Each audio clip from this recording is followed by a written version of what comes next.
Hello, night listener, and welcome to Little Nightmare. I'm Emma, and tonight I'll be keeping you company to help you fall asleep. But before we begin, make sure to subscribe to the channel and leave a comment telling me where you're listening from.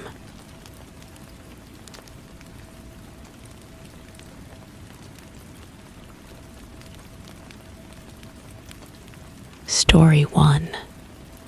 Every evening, after the sun melts into dusk, I sit in the living room, my feet tucked beneath me, the soft hum of silence wrapping around like a familiar shawl. Tonight, as I settled into the worn cushion of my armchair, I noticed something peculiar. The old portrait on the wall, a centerpiece I've glanced at 1,000 times, seemed different.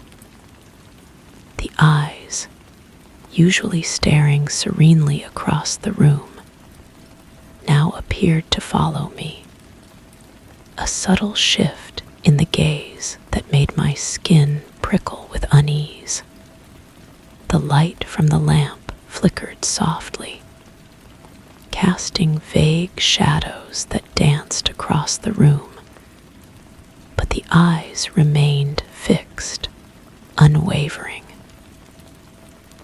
A shiver traced the length of my spine, and though I told myself it was just my imagination, the feeling lingered, an unspoken presence in the quiet, making the once comforting room feel oddly foreign.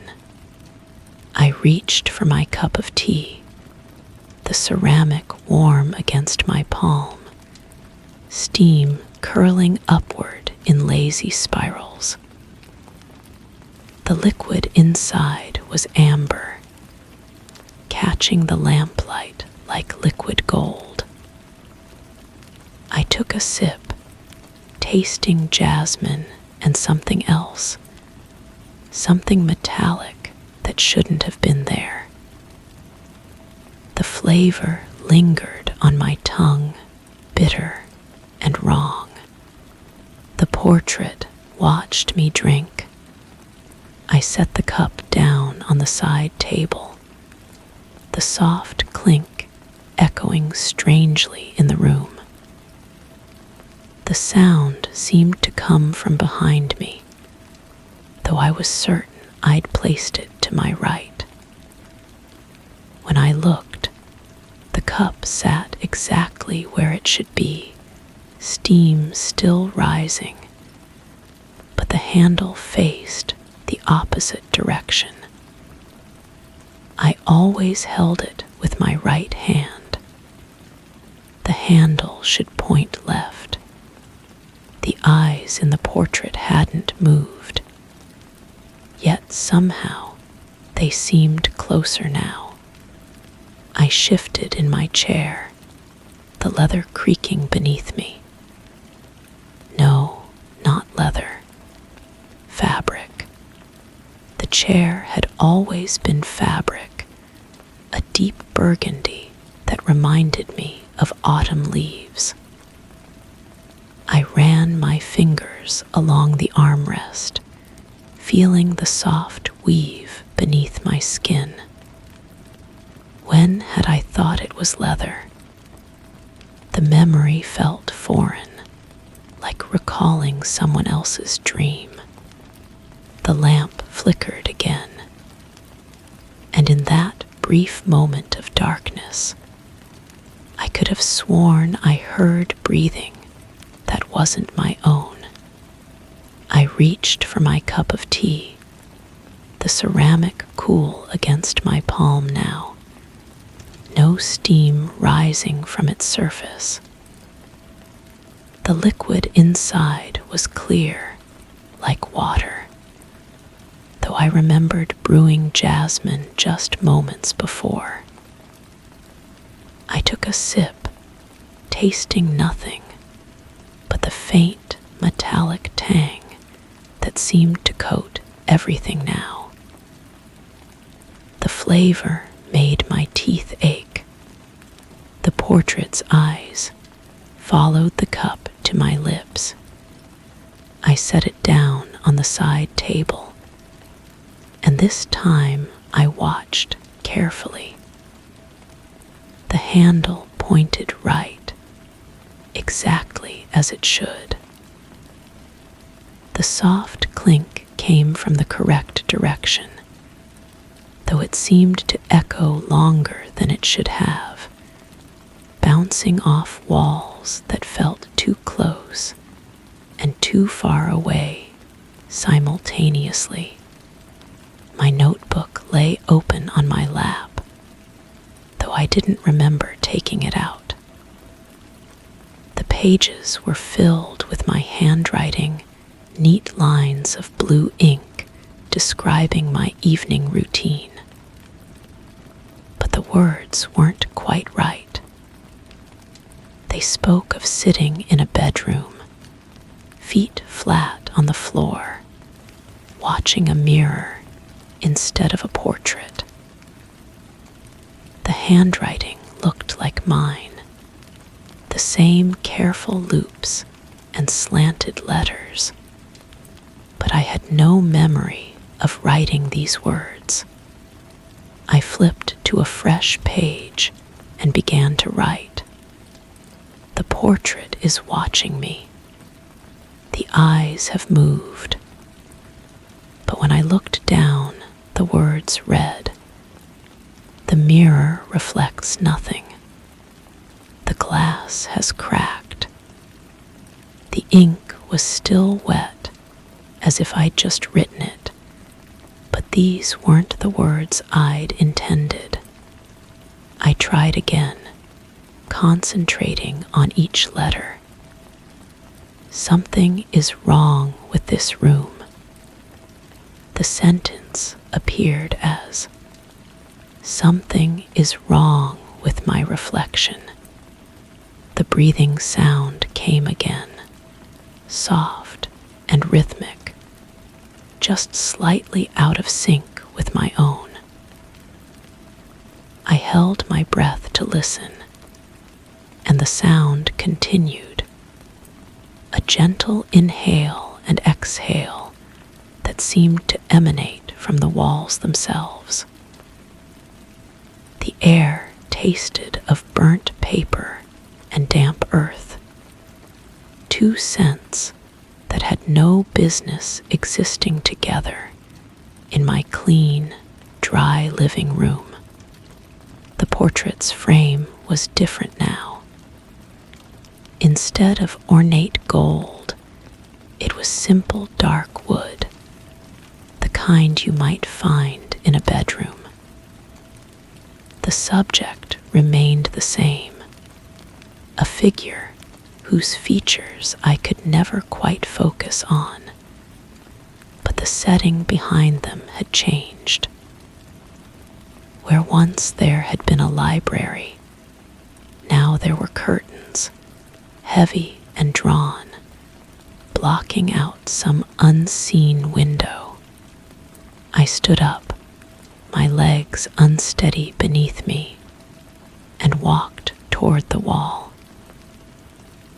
Each step felt like moving through thick water, the air itself seeming to resist my movement.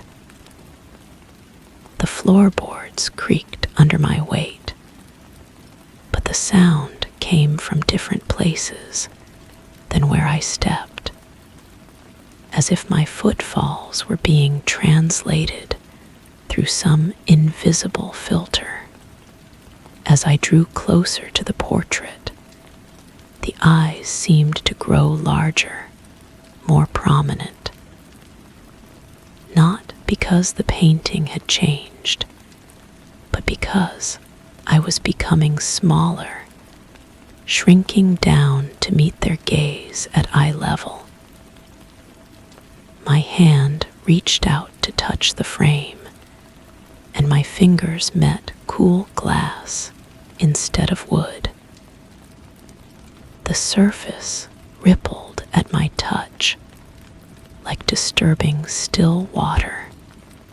I jerked my hand back and found myself sitting in my chair again, notebook in my lap, teacup steaming on the side table.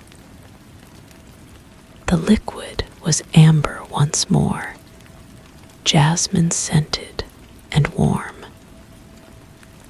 But the metallic taste remained in my mouth, stronger now, like I'd been sucking on copper coins. The portrait watched me with familiar eyes, the same eyes I'd been seeing for months, or perhaps years. How long had I been coming to this room?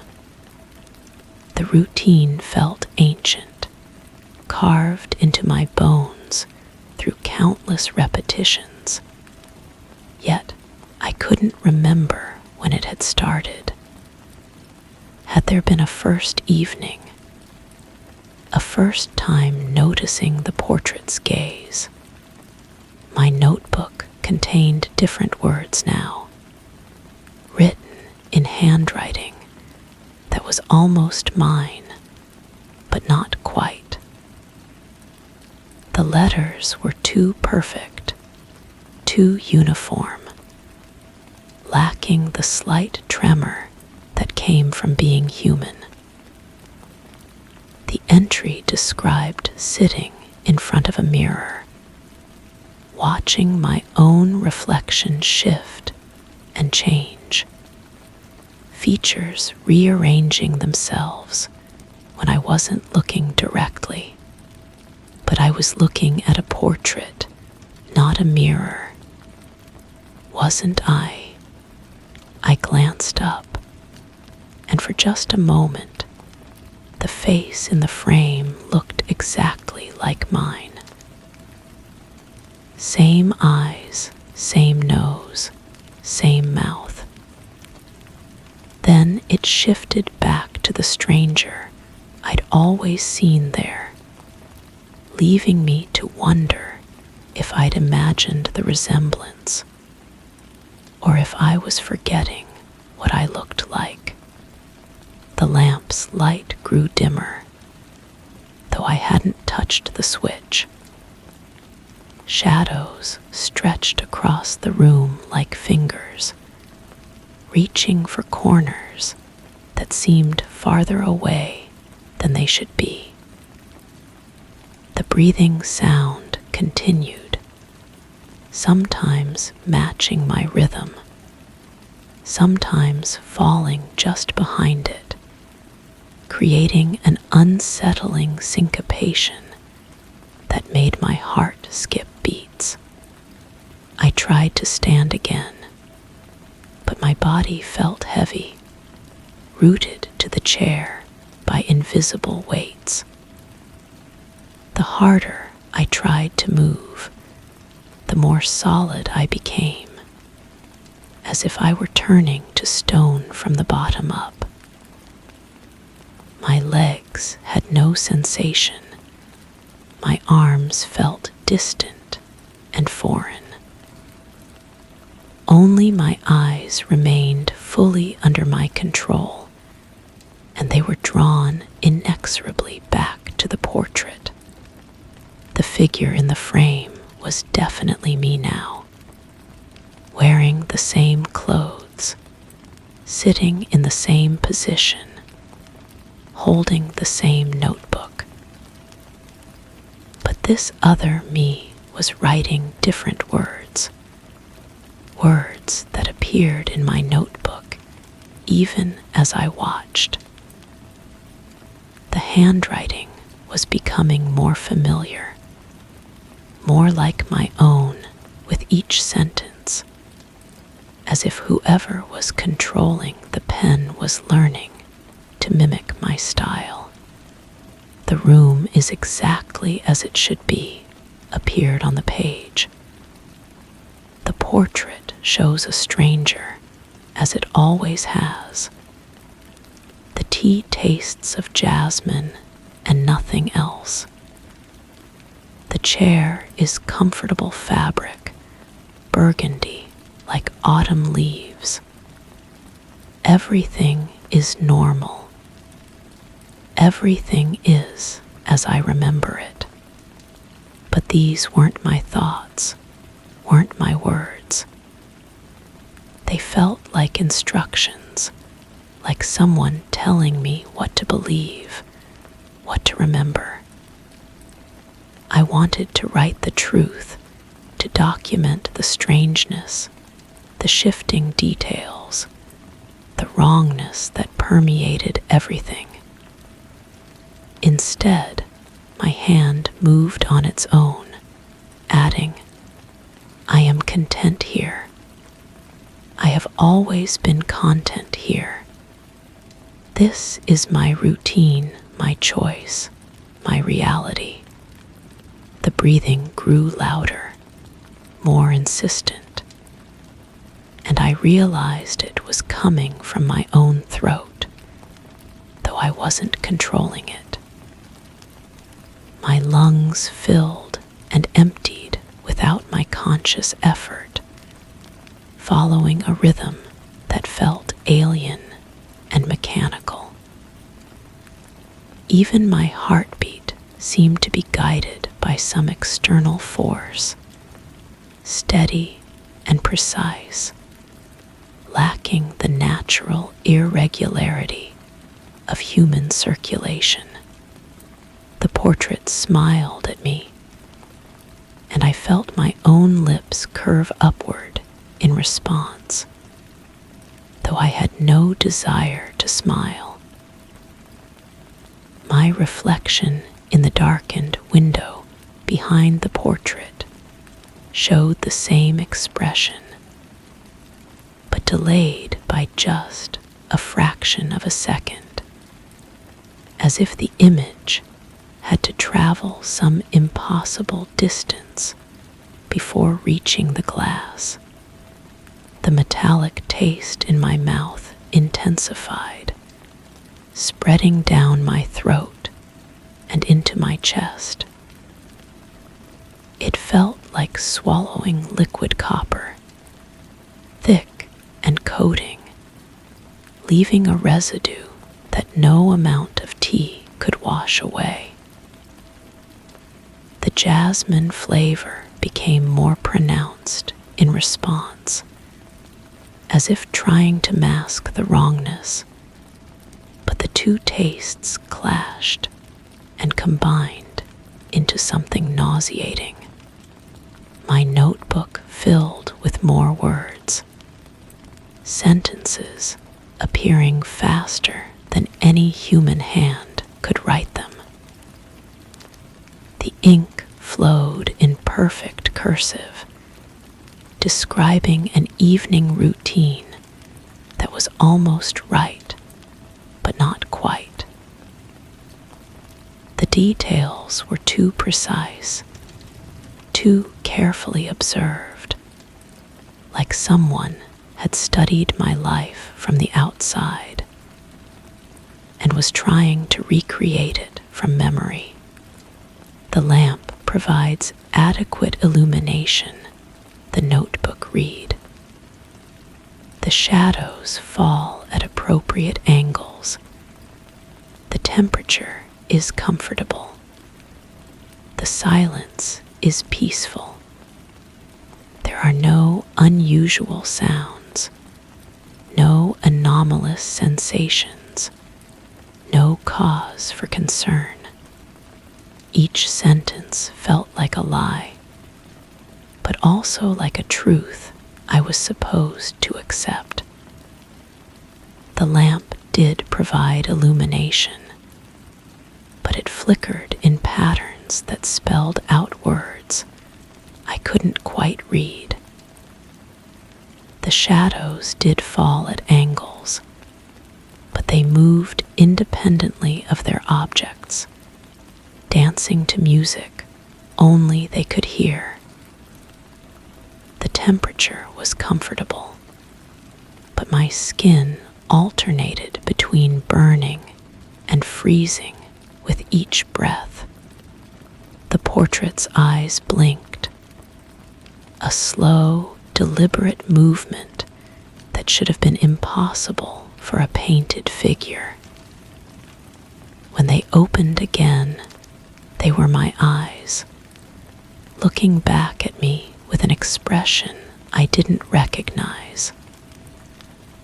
Not quite fear, not quite confusion, but something deeper and more unsettling. Recognition, perhaps, or resignation. I wanted to close my own eyes, to break the connection, but my eyelids wouldn't obey. They remained open, unblinking, even as tears I couldn't feel began to flow down my cheeks. The salt water tasted metallic too, adding another layer to the wrongness coating my mouth. The room began to shift around me, walls breathing in and out like living things. The ceiling rose and fell, creating a sense of vast space and claustrophobic confinement simultaneously.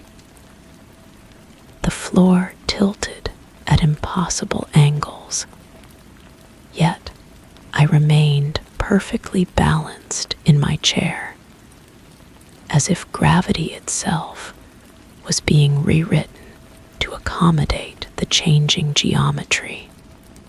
My notebook snapped shut on its own, though my hand hadn't moved to close it. When it opened again, the pages were blank, except for a single line written in handwriting I didn't recognize. She sits in the living room every evening, watching the portrait watch her back. The pronouns felt wrong. I was writing about myself, wasn't I? Not observing some other person going through these motions. But the words remained stubbornly third person, as if I had become a character in someone else's story, a subject being studied and documented by an invisible narrator. The breathing sound doubled, then tripled, until the room filled with the rhythm of dozens of lungs, all slightly out of sync with each other. Some breathed faster, some slower, some with little hitches and gasps that suggested distress or excitement. The cacophony should have been overwhelming, but instead it felt almost musical, like a chorus of wind instruments playing a complex harmony. I tried to add my own voice to the symphony, to breathe deliberately and loudly, but my lungs continued their mechanical rhythm, unaffected by my conscious will. I was a passenger in my own body, watching from behind my own eyes as someone else operated the controls. The portrait began to move, not just the eyes now, but the entire figure. It shifted in its chair, crossed and uncrossed its legs, lifted a teacup to lips that parted to receive the liquid. Every movement I made was mirrored perfectly, but with that same slight delay I'd noticed in the window's reflection. The painted figure was following my lead, learning my mannerisms becoming more like me with each passing moment. Or perhaps I was becoming more like it. The notebook opened to a fresh page, and new words appeared. The evening routine concludes as it always does. The tea is finished, the portrait observed, the silence appreciated. Tomorrow will bring another evening, another routine, another opportunity for contentment. There is nothing unusual to report. There is nothing wrong. Everything is exactly as it should be. The handwriting was mine now, perfectly mine, indistinguishable from entries I'd made years ago in other notebooks, other rooms, other lives. But the voice behind the words felt foreign, like someone wearing my personality as a mask, speaking my thoughts with the wrong intonation. The lamp's light stabilized, casting steady shadows that fell in all the right places. The breathing sounds faded to a single rhythm, my rhythm, natural and unremarkable. The metallic taste began to fade, leaving only the pleasant aftertaste of jasmine tea. The portrait's eyes returned to their original position, gazing serenely across the room at some point just past my shoulder.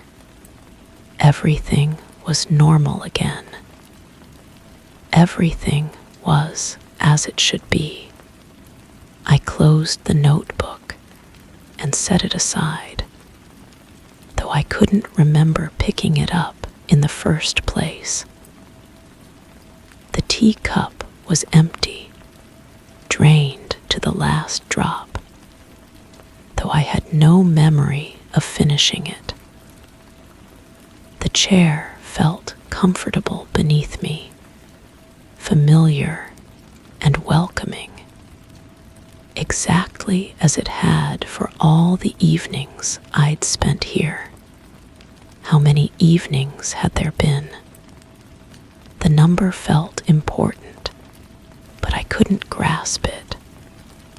More than a few, certainly. Less than forever, probably.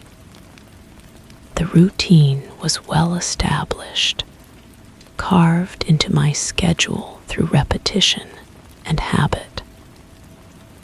I came here every evening after the sun melted into dusk, settled into my chair, observed the portrait, drank my tea, and found peace in the silence. It was a good routine, a healthy routine. There was nothing strange about it, nothing worth questioning or examining too closely. Some things were better left unanalyzed, accepted simply for what they appeared to be. The portrait watched me stand and stretch, my movements fluid and natural. The floorboards were silent beneath my feet as I walked to the window and looked out at the darkened street.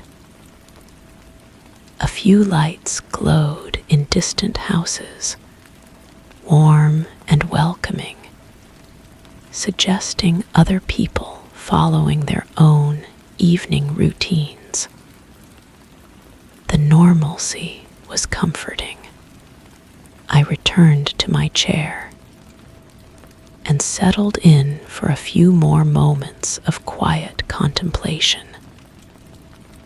The portrait's gaze was soothing now, familiar and expected.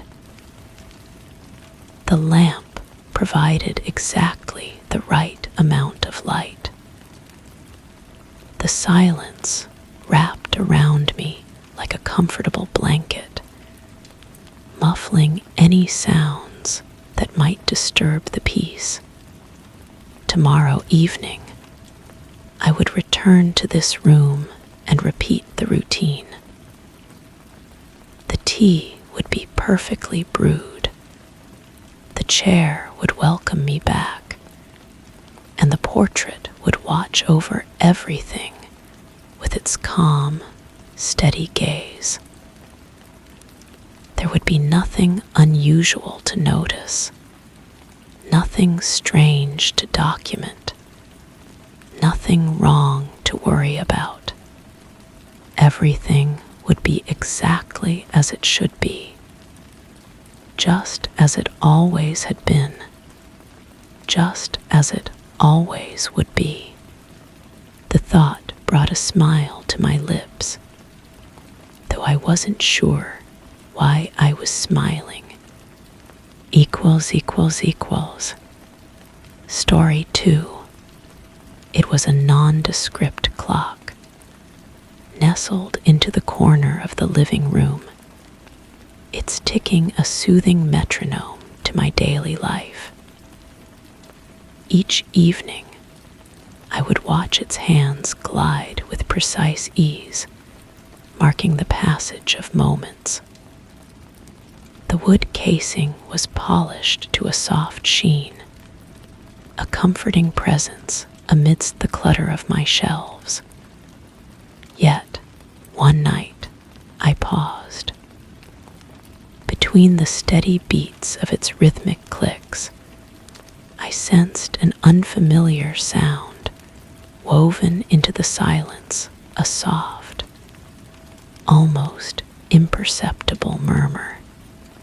The pendulum swung with a languid grace, but its usual mechanical certainty was replaced by a peculiar hushed vibration, as though the clock was drawing breath. I leaned closer, my skin brushing against the cool, smooth glass, straining to catch the source of this alien cadence. The quiet deepened, wrapping around me like a cocoon, and I could feel an inexplicable pull, a suggestion that perhaps the clock was not just measuring moments, but listening, recording the echoes of each beat passing by. The sound was barely there, like whispered words spoken underwater. I pressed my ear against the wooden frame, feeling the vibrations travel through my skull. The familiar tick-tock had become something else entirely, a rhythm with gaps, spaces where something else seemed to breathe. My fingertips traced the carved edges of the casing, noting how the wood felt warmer than it should, as if heated from within by some internal mechanism I had never noticed before. I stepped back, studying the clock with fresh eyes. It had belonged to my grandmother, passed down through generations of careful hands. The brass pendulum caught the lamplight, casting shifting shadows across the wall behind it. But tonight, those shadows seemed to move independently, stretching and contracting in ways that defied the steady swing of the pendulum itself. The murmuring grew slightly more distinct when I wasn't looking directly at the clock. From the corner of my vision, I could almost make out syllables, fragments of what might have been words. I grabbed a notebook from the coffee table and began writing down what I heard or thought I heard. The pen felt heavy in my fingers as I scribbled. Soft voices, multiple speakers, overlapping conversation. Over the following evenings, I found myself drawn to that corner of the room with increasing frequency. I would sit in my armchair, pretending to read, while actually listening to the clock's transformed voice. The whispers became clearer, though never quite clear enough to understand completely. They seemed to respond to my presence, growing louder when I approached, fading to almost nothing when I moved away. I started keeping a journal of these observations. The voices appeared to follow patterns, sometimes urgent and rapid, other instances slow and contemplative. I noticed they grew more active during certain atmospheric conditions. When rain drummed against the windows, the whispers became almost conversational. During clear, still nights, they took on a hollow, echoing quality that made my skin prickle. The smell came next. A faint metallic scent, like copper pennies left in water, seemed to emanate from the clock's vicinity. I checked for loose wiring, examined the mechanism, even moved the clock to different locations, but the odor followed it wherever it went. The scent was strongest when the whispers were most active, as if the two phenomena were somehow connected. My sleep began to suffer. I would lie in bed, straining to hear the voices through the wall that separated my bedroom from the living room. Sometimes I convinced myself they were calling my name, though I could never be certain. The uncertainty gnawed at me, creating a persistent itch of curiosity that demanded scratching. I decided to record the sounds. Using my phone, I set up what I thought would be a simple documentation of the phenomenon. But when I played back the recordings, I heard only normal clock sounds, the standard tick-tock I remembered from before this all began. Yet, while the recording played, I could still hear the whispers in real time, as if they existed in a layer of reality that technology couldn't capture. This discovery unsettled me more than I cared to admit. I began to question my own perceptions, wondering if stress or isolation had begun affecting my mental state. But the physical sensations were too real to dismiss. The warmth of the wood, the metallic smell, the way shadows moved independently, these weren't auditory hallucinations. I researched the clock's history, contacting relatives and digging through old family documents. what I found was surprisingly sparse. The clock had simply appeared in family records without clear documentation of its origin or acquisition. My grandmother had mentioned it in letters, but always in passing, as if it were too mundane to warrant detailed description. The whispers began to change.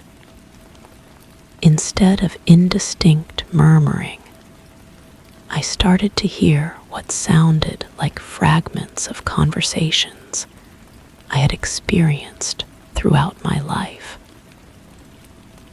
A phrase my mother used to say, words from a childhood friend, snippets of dialogue from significant moments in my past. But they were delivered in voices I didn't recognize, as if strangers were reciting my memories back to me.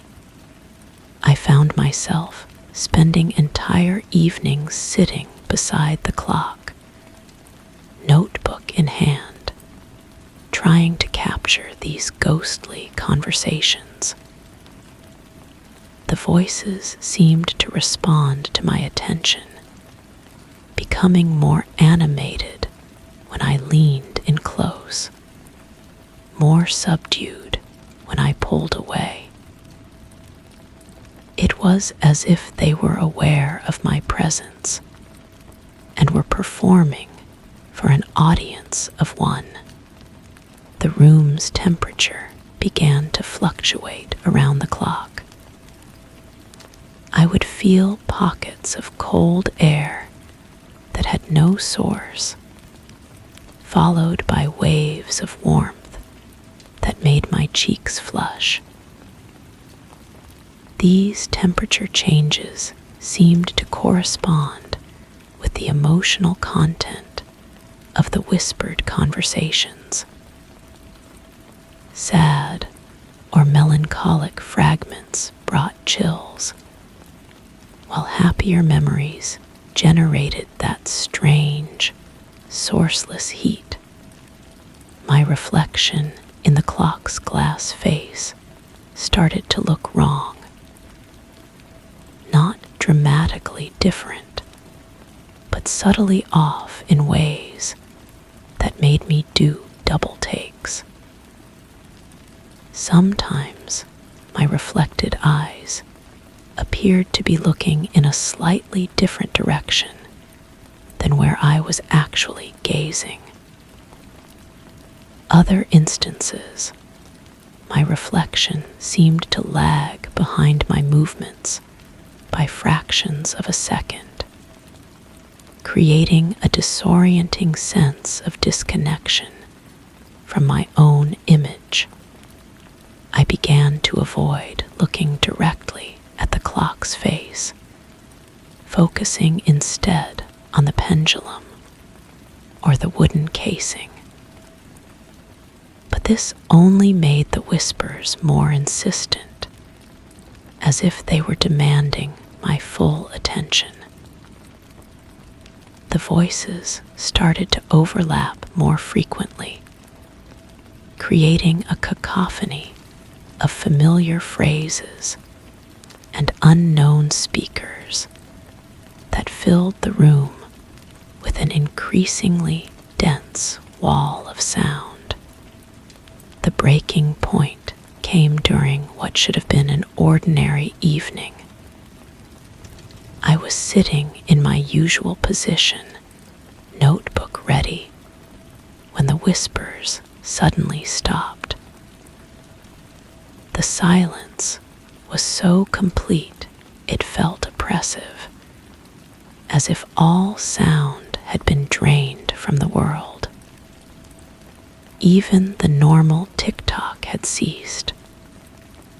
The pendulum hung motionless, suspended in the middle of its arc like a frozen moment.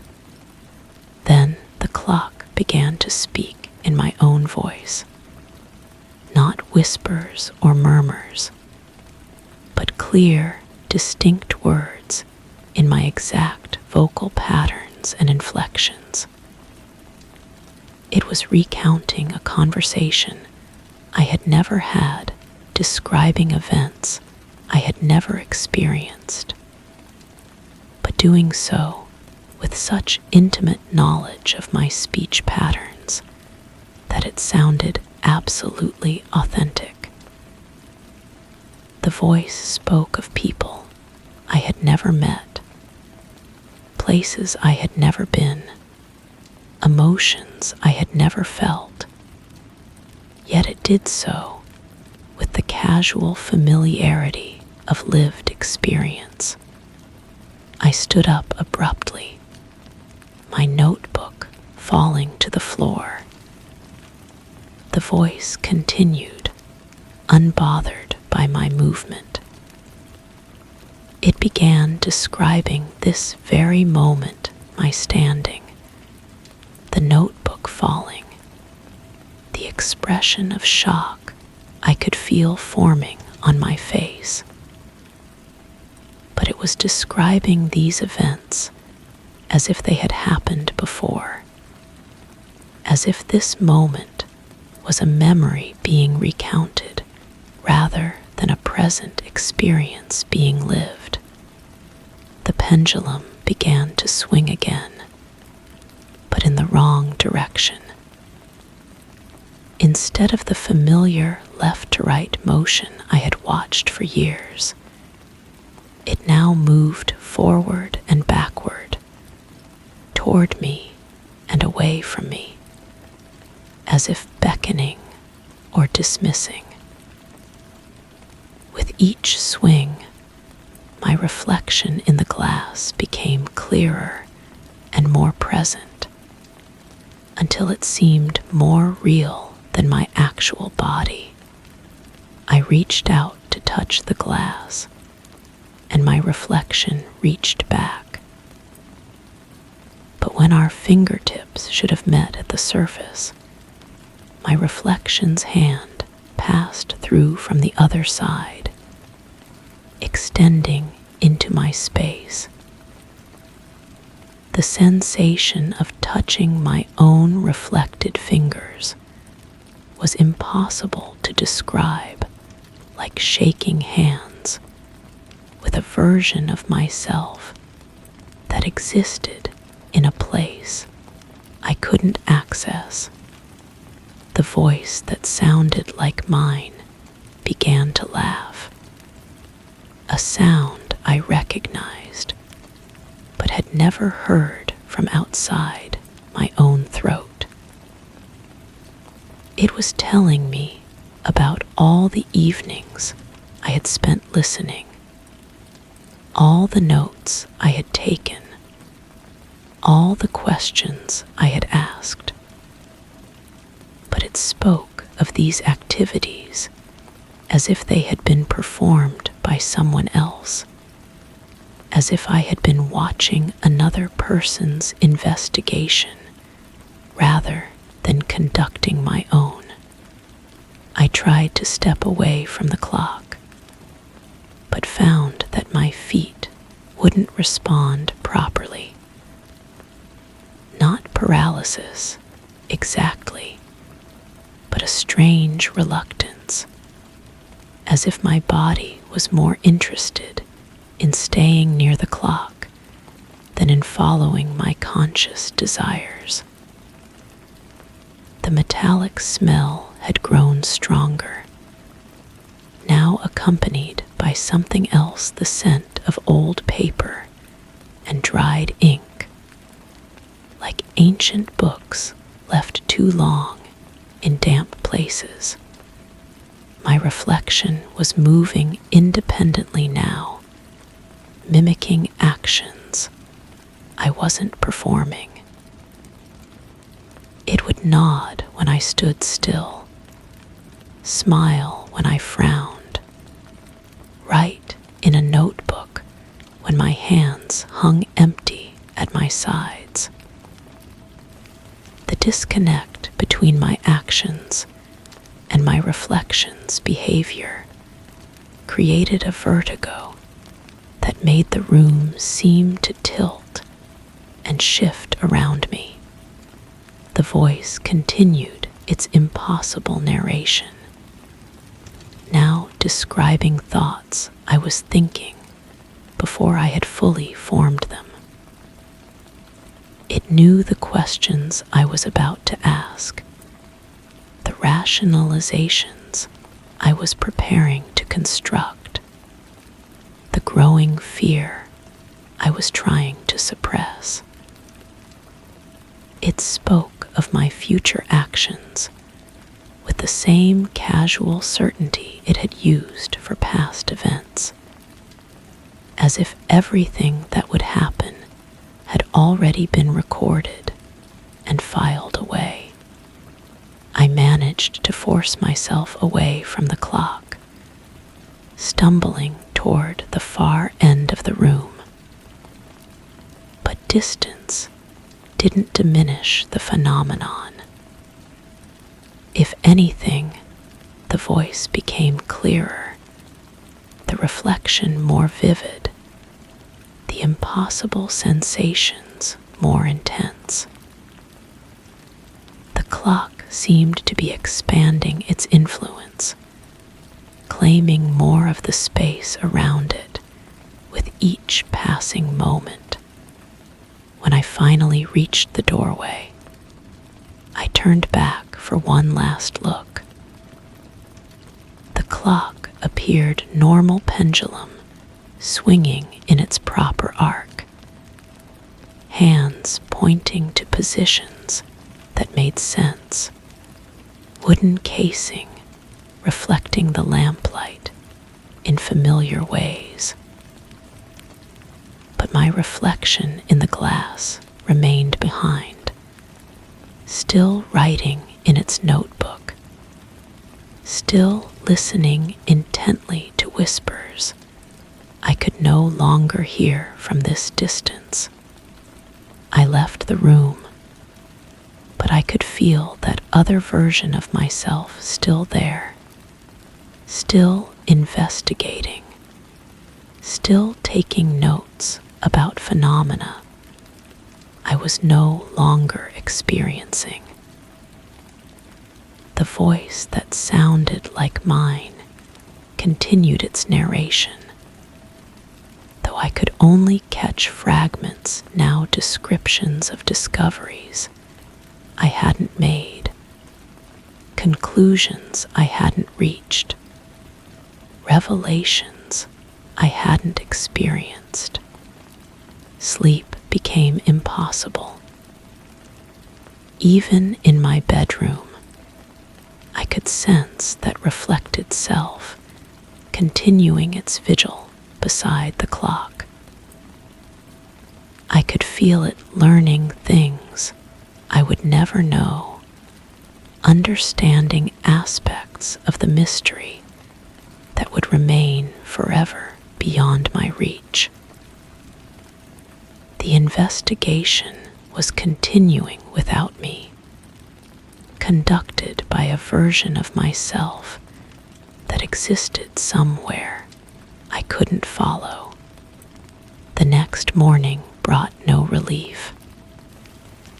The clock had returned to its normal behavior, but I knew that my reflection was still there, still listening, still writing. Sometimes I would catch glimpses of it in other reflective surfaces, windows, mirrors, even the surface of my coffee, always bent over a notebook, always focused on something I couldn't see or hear. I tried to research similar phenomena, but found nothing that matched my experience. The few accounts I discovered of haunted timepieces or supernatural reflections seemed crude and obvious compared to the subtle wrongness I had encountered. This wasn't a ghost story or a supernatural haunting. It was something far more personal and inexplicable. The clock now sits in that same corner, appearing perfectly ordinary to any visitor who might notice it. But I know that somewhere, in some reflection I can't access, another version of myself continues the investigation I was forced to abandon. That other self has answers I'll never possess, understands connections I'll never make, experiences revelations that will forever remain beyond my reach. Sometimes, in the periphery of my vision, I catch sight of that reflected investigator making discoveries, writing frantically, nodding with understanding at whispers I can no longer hear. The mystery continues without me, solved by a version of myself that exists in a place where the clock's secrets can be fully revealed. I am left with only questions that multiply rather than resolve, and the unsettling knowledge that the most important investigation of my life is being conducted by someone who looks exactly like me, but exists somewhere I cannot go. The clock keeps its normal rhythm now, but I know that in its reflection, another story continues, one where all my questions have answers I will never be allowed to hear. Story 3. Moonlight spilled across the room, pooling on the hardwood floor like liquid silver. As I sat in the quiet, the familiar creak of my old chair beneath me was accompanied by the faintest whisper of wind from the open window. Yet, what held my attention was not the breeze, but the shadows it cast, shadows that danced sinuously without a breeze to guide them. My eyes couldn't help but trace their erratic patterns, each movement suggesting a presence, a life of its own. As the night deepened, the unease grew, for the shadows seemed more alive than the stillness that surrounded me. My hands rested on the armrests, but they felt peculiar tonight, heavier than usual, as if filled with some dense substance that wasn't quite blood. The skin appeared translucent under the pale light, revealing networks of veins that seemed to pulse with their own rhythm, independent of my heartbeat. I flexed my fingers, watching the tendons move beneath what looked like borrowed flesh, wondering when my own hands had become so foreign to me. The breath moving through my lungs felt thick, almost viscous, carrying with it the taste of copper.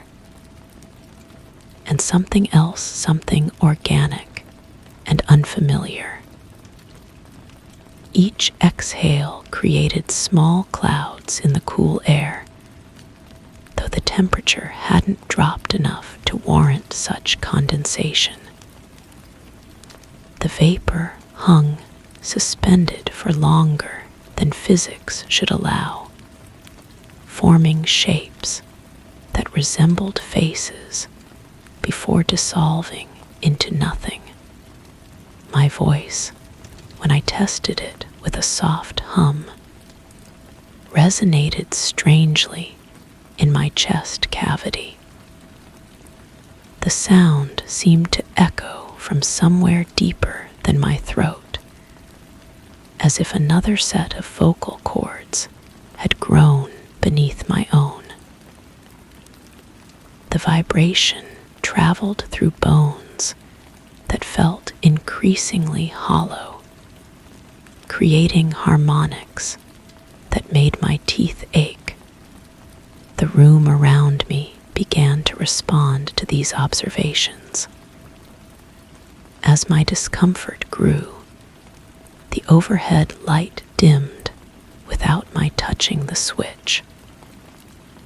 The walls, painted a neutral beige that morning, now appeared to shift subtly between shades of gray and something approaching flesh tone.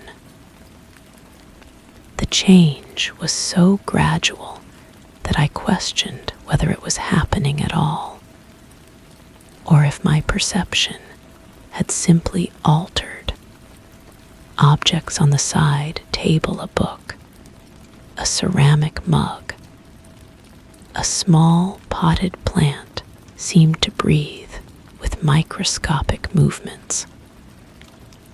The book's pages fluttered without any air current. The mug's handle rotated a fraction of an inch when I wasn't looking directly at it, and the plant's leaves curled inward as if recoiling from my presence. I tried to dismiss these observations as fatigue, but my body felt more alert than it had in weeks. The floorboards beneath my feet had developed a subtle give, like walking on flesh rather than wood. Each step produced a soft, wet sound that reminded me of walking through mud, though the surface appeared perfectly dry. The sensation traveled up through my legs, which felt longer than they should, joints bending at angles that seemed anatomically impossible, yet caused no pain. As I moved through the space, memories began surfacing that didn't belong to me. I recalled standing in a kitchen with yellow wallpaper, though I'd never lived anywhere with such decoration. The memory was complete with sensory details: the smell of burnt coffee, the texture of cracked linoleum under bare feet, the sound of rain against windows that faced a direction my actual windows never had. Another memory followed: sitting in a car with red leather seats, hands gripping a steering wheel while driving through a neighborhood of identical houses. I could feel the vibration of the engine, taste the stale air from the air conditioning, hear a radio playing static-filled music. Yet, I'd never owned a car with red interior, and the houses in the memory had architectural features I'd never encountered. I found myself reaching for a notebook, compelled to document these foreign recollections. But when I opened it, pages were already filled with handwriting that looked almost like mine the same basic formation of letters, but with subtle differences in pressure and spacing. The words described experiences I hadn't had, places I hadn't been, conversations I hadn't participated in. The entries spoke of waking up in beds that weren't mine, wearing clothes that didn't fit quite right, answering to names that felt unfamiliar in my mouth. Each page detailed a growing sense of displacement, of inhabiting a life that belonged to someone else. The handwriting became more erratic as the entries progressed, the letters stretching and compressing, as if written by hands that were changing shape. Audio recordings on my phone showed a similar pattern.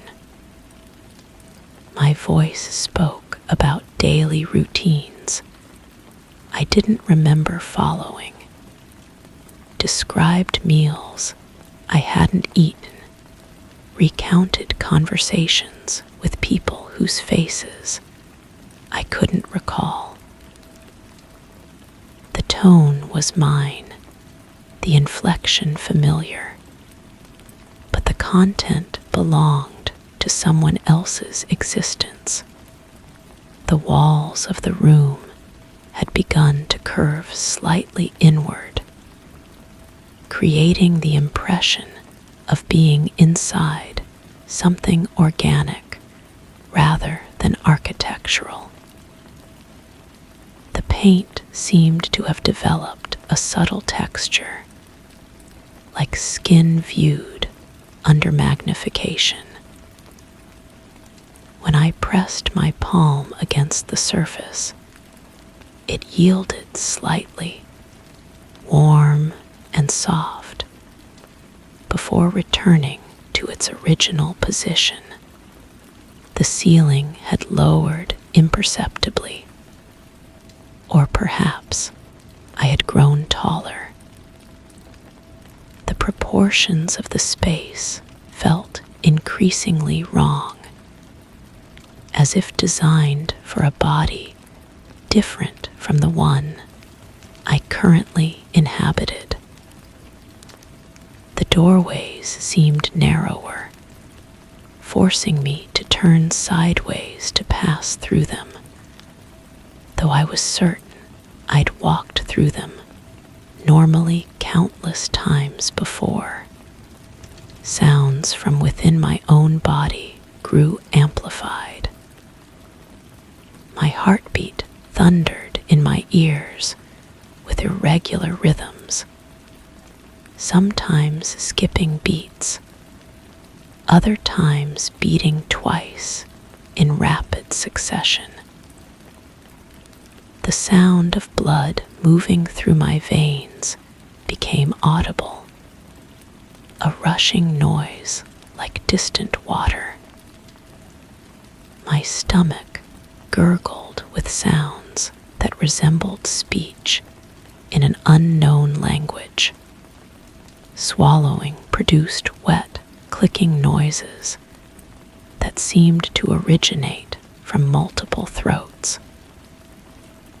The saliva in my mouth had thickened to an almost gel-like consistency, coating my teeth and tongue with a substance that tasted of minerals and decay.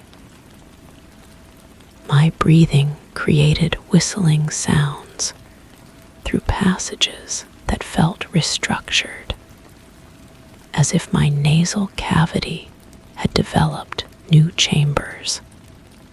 The electrical system in the house began responding to my thoughts.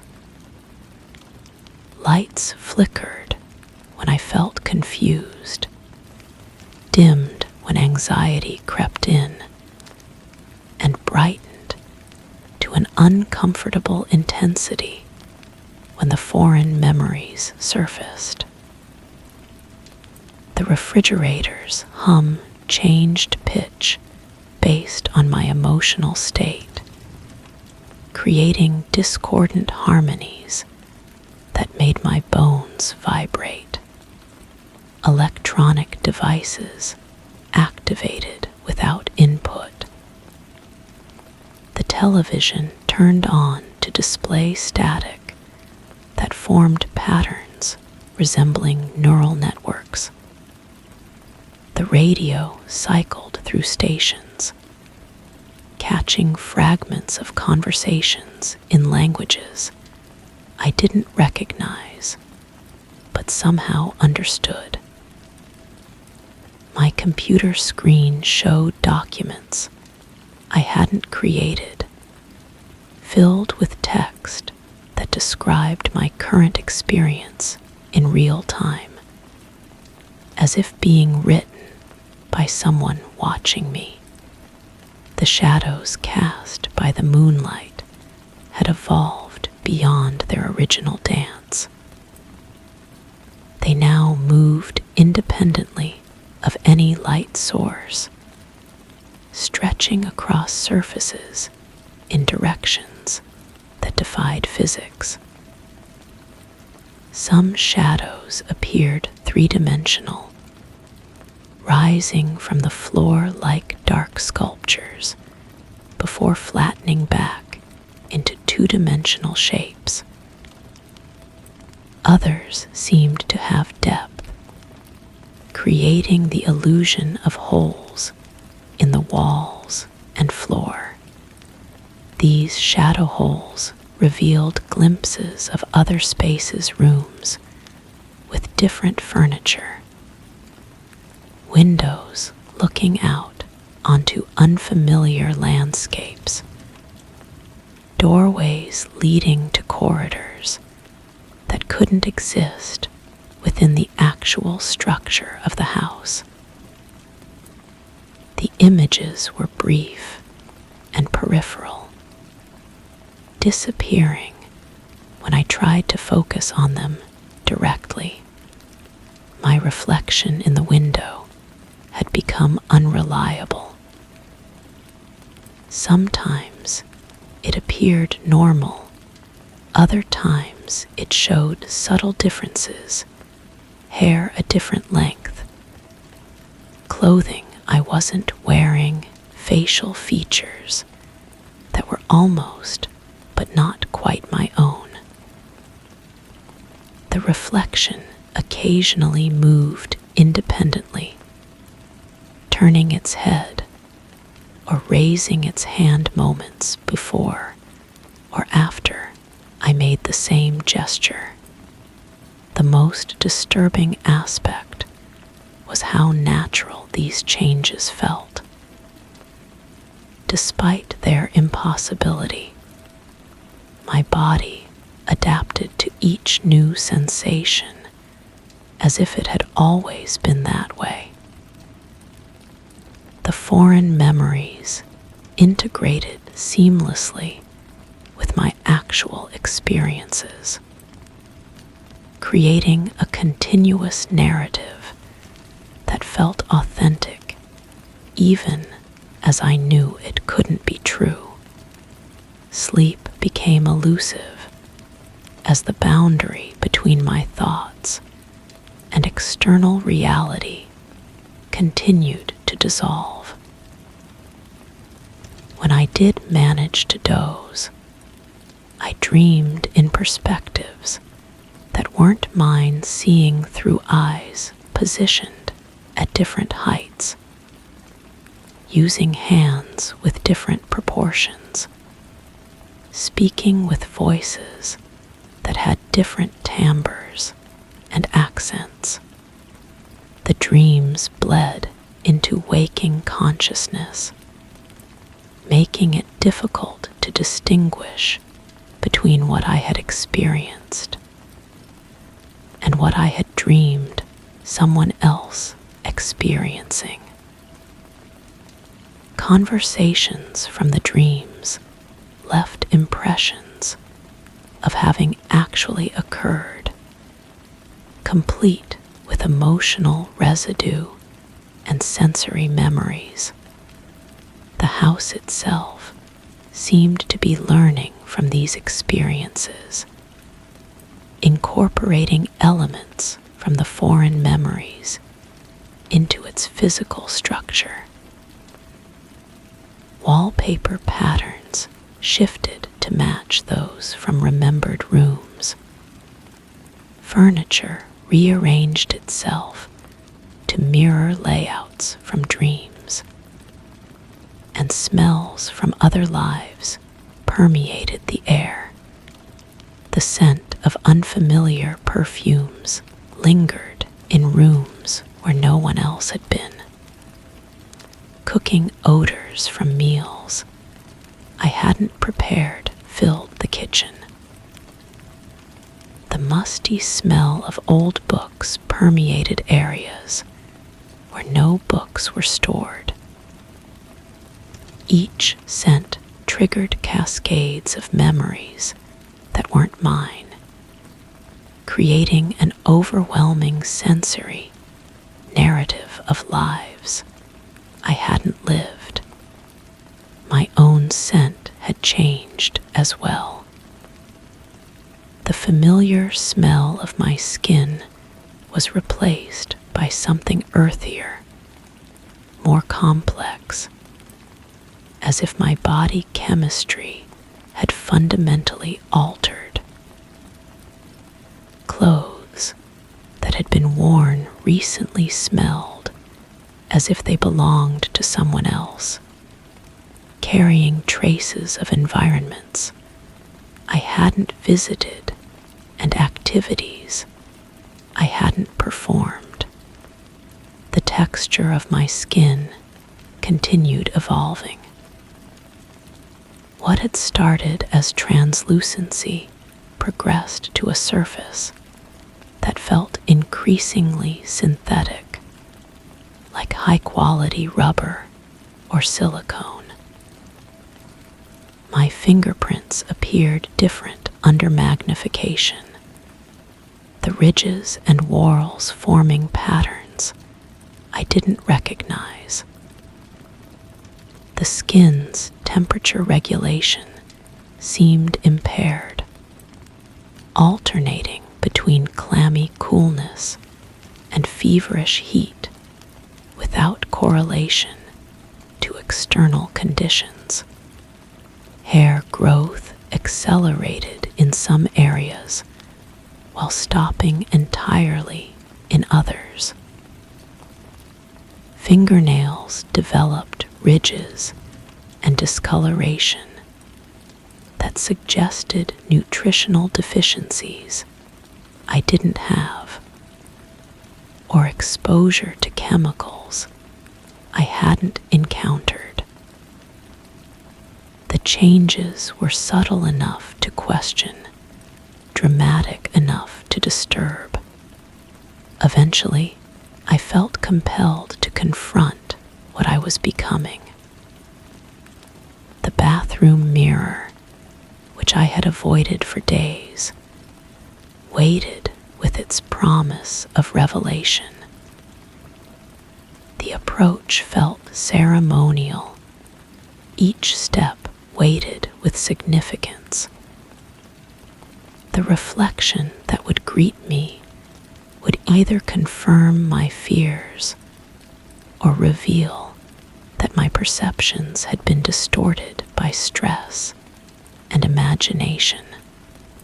The image in the mirror was wrong in ways that language couldn't adequately capture. It wasn't that I looked different, it was that I looked like someone who had been carefully constructed to resemble me by someone working from incomplete information.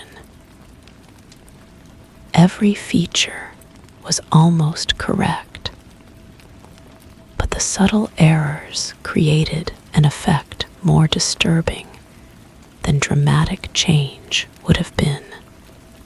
The reaction was immediate and visceral.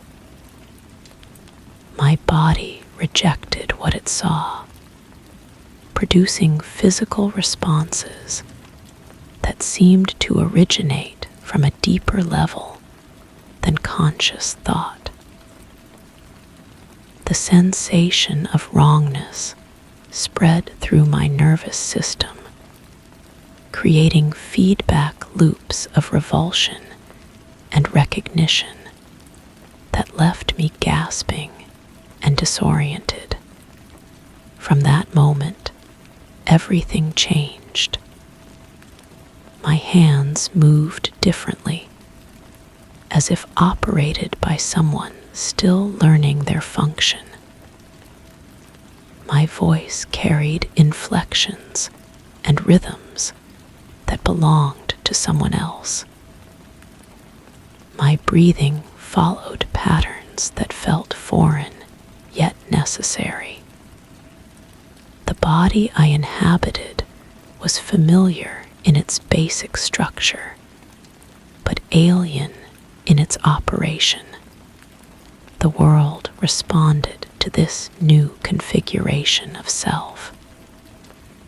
Colors appeared more saturated. Sounds carried additional harmonics. Textures revealed previously unnoticed complexities.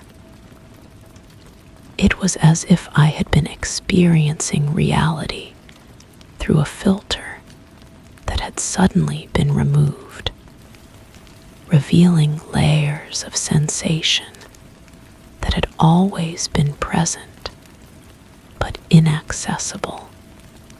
The foreign memories integrated completely, becoming indistinguishable from my original experiences.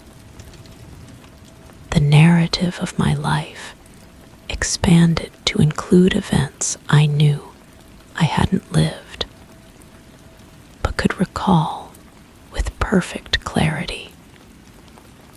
The boundary between self and other dissolved entirely, leaving something that was neither the original me nor the source of the borrowed memories, but a hybrid consciousness that contained elements of both. Now I sit in the quiet, moonlight spilling across the room, and pooling on the hardwood floor like liquid silver. The familiar creak of the chair beneath me accompanies the faintest whisper of wind from the open window. What holds my attention are the shadows cast by the light shadows that dance with purpose and intention. My eyes trace their deliberate patterns, each movement part of a communication I'm beginning to understand. As the night deepens, anticipation grows, for the shadows are more alive than the stillness that contains them, and they have so much more to show me. Equals. Story 4. The gentle hum of the refrigerator blended with the ticking of the kitchen clock, a steady lullaby in the dim room. The evening light slipped through the half-drawn curtains, casting soft stripes across the worn wooden floorboards. Everything seemed in place until an odd flicker caught my eye, a shadow that moved against the rhythm of the ticking clock. As I stood there, the air shifted, carrying an unfamiliar whisper, too soft to catch, but heavy with the weight of unanswered questions. I pressed my fingertips against the cool countertop, grounding myself in its familiar marble surface. The shadow had been subtle, just a shift in the pattern of light that shouldn't have occurred. The curtains hung motionless. No breeze stirred through the sealed windows. Yet something had moved with deliberate purpose, as if responding to a signal I couldn't perceive. The whisper came again, threading through the mechanical sounds of the house. Not words exactly, but a cadence that suggested meaning.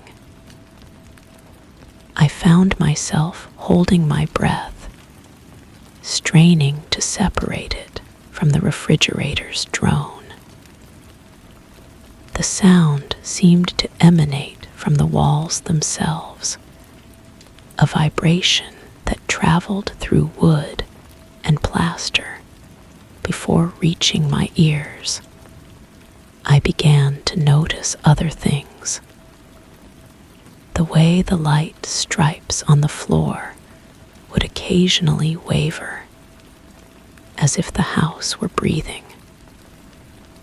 The refrigerator's hum would catch just for a heartbeat before resuming its steady note. These interruptions followed no pattern I could identify, yet they felt orchestrated, like a conversation in a language I'd never learned. That evening, I started keeping track. On the back of an old envelope, I marked each anomaly with a small dot. The shadow movements, the sound variations, the subtle shifts in air pressure that made my ears pop without warning. By the third page, the dots formed clusters, then lines, then shapes that reminded me of constellations viewed through thick glass. The kitchen began to feel different during these observations. The familiar space seemed to expand and contract around me, walls breathing in slow, measured cycles. When I touched the surfaces, the smooth refrigerator door, the textured wallpaper, the rough wooden windowsill, they felt warm, as if blood moved beneath their surfaces. The whispers grew more frequent, weaving themselves into the house's mechanical symphony. Sometimes they seemed to respond to my movements. When I shifted my weight from one foot to the other, the sound would pause, then resume with a different inflection. When I turned my head, it would fade from one direction and emerge from another. I found myself spending entire evenings in the kitchen, my notebooks filling with observations that made less sense with each entry. The dots and lines I'd been drawing started appearing in the wood grain of the cabinets, in the patterns of condensation on the windows, in the way dust motes moved through the stripes of fading light. The boundaries between my documentation and the phenomena began to blur. Words I'd written would seem to echo in the whispers. The shapes I'd sketched would manifest in the shadows cast by ordinary objects. My handwriting itself started to change, letters flowing into curves and angles somehow more accurate than the script I'd always used.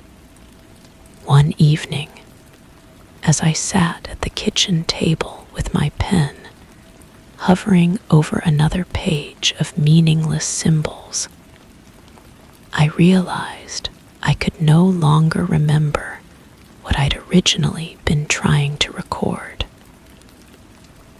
The whispers had become as constant as my own breathing. The shadows moved in harmony with my pulse. The walls expanded and contracted in rhythm with my thoughts. I looked down at the notebook in my hands. The pages were filled with writing I didn't recognize, though I could feel the memory of forming each mark. The words, if they were words, seemed to shift and rearrange themselves as I watched, like living things responding to my attention. The kitchen around me pulsed with familiar warmth. The refrigerator hummed its lullaby.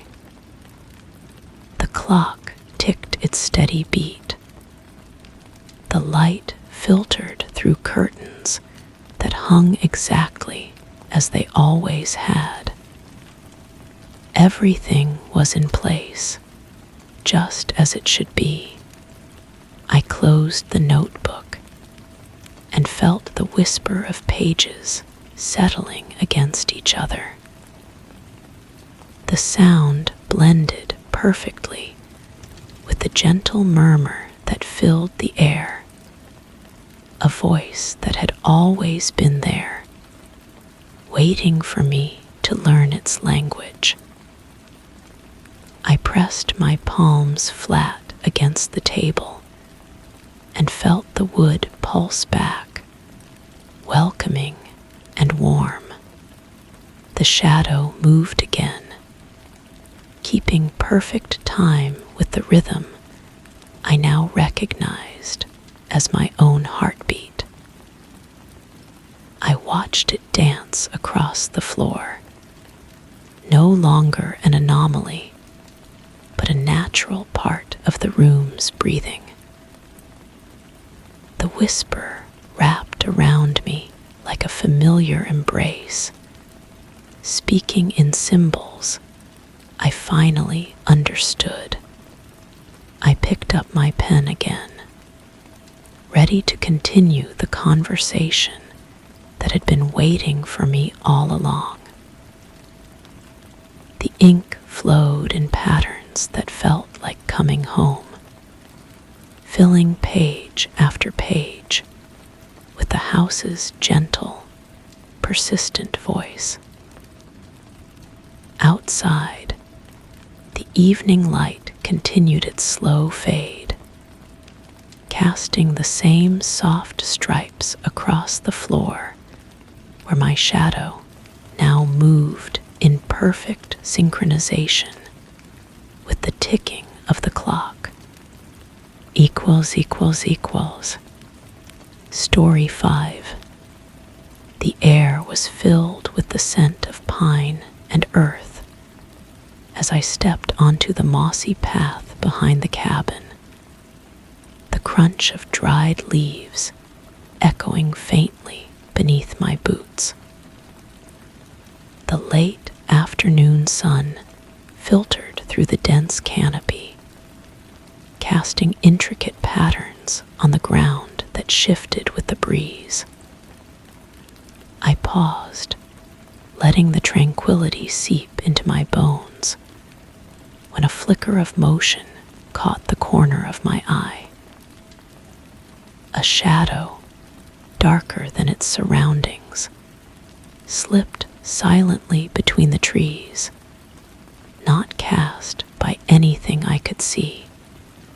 My breath hitched, the forest holding its silence, as if anticipating what might come next.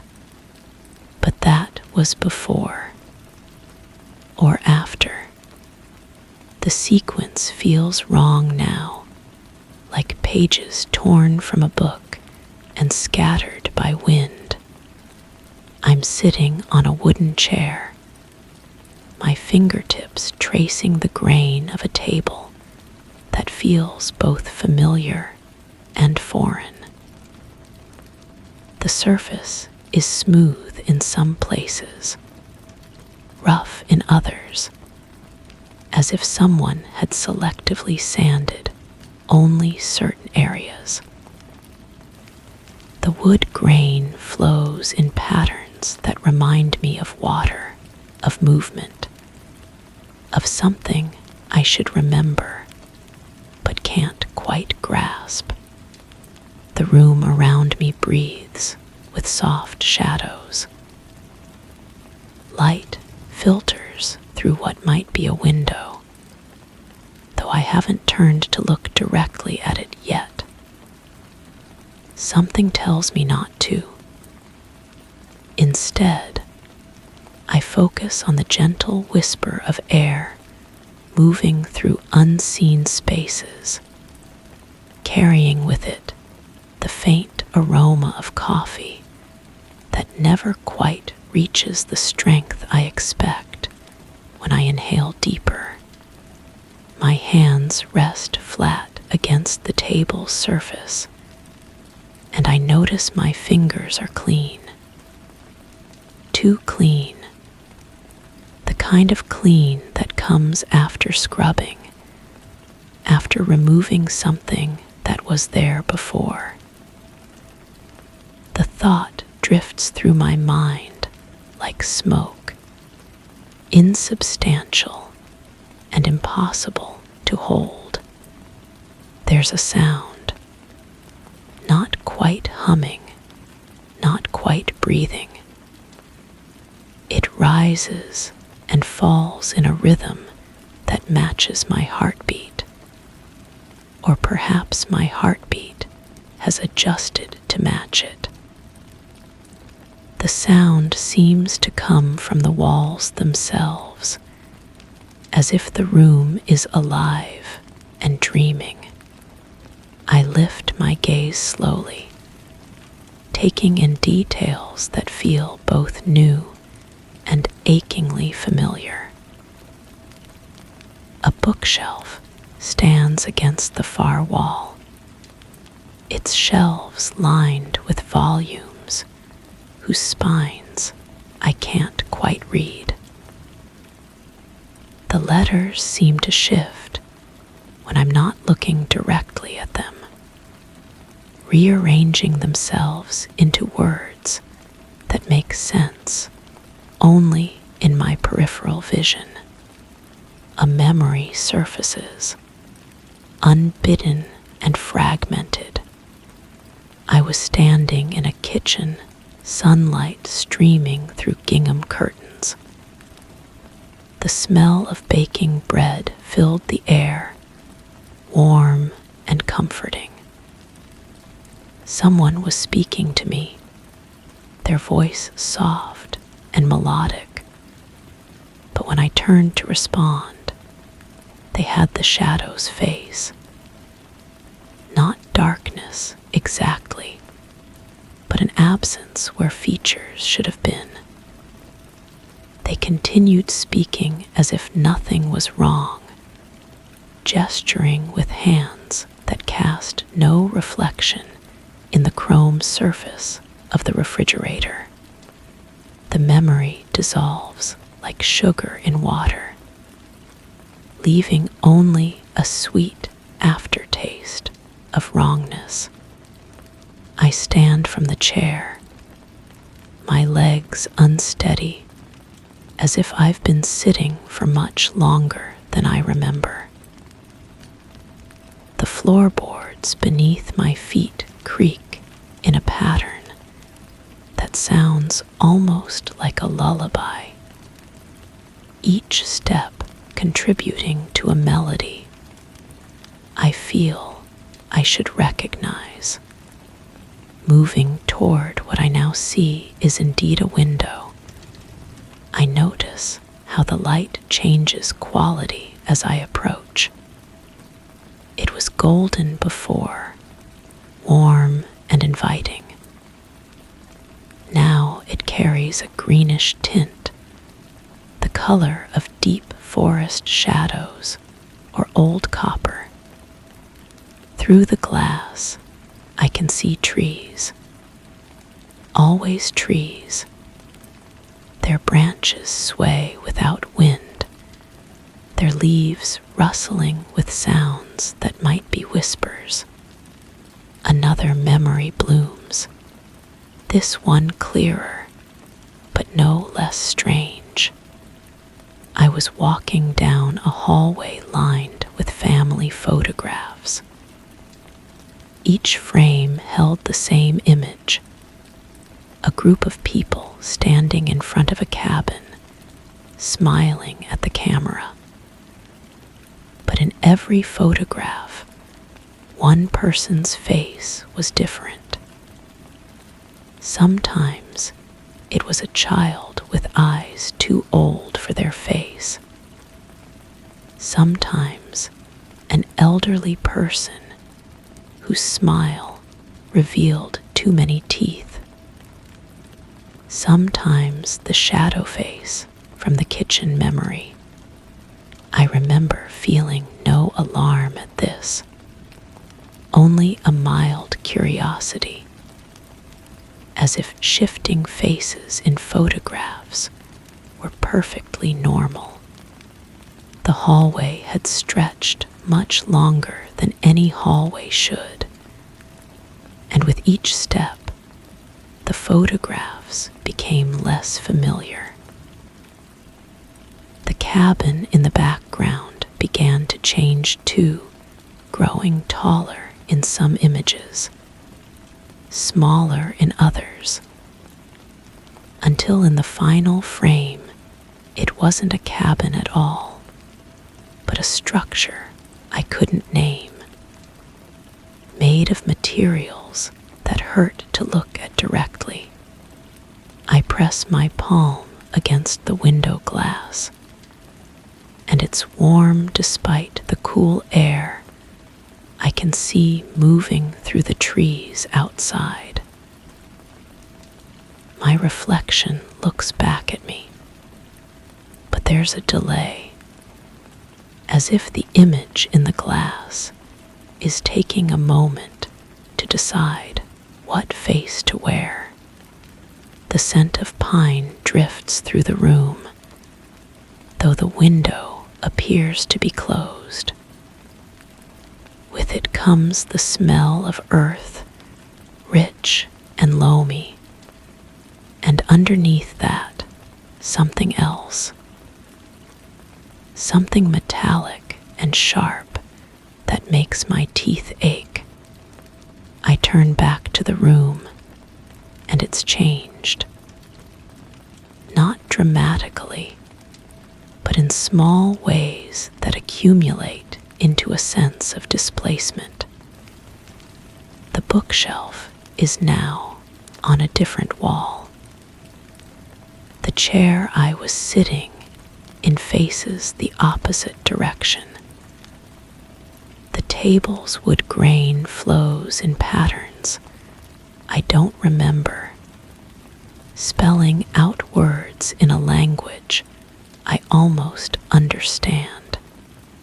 There's a door I hadn't noticed before, or perhaps I had noticed it, but chosen not to see. It stands slightly ajar, revealing a slice of darkness beyond that seems to absorb light rather than simply lacking it. From that darkness comes the sound I heard earlier, the not quite humming that might be voices, or might be the building itself breathing. I approach the door, my bare feet silent on the wooden floor. When did I remove my boots? The memory of taking them off should be recent, it's nowhere to be found in my mind. Instead, there's only the sensation of my toes against smooth wood and the growing certainty that I've walked this path before. The door opens at my touch, revealing a staircase that descends into soft shadows.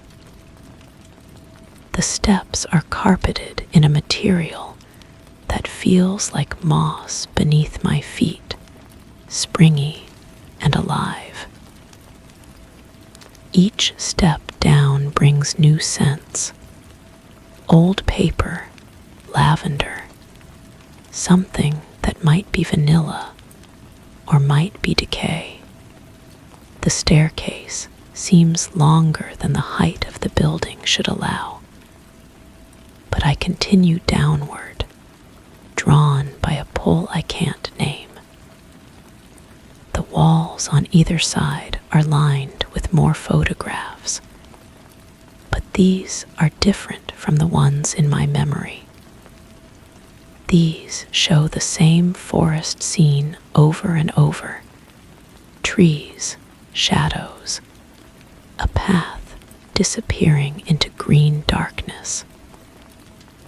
In each photograph, the shadow I saw between the trees has moved slightly, as if the images were frames in a slow-motion film.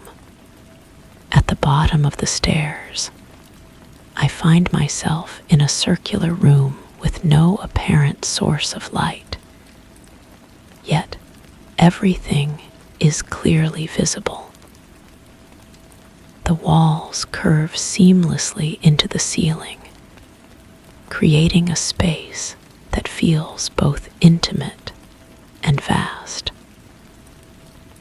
In the center of the room sits a single object, a music box, its lid open, its tiny dancer frozen mid-pirouette. I approach it slowly, and as I do, it begins to play. The melody is hauntingly familiar, the same tune the floorboards seemed to creak earlier. The dancer begins to turn, but her face is the shadow face from my memories, an absence that somehow expresses infinite sadness. Another memory cascades through me, more vivid than the others. I was in this same room, but it was different then, brighter. There were other people here, though I can't recall their faces clearly. We were celebrating something, laughing and talking, the music box playing its sweet melody. But as the evening progressed, the laughter began to sound forced.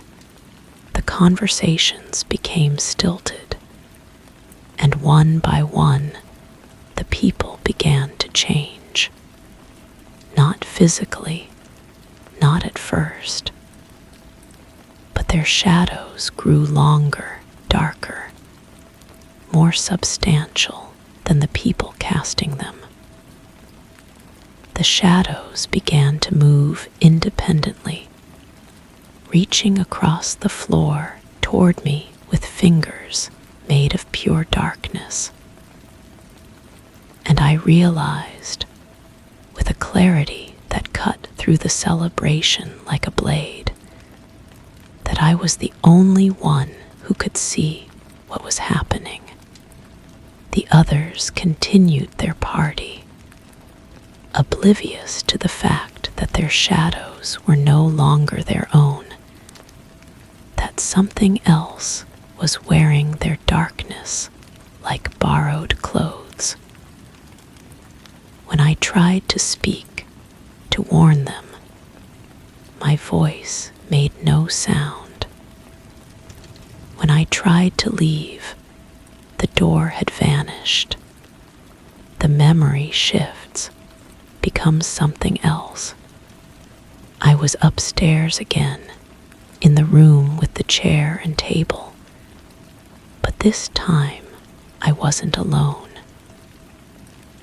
The shadow sat across from me, not casting darkness, but somehow made of the absence of light itself.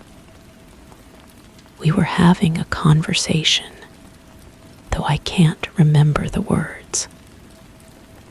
The shadow's voice was like the sound of wind through empty spaces, like the echo of something that was never spoken aloud.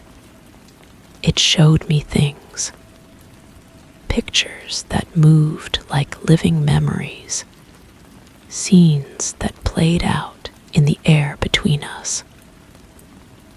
I saw myself in the forest behind the cabin, following the path deeper and deeper into the trees. I saw myself finding something there, something I had been looking for without knowing what it was. But every time the memory reaches that moment of discovery, it fractures, becomes something else, somewhere else. The music box continues its melody, and I realize I'm humming along. The tune seems to bypass my conscious mind and emerge directly from some deeper place, as if it's always been there, waiting for the right moment to surface. I reach out to touch the tiny dancer, and my finger passes through her as if she's made of light and shadow. The sensation is neither warm nor cold, but something between the two, something that exists in the spaces where temperature has no meaning. The room begins to change around me. The walls stretch upward, the ceiling disappearing into darkness above. The floor beneath my feet becomes soft, yielding, like the forest floor covered in years of fallen leaves. The scent of pine grows stronger, mixed now with the smell of earth after rain. I'm standing on the mossy path again, but it's different this time. The trees are closer, their branches reaching toward me like arms. The shadows between them move with purpose, no longer content to remain hidden. They flow like dark water, pooling at the base of the trees before rising up to take shapes that almost resemble people I might have known. The path ahead splits into multiple directions, each one leading deeper into the forest. I know I've been here before, made this choice before, but I can't remember which path I took or where it led. Each option feels equally familiar and equally foreign. I choose the leftmost path, and immediately the forest changes. The trees become younger, their bark smooth and pale. The light filtering through the canopy takes on a golden quality that reminds me of the room upstairs before it changed. The air smells of possibilities and forgotten promises, but as I walk, I begin to notice that my footsteps are leaving no marks on the soft earth. When I look back, the path behind me is pristine, as if no one has ever walked this way. The realization should be disturbing, but instead it feels like a relief, as if I'm finally free from the weight of my own history. A sound ahead draws my attention. It's the music box melody, but played on different instruments by voices that might be human or might be the wind learning to sing. The song grows louder as I approach its source, and I find myself in a clearing I recognize from my memories. The cabin stands at the far end of the clearing, but it's not quite the same cabin. This one is older or newer, or perhaps it exists in a different relationship to the passage of events entirely. Smoke rises from its chimney in patterns that spell out words I can almost read. I approach the cabin, and the door opens before I can knock. Inside, the room with the chair and table waits for me, exactly as I left it, exactly as I found it. The bookshelf, the window, the warm light that carries hints of green. Everything is the same, but my understanding of it has shifted in ways I can't articulate. I sit in the chair again, my hands finding their places on the table's surface.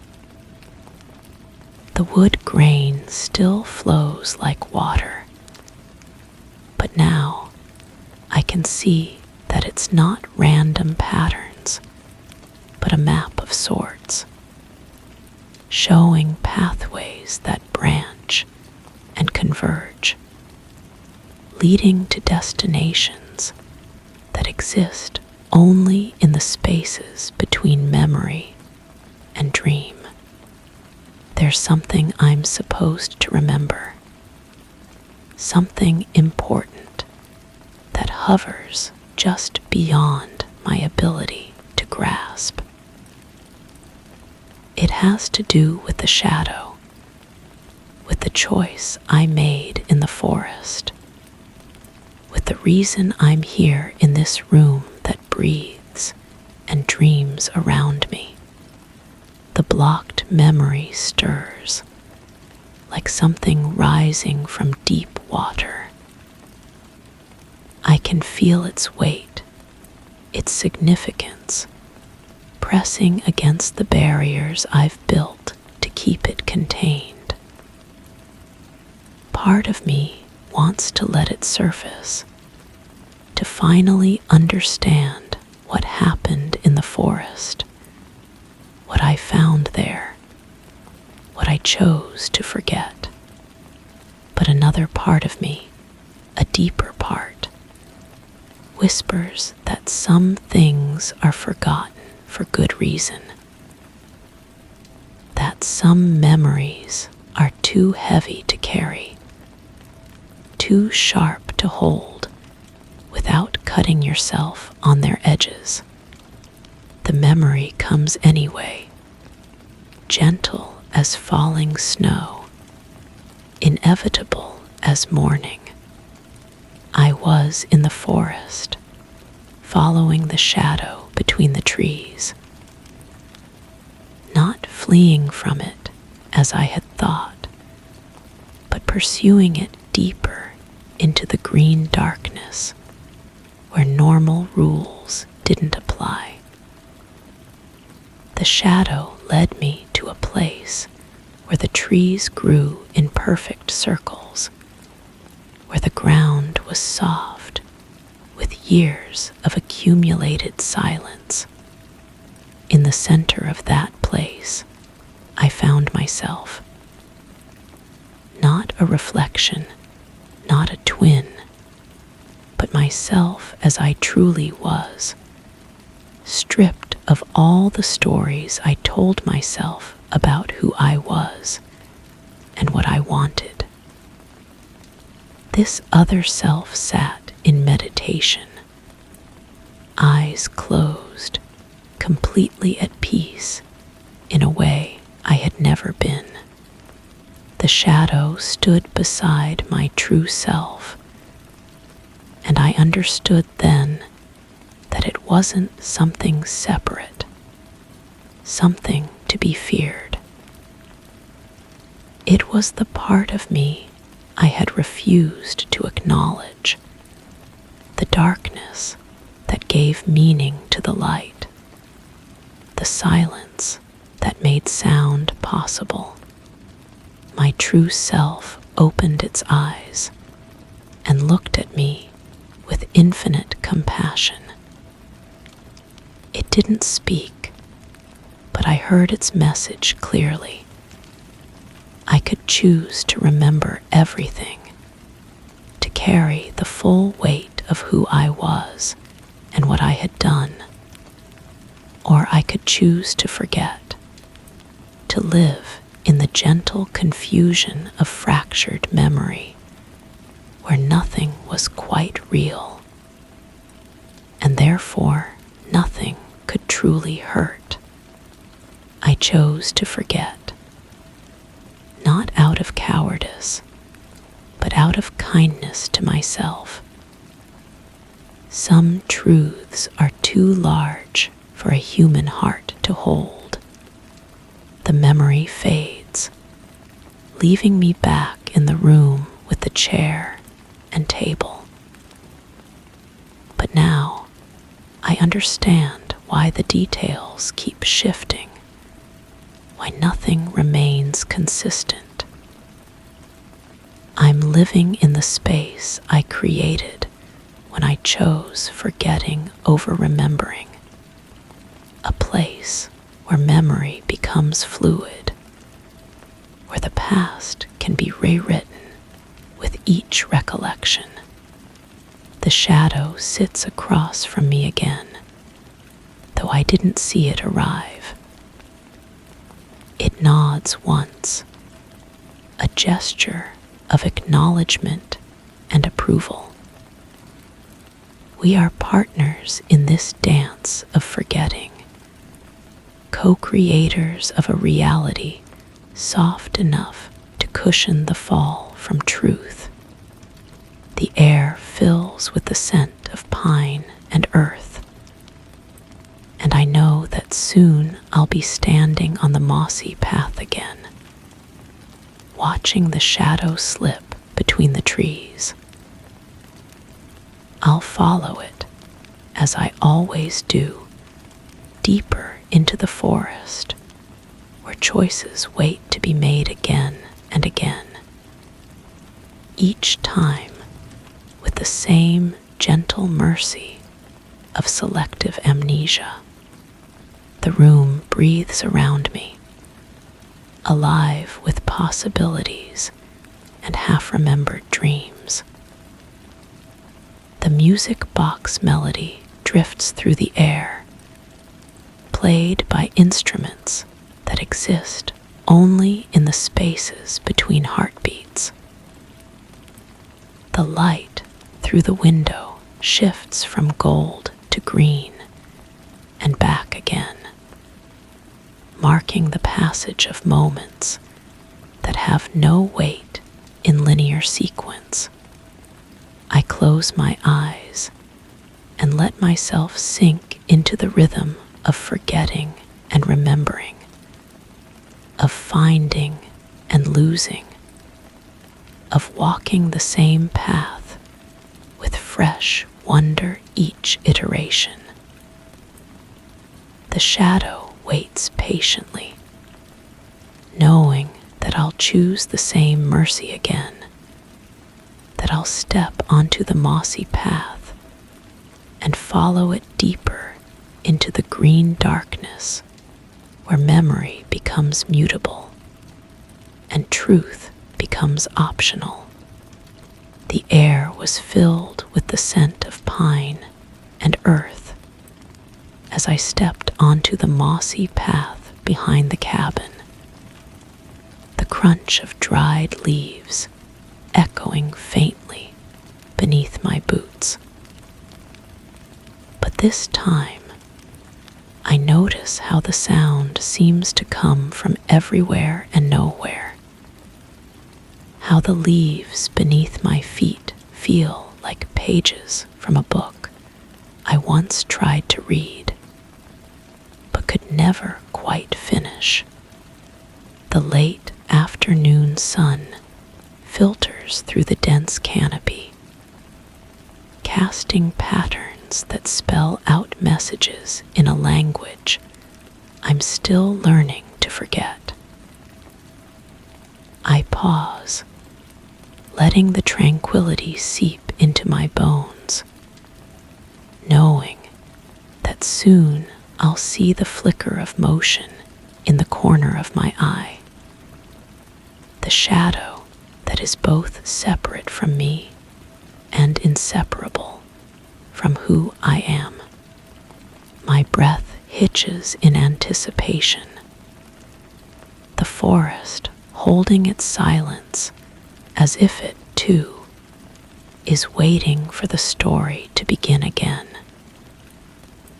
for the gentle cycle of remembering to forget and forgetting to remember to continue its endless, merciful dance. Equals. Story 6. Each morning, the soft chime of the clock punctuates the silence at precisely 5:30.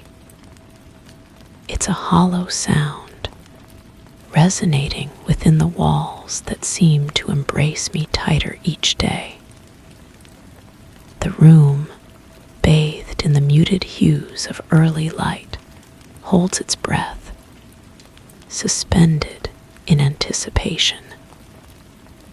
I reach out, fingers tracing the worn wood of the bedside table, finding the same delicate porcelain cup, untouched, its aroma a whisper of yesterday's brew, a faint rustle always to my left, the same subtle disturbance in the air as curtains sway with an unfelt breeze. My feet find the coolness of the floor, yet the steps I take lead nowhere new. The mirror reflects a day I've already lived, with eyes that hold a secret repetition. I open the window, expecting change, but it is no more than a frame to the relentless sky, unyielding in its sameness.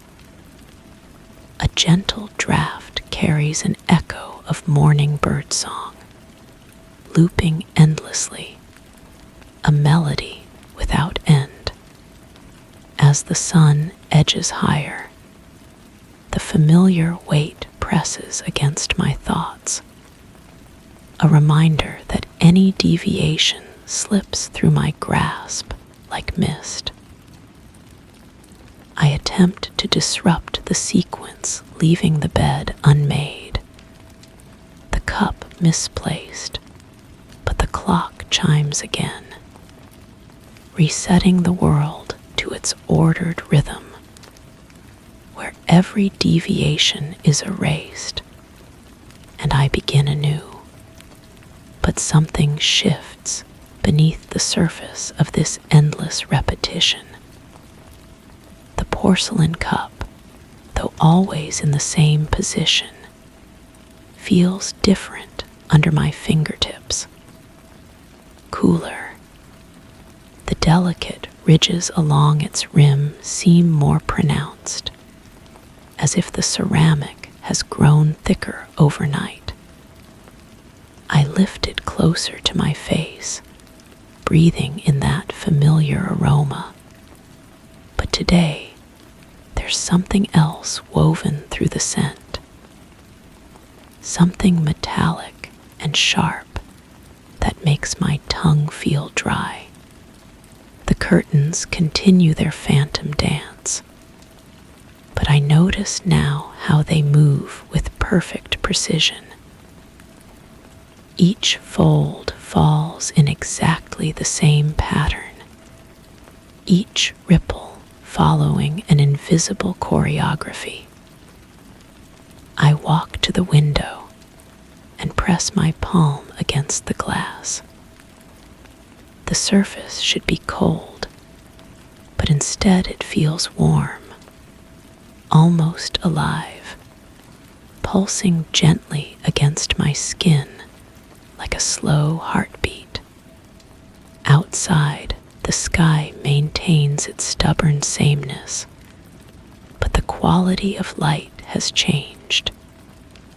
It's softer now, more diffused, as if the air itself has grown thicker. The bird song continues its eternal loop, but I find myself counting the notes. 7 ascending tones, then a pause, then 7 more. Always 7.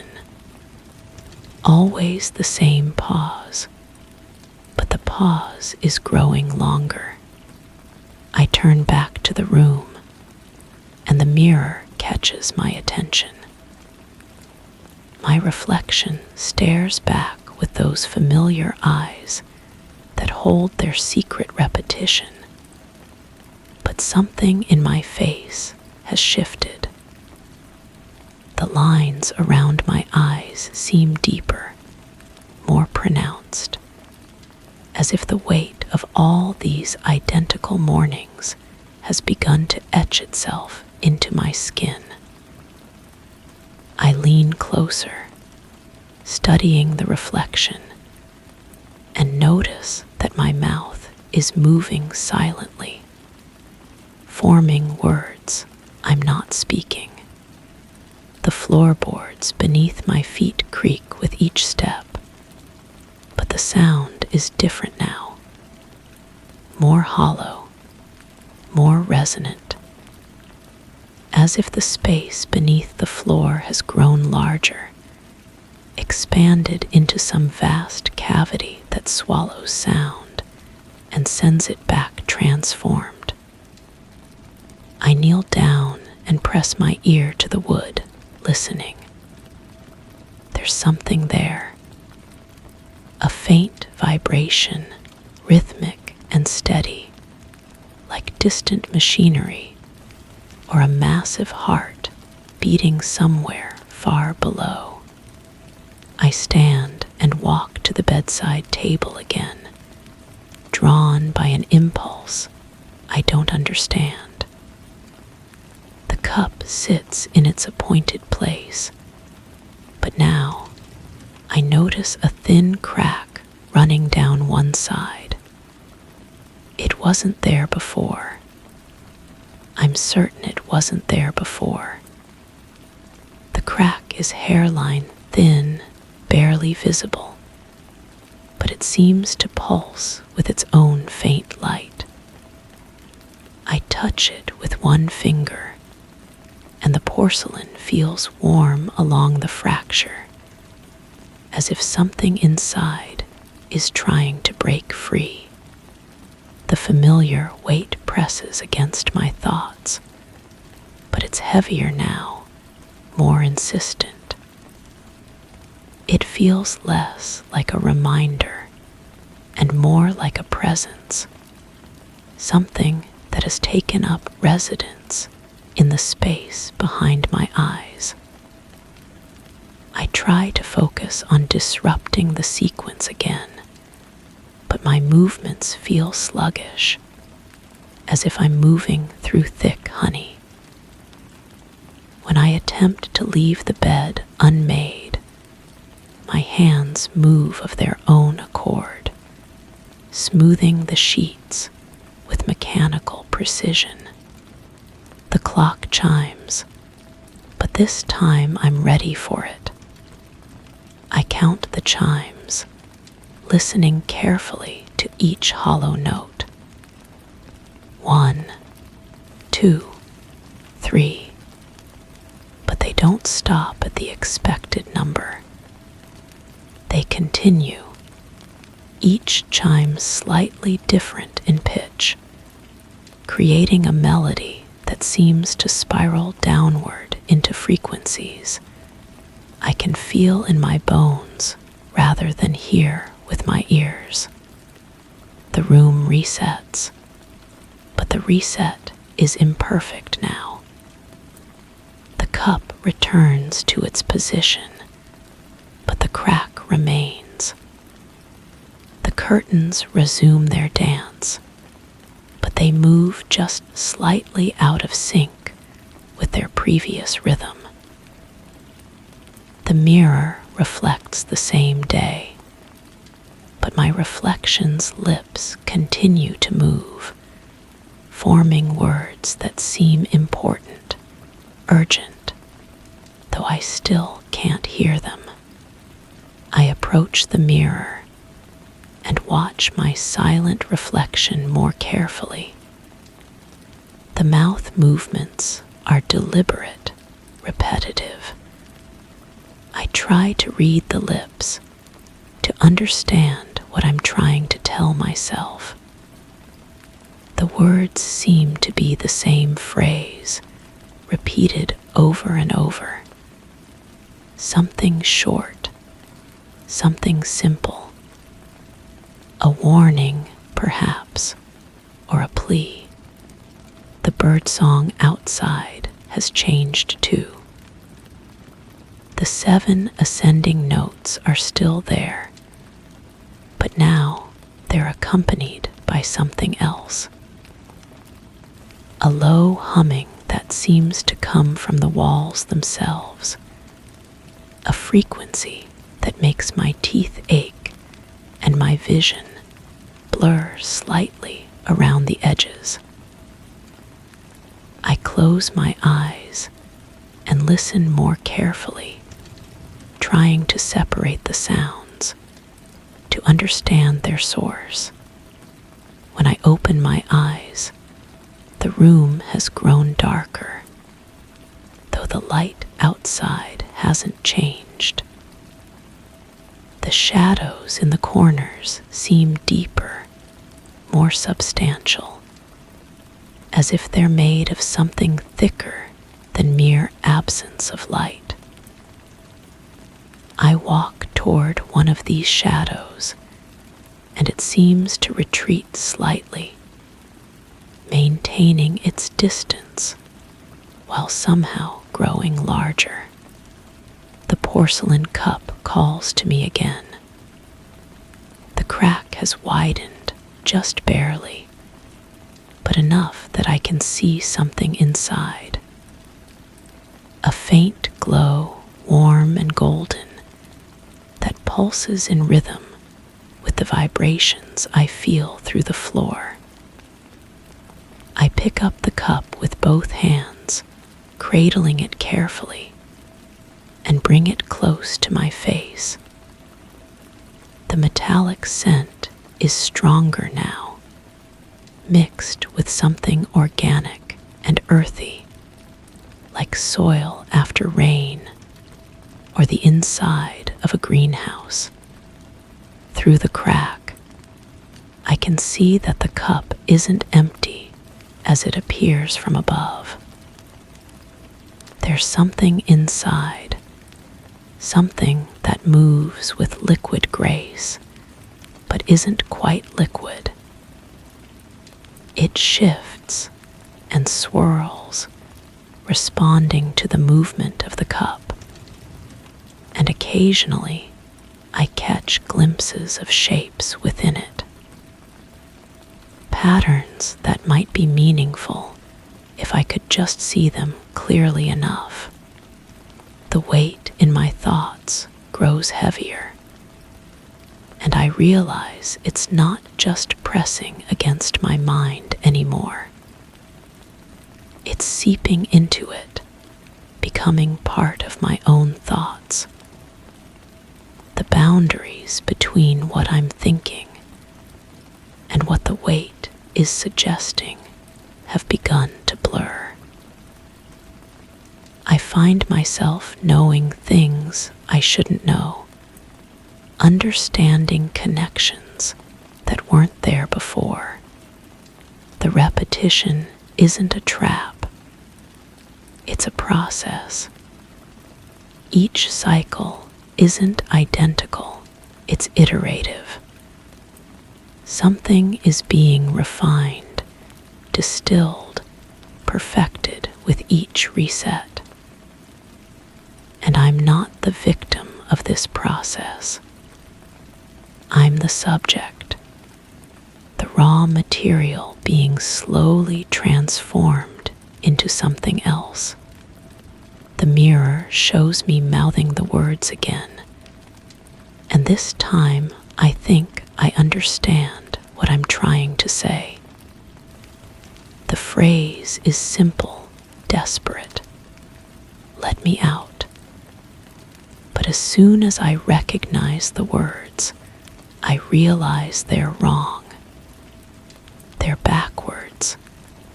What I'm actually saying, what I'm pleading for, is the opposite. Let me in. The clock begins to chime again. But now I understand that it's not marking the passage of identical moments. It's counting down.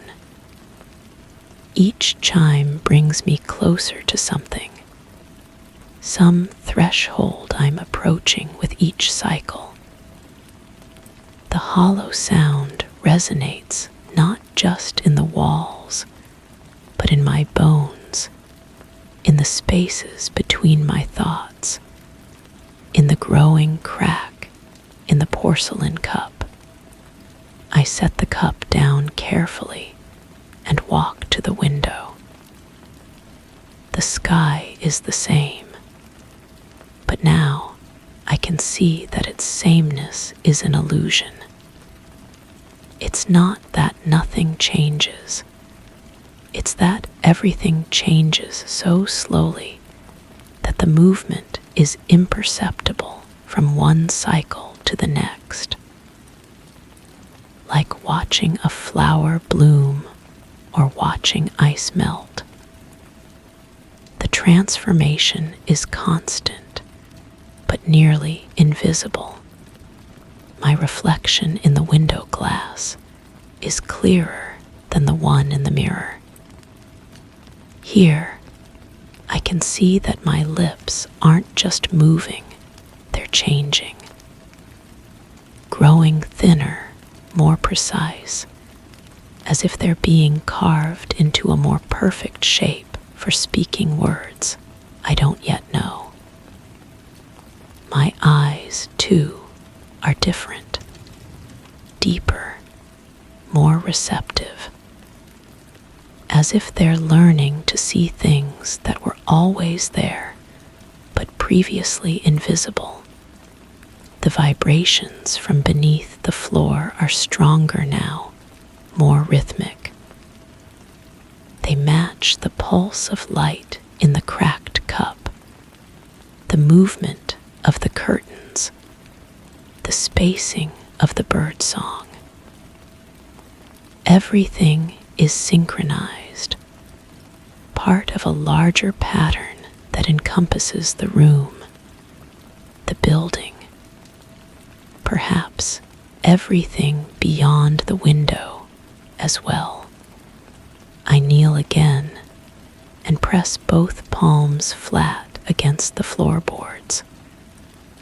The vibrations travel up through my arms, and I can feel them settling into my chest, my throat, my skull. They're not just vibrations. They're instructions. a language written in frequency and rhythm, teaching my body how to change, how to become what it needs to become. The familiar weight in my thoughts isn't foreign anymore. It's becoming native, natural, as much a part of me as my own memories. And with it comes understanding. The cycles aren't repetitions, they're rehearsals. Practice sessions for something larger, something that requires perfect timing and absolute precision. I stand and walk back to the cup. The crack has widened enough that I can slip my fingertip inside.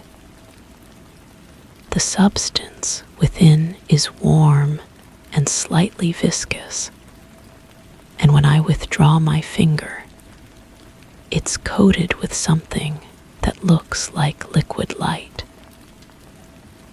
It doesn't hurt, but I can feel it being absorbed through my skin, adding its essence to whatever I'm becoming. The clock chimes again, but this time I chime with it. The sound emerges from my throat without conscious effort, perfectly matched in pitch and resonance. As the sound fades, I realize that the reset isn't happening. The bed remains unmade. The cup stays cracked. The shadows in the corners hold their depth. Something has changed. Some threshold has been crossed. The rehearsals are over. I look in the mirror, and my reflection looks back with eyes that now hold a different kind of knowledge. My lips move, and this time I can hear the words, soft and clear. I'm ready. The room breathes around me, walls expanding and contracting with the rhythm of the vibrations from below.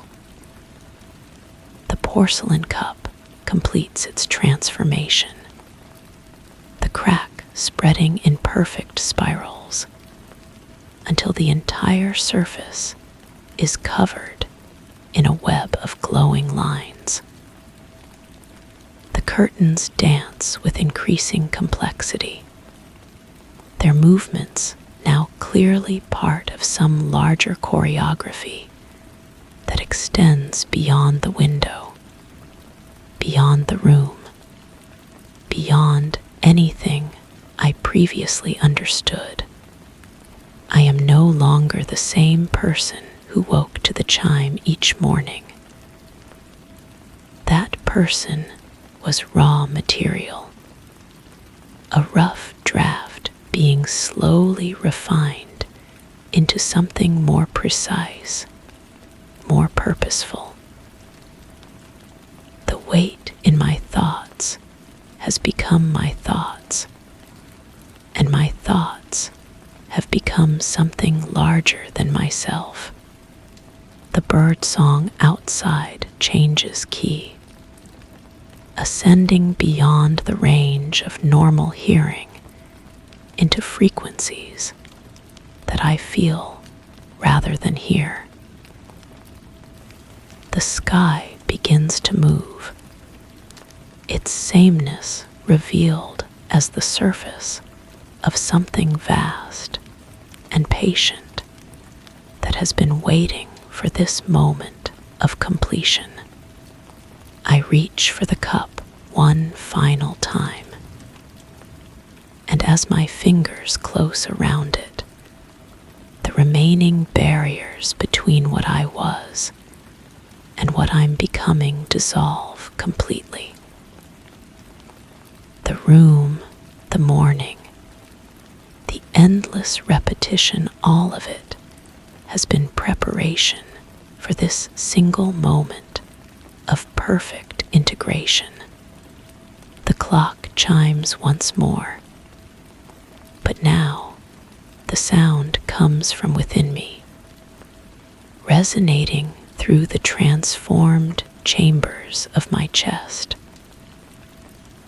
I am the timekeeper now, marking the moments of a different kind of existence, one that operates according to patterns too complex for my former self to have comprehended.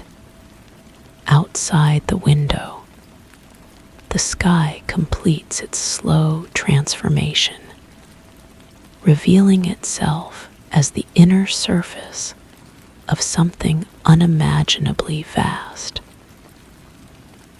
And I understand, with the clarity that comes from perfect integration, that I am now part of its rhythm, its purpose, its endless and patient becoming. The morning light shifts to a frequency beyond normal perception, and I step forward into a day that has never existed before, carrying within me the accumulated weight of all those rehearsal mornings, finally ready to perform my role in the larger pattern that encompasses everything.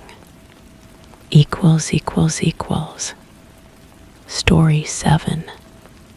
The soft creaking of ancient floorboards accompanied my footsteps as I wandered through the dimly lit hallway. The scent of old books and faint lavender mingling in the musty air. The flickering candlelight cast uncertain patterns on the walls, their gentle dance at odds with the eerie hush that enveloped the room. Something brushed past, just beyond the edge of the wavering shadows, unseen but palpable, leaving a chill that lingered in the silence. I don't remember coming here. The thought drifts through my mind like smoke, insubstantial and elusive. My fingers trace along the wall, feeling the rough texture of aged wallpaper beneath my palm. The pattern should be roses, small pink roses on cream background. But when I look directly at it, the design shifts into something else entirely. Geometric shapes that hurt to focus on, lines that seem to bend away from my gaze. The hallway stretches before me, longer than it should be. I count my steps without meaning to. 7, 8, 9. The numbers feel important, though I can't grasp why.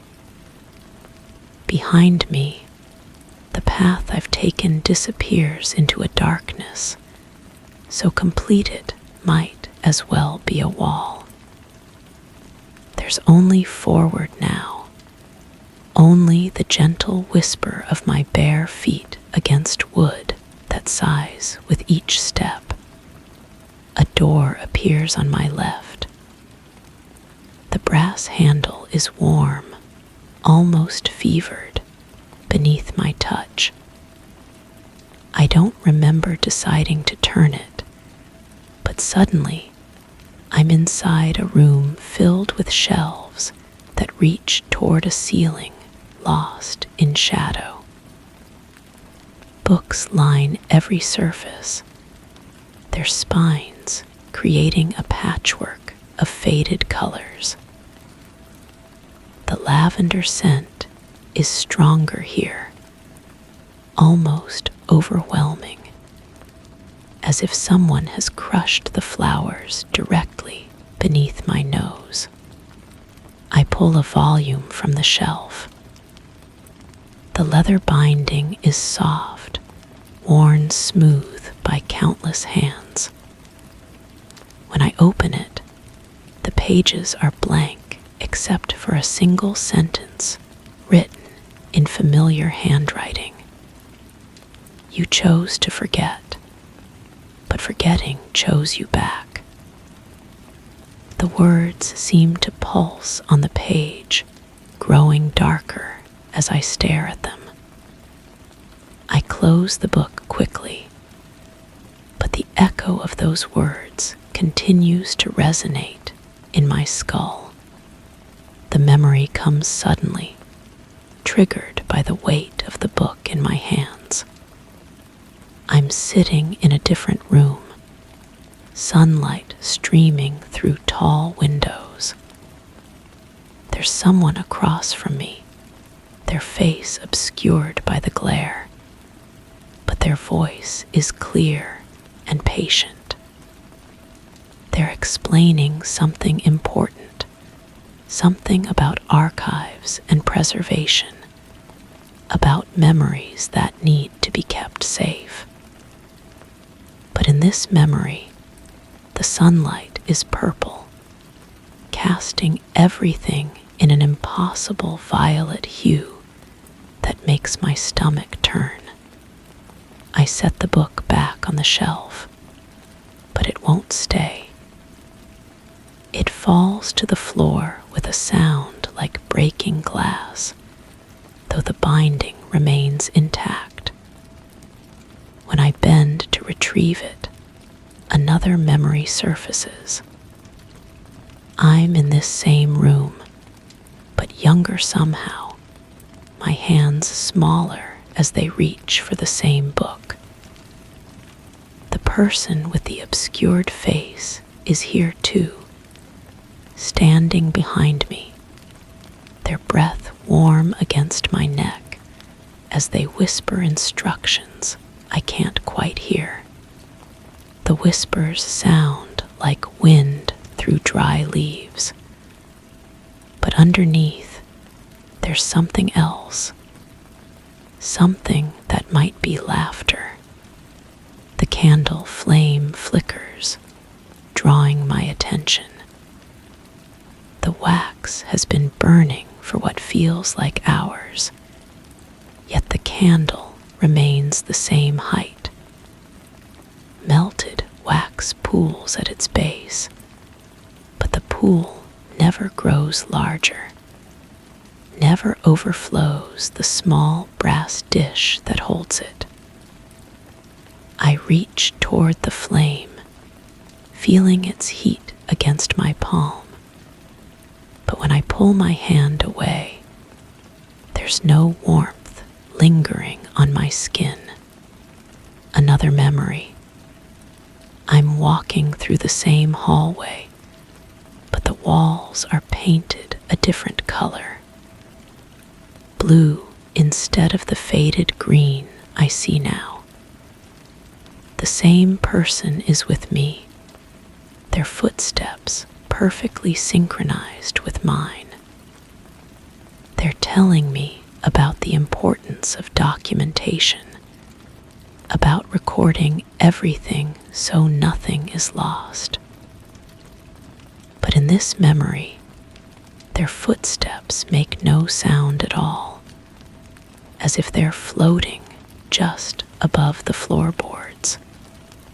The scent of lavender shifts, becoming something sharper, more medicinal. It reminds me of something, but the association slips away before I can grasp it. I move deeper into the room, past shelves that seem to rearrange themselves when I'm not looking directly at them. Books appear and disappear, their titles shifting like living things. One spine reads, voluntary amnesia in gold lettering. But when I blink, it says the art of selective memory. I pull this book from the shelf, and it opens to a page filled with diagrams, charts showing the human brain, with certain areas highlighted in red ink. Notes in the margins, written in that same familiar handwriting, describe procedures for memory suppression, techniques for creating gaps in consciousness. The diagrams seem to move on the page, the red highlighting spreading like spilled blood. The memory that comes with this book is darker. I'm lying on a table, staring up at bright lights that buzz with electrical current. The person with the obscured face is there, but now I can see their hands clearly. Long, pale fingers that move with surgical precision. They're explaining the process, their voice calm and reassuring, but the words they use don't match the tone. They speak of extraction and isolation, of memories that are too dangerous to keep. But in this memory, their hands have too many fingers, and the buzzing lights cast no shadows.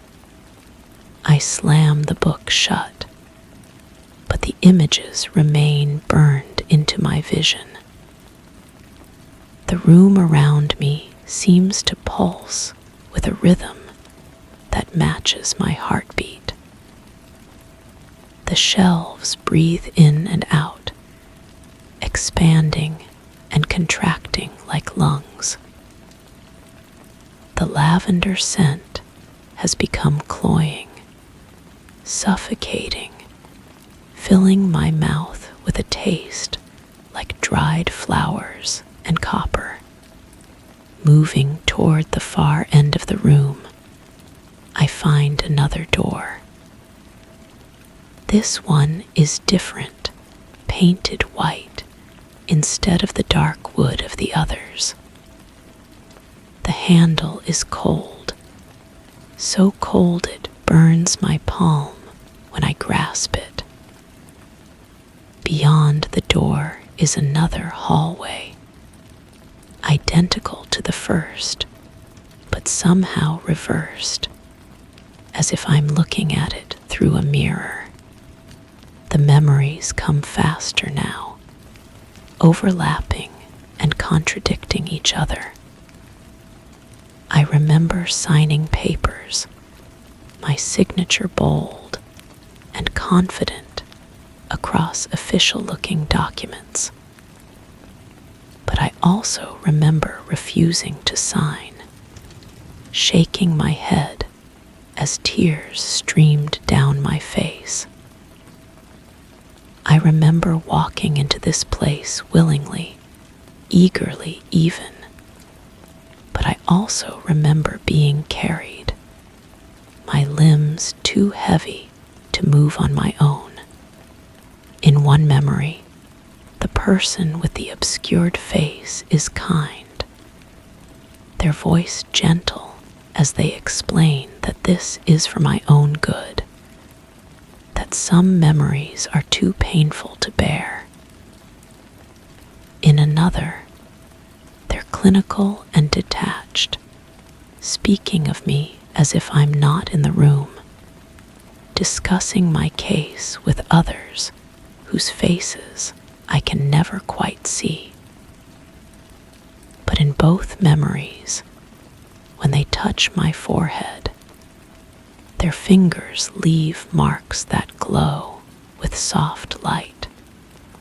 The white hallway leads to a circular room with no windows.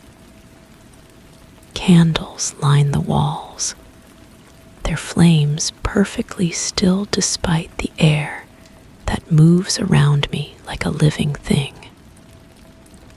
In the center of the room is a chair, upholstered in deep red fabric that looks wet in the candlelight. I know this chair. I remember sitting in it, feeling the fabric against my skin, but I can't remember why I was there or what happened while I sat. The memory hovers at the edge of my consciousness, a gray space that refuses to take shape. Every time I reach for it, it slips away, leaving only the sensation of loss, of something important that has been taken. The harder I try to grasp it, the more elusive it becomes, until I'm left with nothing but the echo of my own frustration. But there are fragments, pieces that break through the gray barrier. The feeling of pressure against my temples, the sound of humming, low and rhythmic, that seemed to come from inside my own head.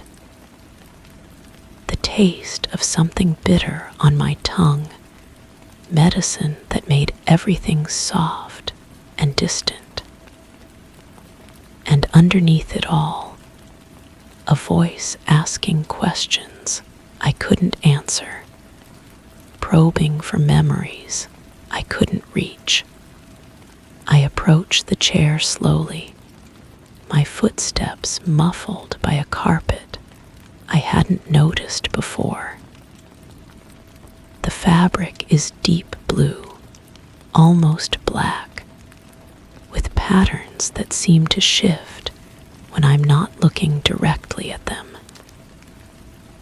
As I get closer to the chair, the lavender scent fades, replaced by something else. Something that smells like rain and metal and fear. The memory that's been hiding finally surfaces, not all at once, but in slow, horrible pieces. I remember sitting in this chair, not once, but many times. I remember the person with the obscured face leaning over me, their hands gentle but insistent as they pressed something cold against my forehead. I remember agreeing to forget, begging them to take away the memories that kept me awake, that made every moment unbearable. But I also remember what I asked them to remove.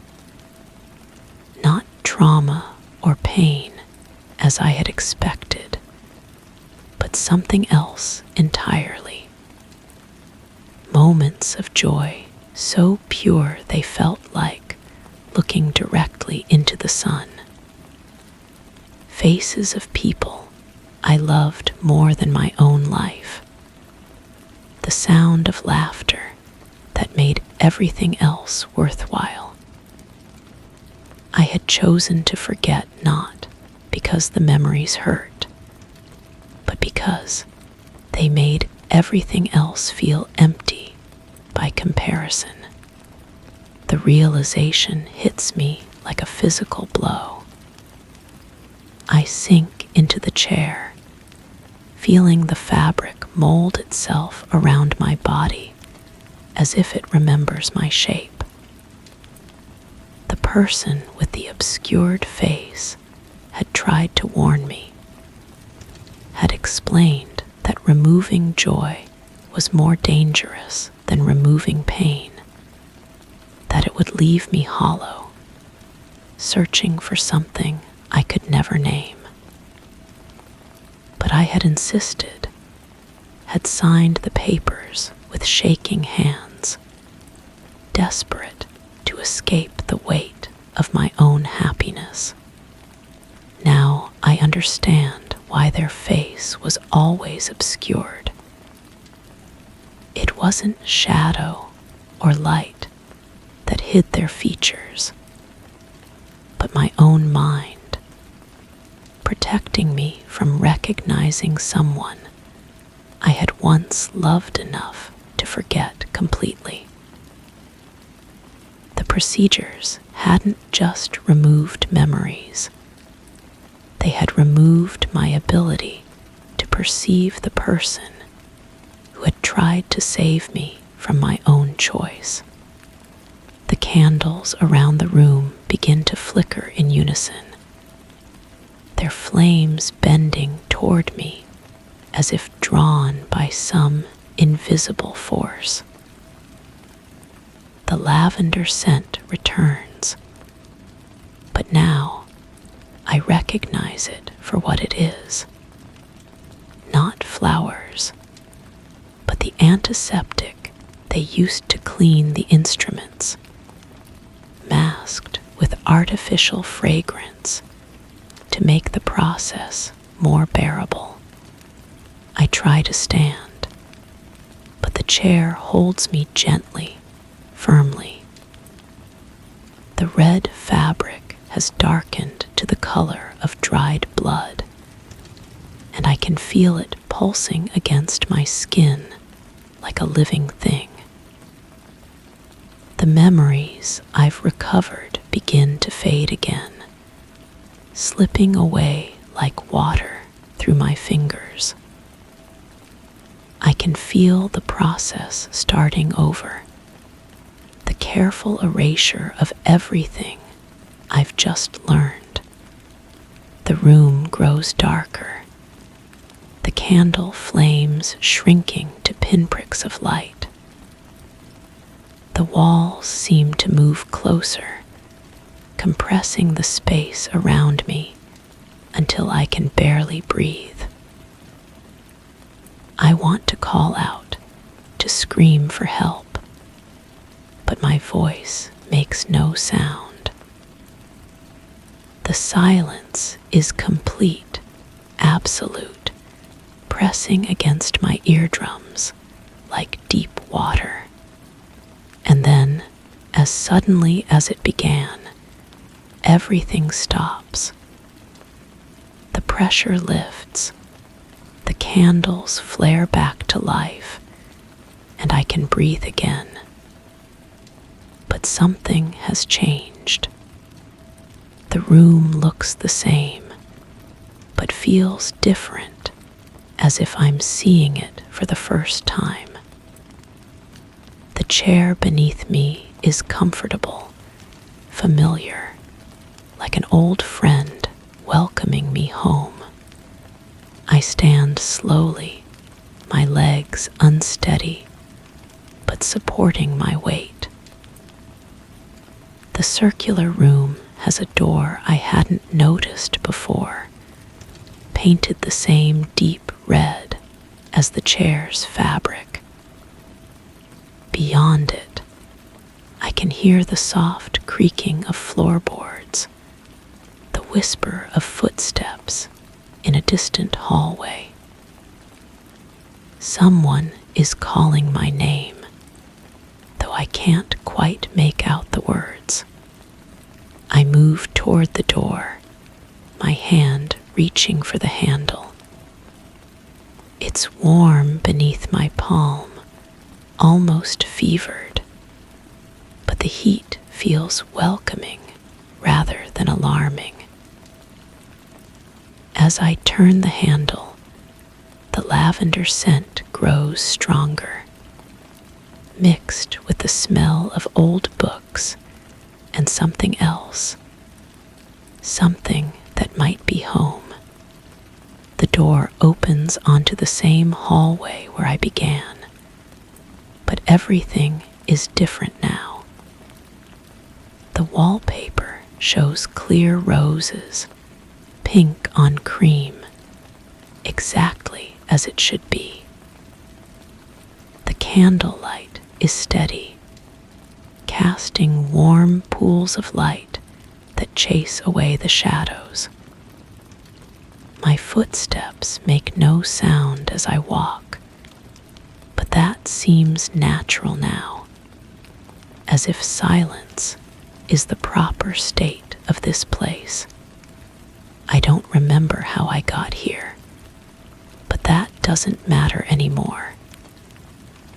The thought drifts through my mind like a gentle breeze, bringing no anxiety or confusion.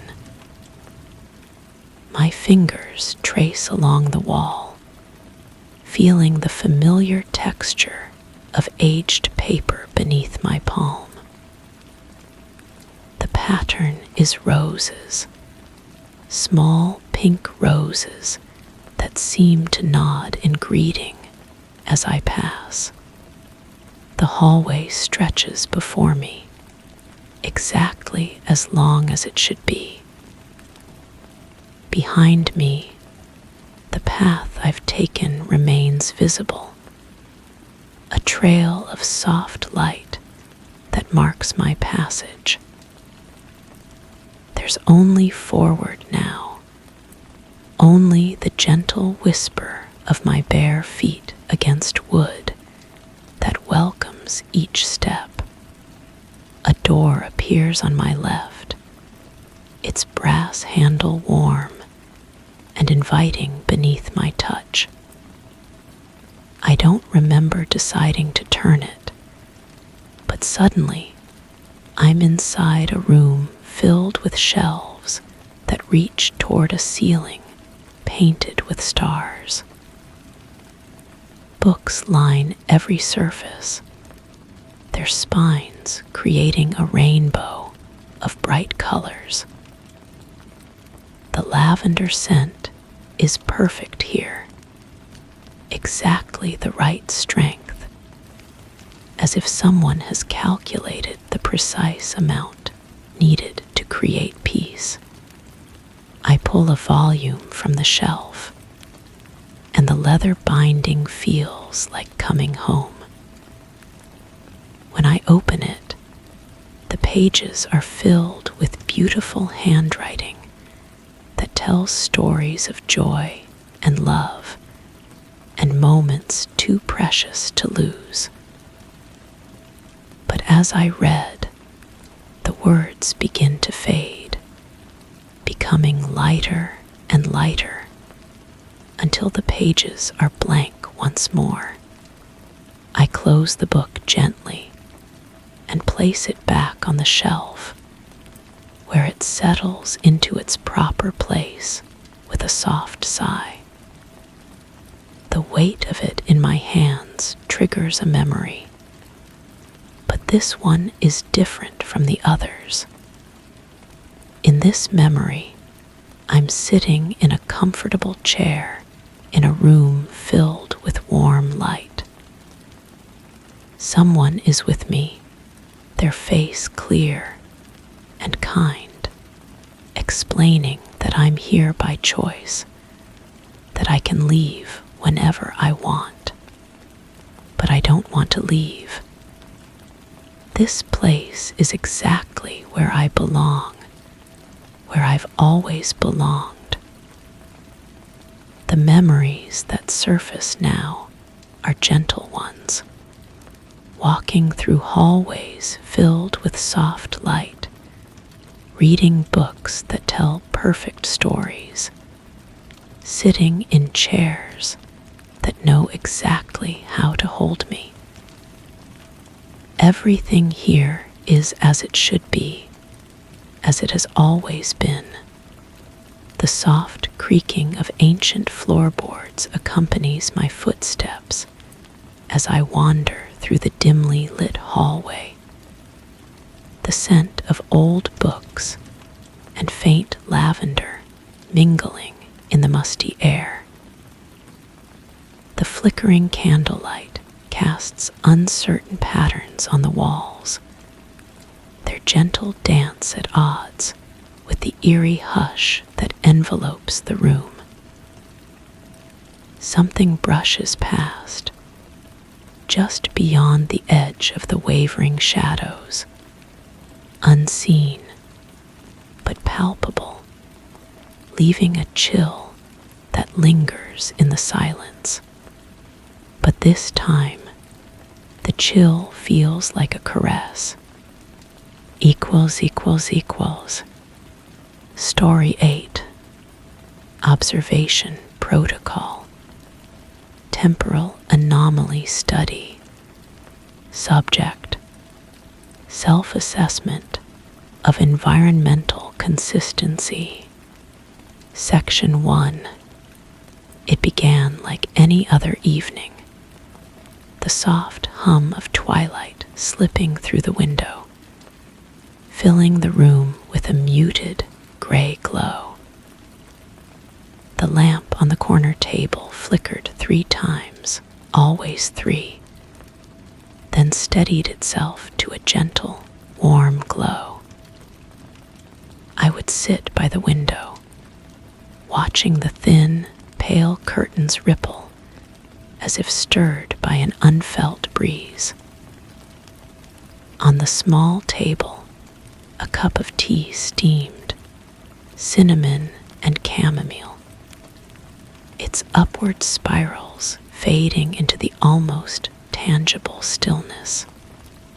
The clock ticked with mechanical certainty, each second merging seamlessly into the next, a relentless, comforting rhythm. At first, it seemed quaint, the predictability of it a temporary refuge from the unpredictability of the world outside. Yet, as days turned into weeks, this repetition began to gnaw at the edges of my thoughts. The evening unfolded, identical in its minutiae, a portrait painted with obsessive precision. The lamp flickers, the curtains sway, the tea steams, the clock ticks. Attempts to break the cycle proved futile. I once moved the lamp, only to find it back in its rightful place the following evening, flickering obediently. The tea, untouched, would cool beside me, only to be fresh and steaming again by the morrow. Each change I endeavored, each attempt to divert the course, was swallowed by the patterned current of my surroundings.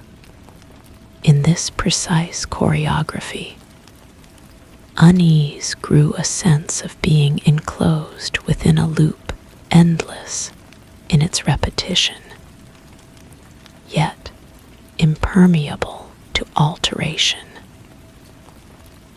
No explanation came, only the certainty that tomorrow the lamp would flicker once more. I have decided to document these occurrences for scientific purposes. The repetition warrants observation. There is a sound beneath the clocks ticking, a subtle oscillation, almost like breathing. I note this without concern. All environments possess ambient frequencies. Section 2. Environmental parameters remain consistent. The lamp maintains its tri-flicker sequence. Duration between each flicker measures approximately 2 seconds, though my timepiece appears to hesitate during these intervals. The hesitation is negligible, likely mechanical wear. The oscillation beneath the clock's rhythm has developed a curious quality. It seems to pause, as if waiting for my attention, then resumes when I focus elsewhere. This suggests auditory pareidolia, the mind's tendency to find patterns in random stimuli. I remain objective in my observations. The tea's temperature defies thermal dynamics. Steam continues to rise despite extended exposure to room temperature. The liquid surface reflects light in ways that seem to shift independent of the source. When I lean closer to examine this phenomenon, the reflection shows my face, but the expression appears more relaxed than I feel. A trick of the light, certainly. The curtains moved differently today. The ripple pattern suggested wind from the east, yet my window faces west. I checked the window seal completely closed, as always. The fabric's texture felt different beneath my fingers, softer, almost silk-like, though I distinctly remember purchasing cotton curtains. No cause for alarm. Environmental anomalies often have mundane explanations. Section 3. The oscillation has begun forming what I can only describe as incomplete words. Not actual speech. I want to be clear about this, but rhythmic variations that coincidentally resemble syllabic patterns. The sound appears to originate from within the walls themselves, as if the building's structure were settling in linguistically suggestive ways. I attempted to record these sounds using my phone, but playback reveals only standard ambient noise. The device's microphone likely lacks sensitivity for such subtle frequencies. During recording, however, I noticed my reflection in the phone's black screen. My mouth was moving, though I wasn't speaking. Muscle memory, perhaps. The mind often rehearses unspoken thoughts. The lamp's positioning has shifted 3 inches to the right. I did not move it. I measured the distance from the table's edge twice to confirm. The measurement remains consistent, suggesting my memory of the original position may be flawed. Memory is notoriously unreliable regarding spatial details. A new scent has entered the room, something floral, reminiscent of jasmine mixed with vanilla. It carries emotional weight, like a perfume worn by someone significant, though I cannot identify whom. The scent appears strongest near the window, fading as I move toward the door. Air currents must be carrying it from an external source. I continue to maintain clinical objectivity.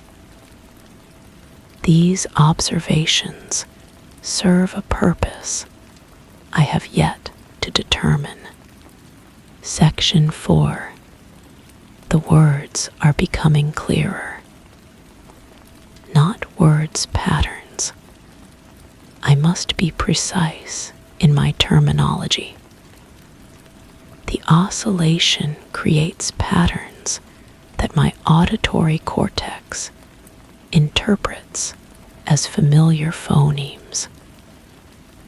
Today, the pattern resembled my name, repeated with gentle persistence. The repetition lasted exactly as long as it took me to write this sentence. When I looked up from writing, the teacup had moved closer to my chair. The distance between cup and chair decreased by approximately 4 inches. I have no memory of reaching for it, though my fingers carry the faint warmth of ceramic contact. Unconscious movement during periods of focused concentration is well documented. The curtains now display a pattern. I don't remember small flowers embroidered in thread that appears to shimmer between silver and gold, depending on viewing angle. The fabric feels familiar against my skin, like something from childhood, though I cannot place the specific memory. The mind often projects nostalgic associations onto neutral stimuli. My reflection in the window has begun to concern me, not the reflection itself, but its timing. It appears a fraction of a second before I move, as if anticipating my actions. When I raise my hand, the reflection's hand rises first. When I turn my head, the reflection has already turned. This suggests eye-tracking delays or minor neurological processing variations. Nothing pathological. The lamp now flickers 4 times instead of 3.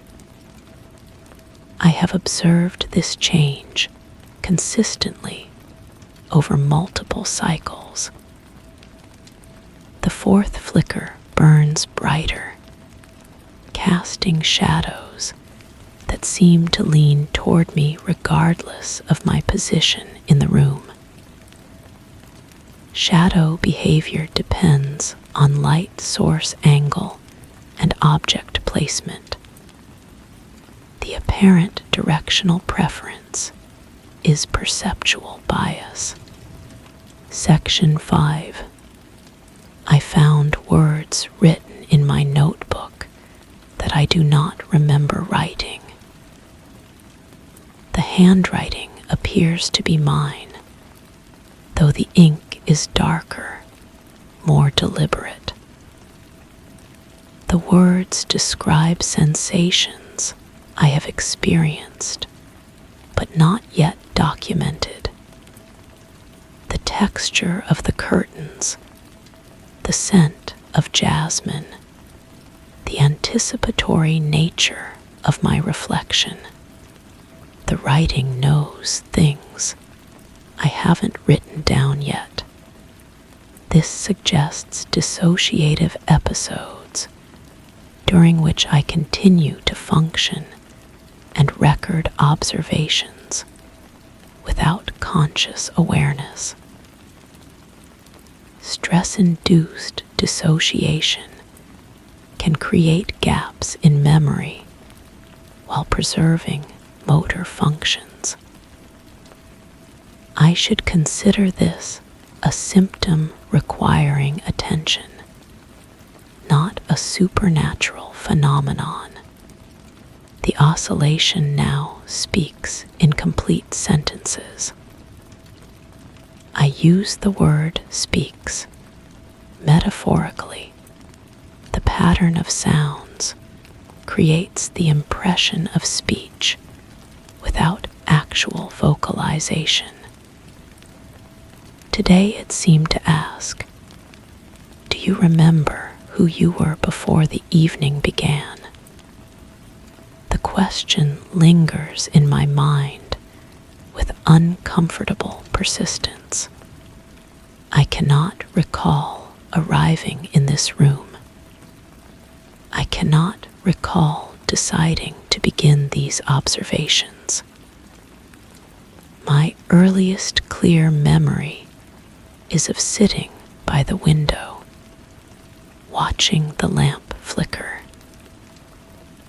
Everything before that moment feels distant, like trying to remember a dream after waking. Memory consolidation issues often accompany dissociative states. The mind prioritizes recent experiences over distant ones during periods of stress.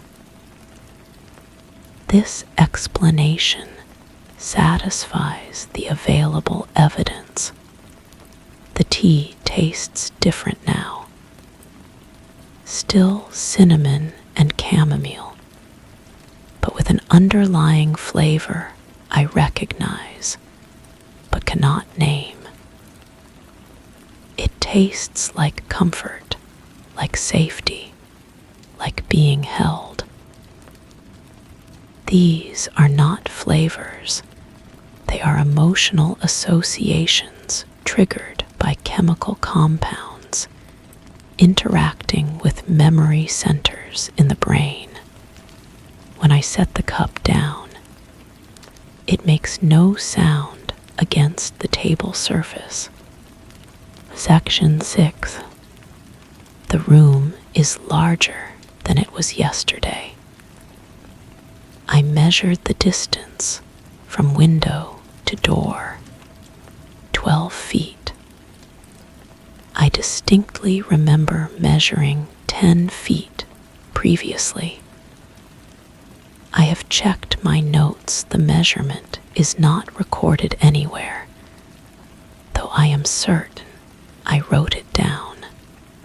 Several pages in my notebook are blank now, though I remember filling them with observations. The ink has not faded. The pages appear never to have been written upon.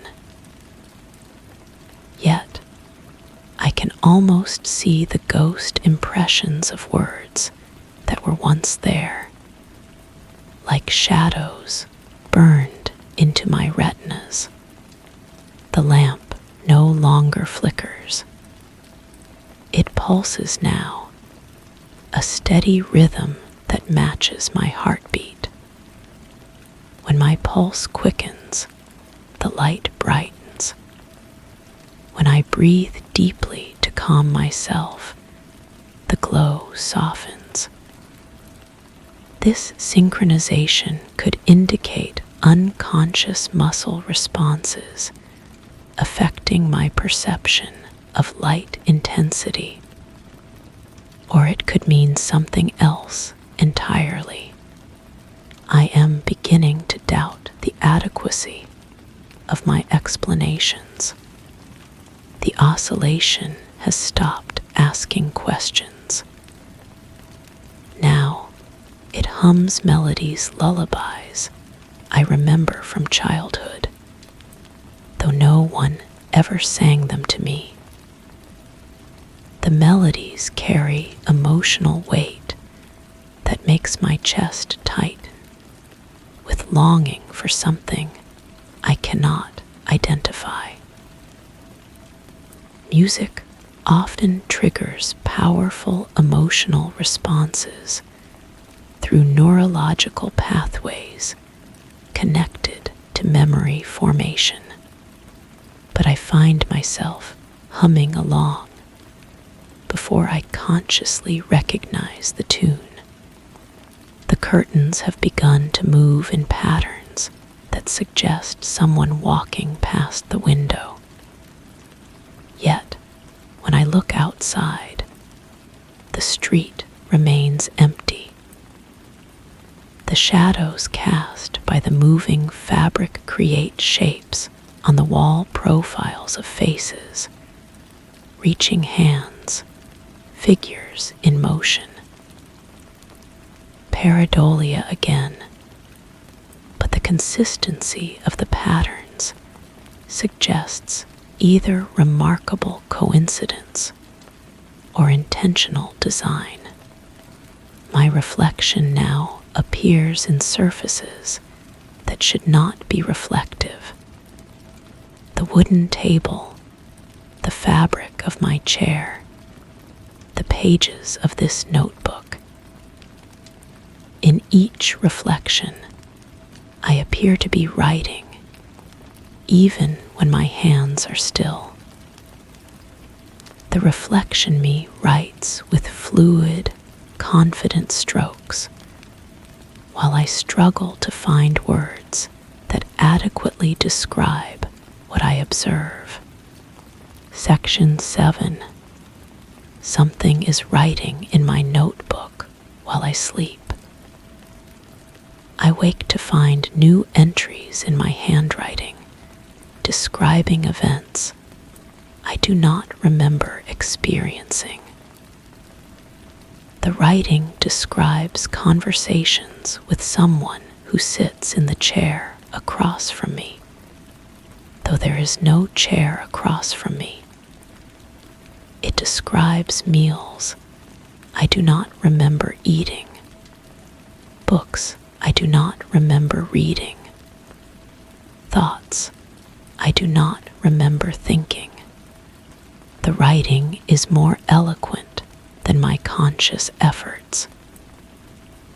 It uses vocabulary I recognize, but rarely employ, constructs sentences with a rhythm and flow that feels foreign yet familiar. The content suggests a version of myself with different memories, different experiences, different concerns. Today's unconscious entry reads, "The evening has always been here. I have always been here. The lamp flickers because it remembers when there was darkness, and the darkness was not empty. The tea steams because warmth calls to warmth, and I am still warm, still breathing, still real enough to cast shadows. The curtains move because someone is always arriving, always leaving, always passing through the space between what was and what might be. I do not remember writing these words. I do not understand what they mean. But reading them makes me feel less alone. The room's dimensions continue to shift. The ceiling appears higher, the walls more distant. When I walk from window to door, the journey takes longer than the measured distance should allow. My footsteps echo as if I am walking through a much larger space. Yet, when I look around, the room appears unchanged. The scent of jasmine has grown stronger, accompanied now by other fragrances: bread baking, coffee brewing, flowers blooming, rain on warm pavement. These are scents of life, of activity, of places where people gather and create memories. Yet I am alone in this room, have always been alone in this room, haven't I? The oscillation now sounds like breathing that is not my own.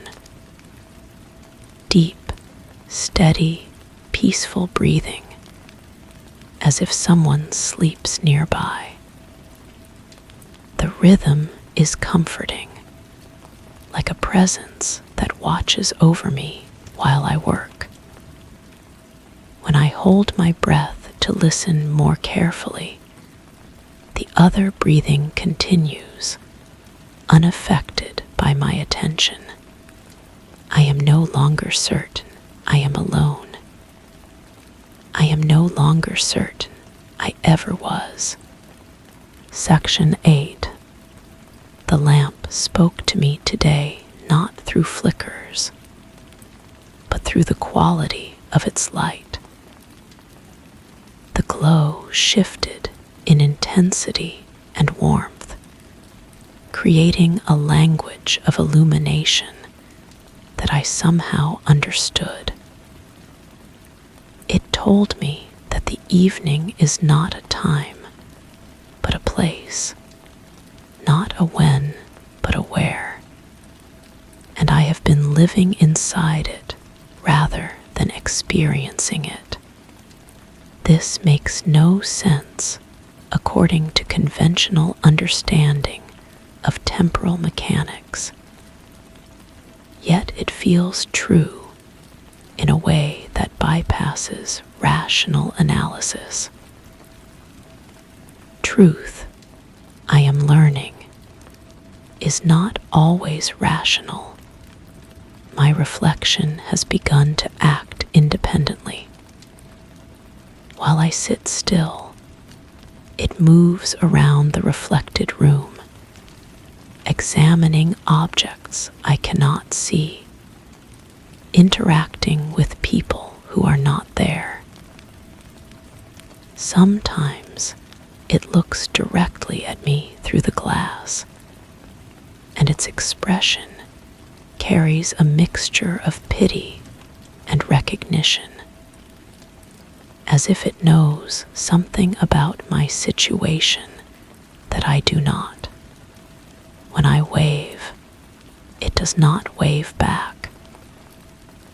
When I speak, it continues its own conversations with invisible companions. We are becoming separate entities sharing the same face. The words I did not write continue to appear in my notebook, but now they respond to my conscious entries. When I write questions, answers appear in the margins in that same familiar yet foreign handwriting. The answers demonstrate knowledge I do not possess, reference experiences I do not remember, suggest solutions to problems I have not yet encountered. Today I wrote, "What is happening to me?" The response appeared immediately. "You are remembering how to be real." I do not understand what this means, but it fills me with a longing so intense it feels like grief. The tea never grows cold now, never empties no matter how much I drink. The flavor has deepened, become more complex, as if the liquid contains not just herbs, but memories of every cup of tea ever brewed, every moment of comfort ever shared over warm beverages, every conversation ever held while steam rose between two people who cared for each other. I taste my mother's kitchen, though I cannot remember my mother.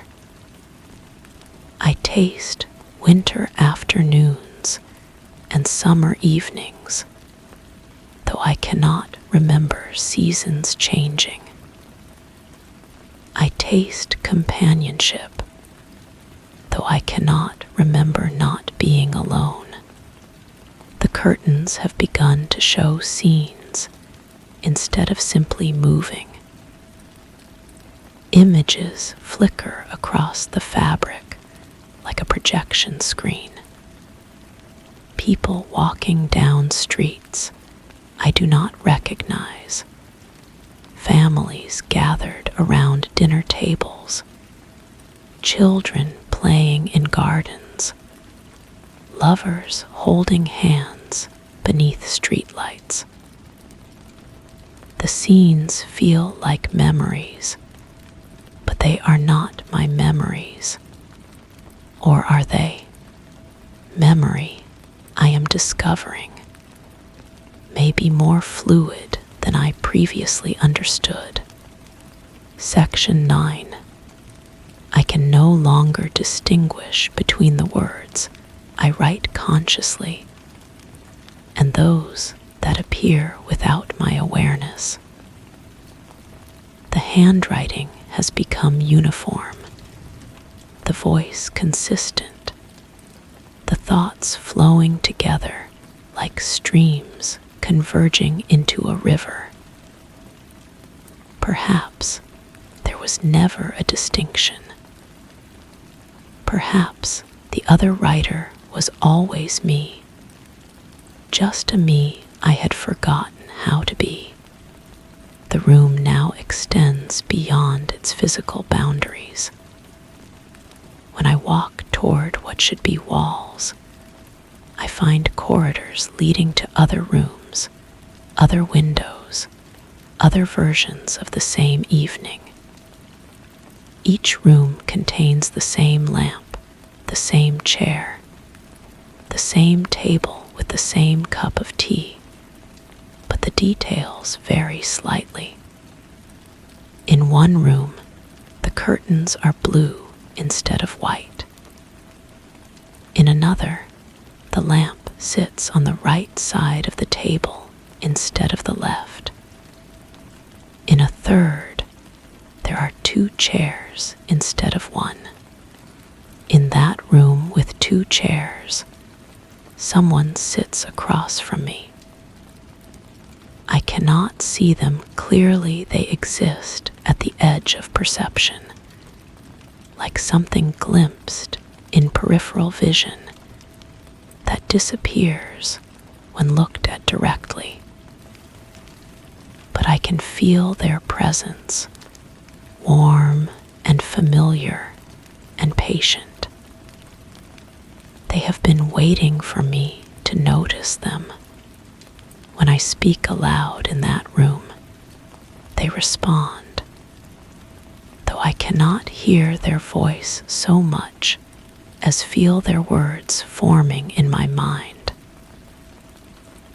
They tell me that the evening is a place between places, a moment stretched into infinity, a space where people go when they need to remember who they are beneath, who they have become.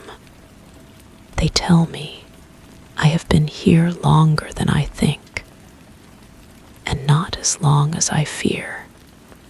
They tell me that everyone finds their way here eventually, when the world becomes too much and the self becomes too little, when the gap between who we are and who we need to be grows too wide to bridge alone. The oscillation has become a symphony now, layered with harmonies that suggest multiple sources. It sounds like a conversation between many voices, all speaking at once, but somehow never conflicting, never overwhelming. I recognize some of the voices. They are mine, from different times, different versions of myself, having different experiences of the same eternal evening. We are all here together, all the selves I have been and might yet become, sharing this space outside of time where change is possible and healing can occur at its own pace. The lamp no longer flickers or pulses. It simply glows with steady, warm light that seems to come from within rather than from any electrical source. The light feels alive, aware, benevolent. It illuminates not just the room, but something deeper spaces within myself I had forgotten existed. Section 10. I understand now that these observations were never meant to be clinical. They were meant to be a conversation, a way of talking myself back into existence after losing track of who I was. The protocol was always just a story I told myself about what I was doing, while I did the real work of remembering how to be present in my own life. The evening is not a trap, but a gift, a pause in the relentless forward motion of time, a space to rest and reconnect and remember. The repetition was not meaningless, but meaningful in ways that bypassed conscious understanding. Each cycle was an opportunity to notice something new, to see familiar things with fresh eyes, to practice being fully present in a single moment, until presence became natural again. The lamp flickers because light is not constant, but dynamic, always moving between states, always in the process of becoming, like consciousness, like identity, like the self that I am still learning to be. The tea steams because warmth rises, because energy seeks connection, because some things in this world still reach toward other things with hope and persistence. The steam carries prayers I did not know I was making, wishes I did not know I held, dreams I thought I had forgotten. The curtains move because there is always motion at the edges of stillness, always change at the heart of permanence, always something new arriving even in the most familiar circumstances. They move because the world is alive, and I am part of it, and separation is an illusion that dissolves when observed closely enough. The clock ticks because time continues, because moments accumulate into meaning, because duration is the medium through which transformation occurs. Each tick is a small death and a small birth, a letting go and a taking hold, a step in the endless dance between what was and what will be. My reflection shows me who I am becoming rather than who I have been. It moves independently because the future self has different knowledge, different capabilities, different relationships with reality. It waves first because it knows what I need before I do. It writes while I rest because the work of becoming never stops, even when consciousness sleeps. The person in the other chair is every person who has ever offered comfort, every presence that has ever made solitude less lonely, every voice that has ever whispered, "You are not alone," into the darkness of doubt and fear. They are also me, the part of myself that knows how to give comfort, how to offer presence, how to be the companion I need. Section 11. The notebook is almost full now, though I remember starting with only a few pages. The writing has become dense, layered, with words appearing between lines I thought were finished, margins filling with observations that elaborate and expand on earlier entries. The text is becoming a living document, growing and evolving as I read it.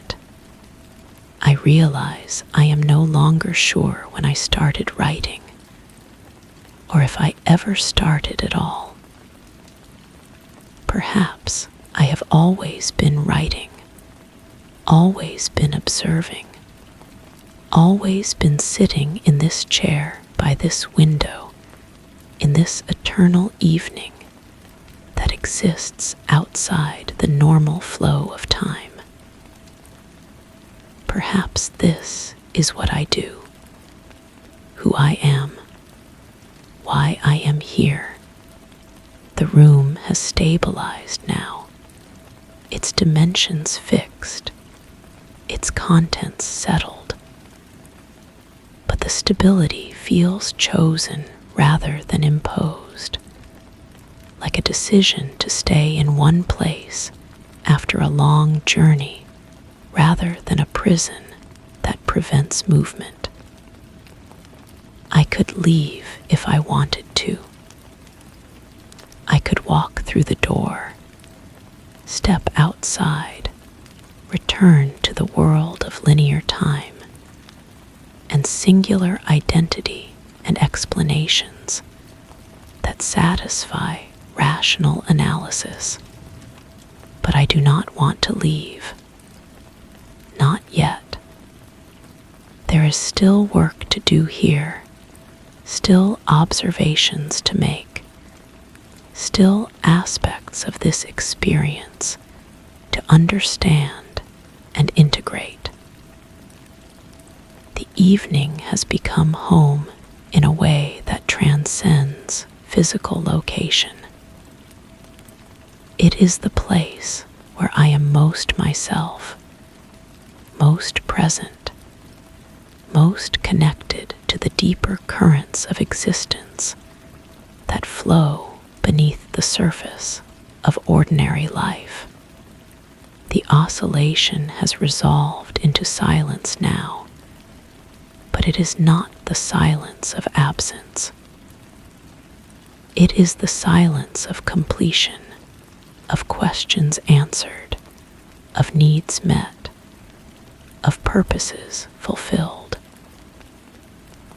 It is the silence that comes after a long conversation with a dear friend, when everything that needed to be said has been said, and what remains is simply the pleasure of shared presence.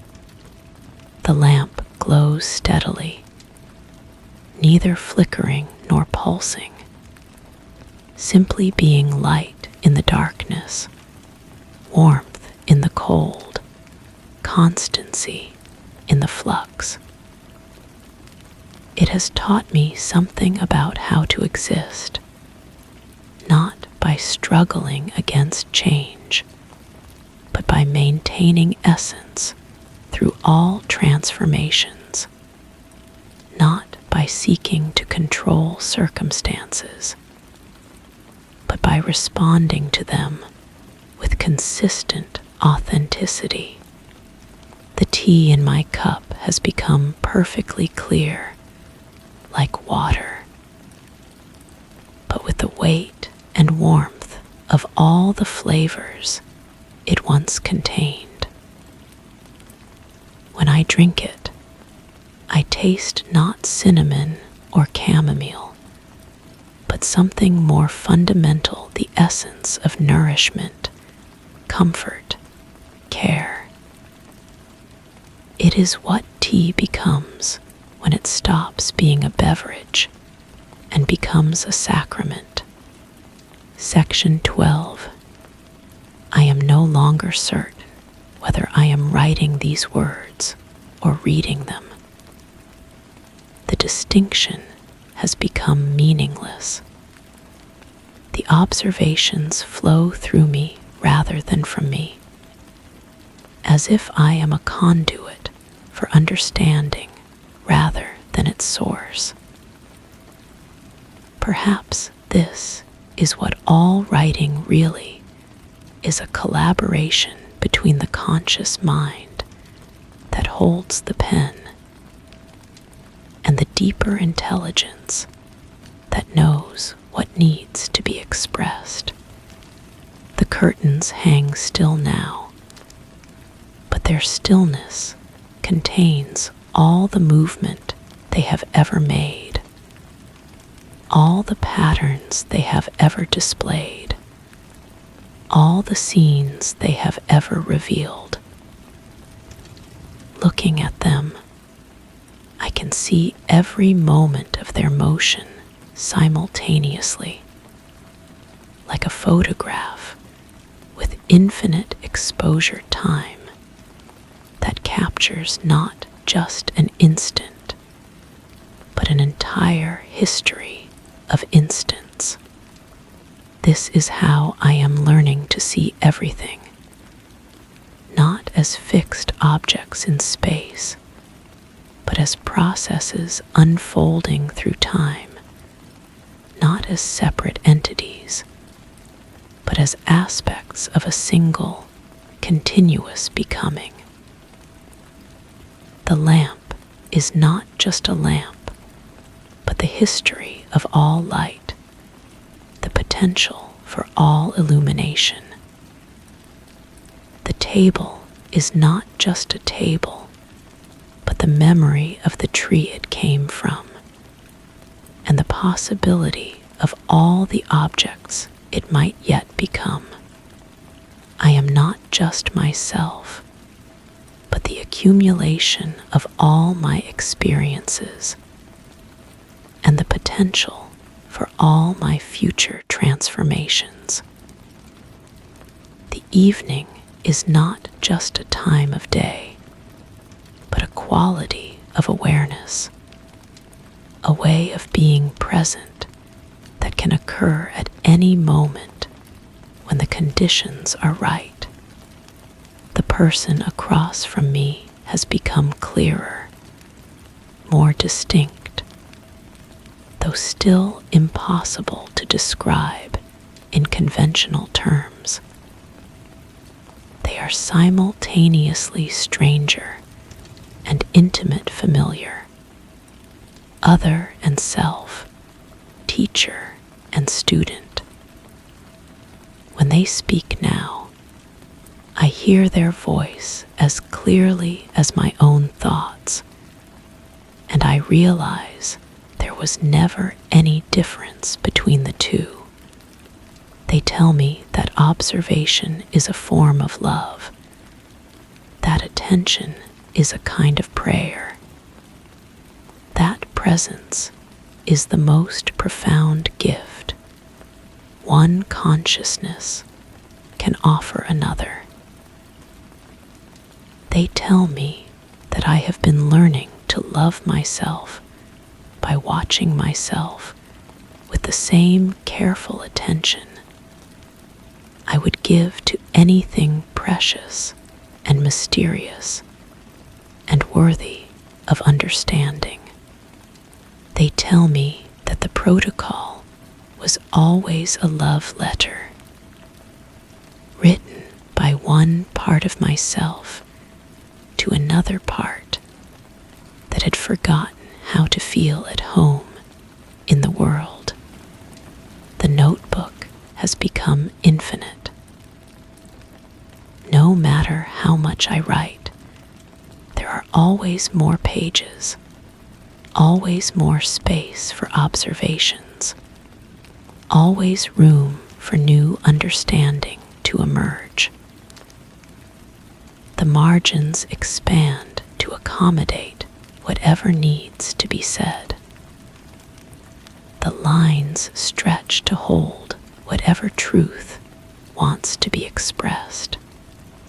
I understand now that this is how consciousness works, not as a container with fixed boundaries, but as a space that grows to hold whatever experiences arise within it. The mind is not a box, but a horizon, always receding as we approach it, always revealing new territories to explore. Final section. I can no longer remember what I was trying to figure out when I started these observations.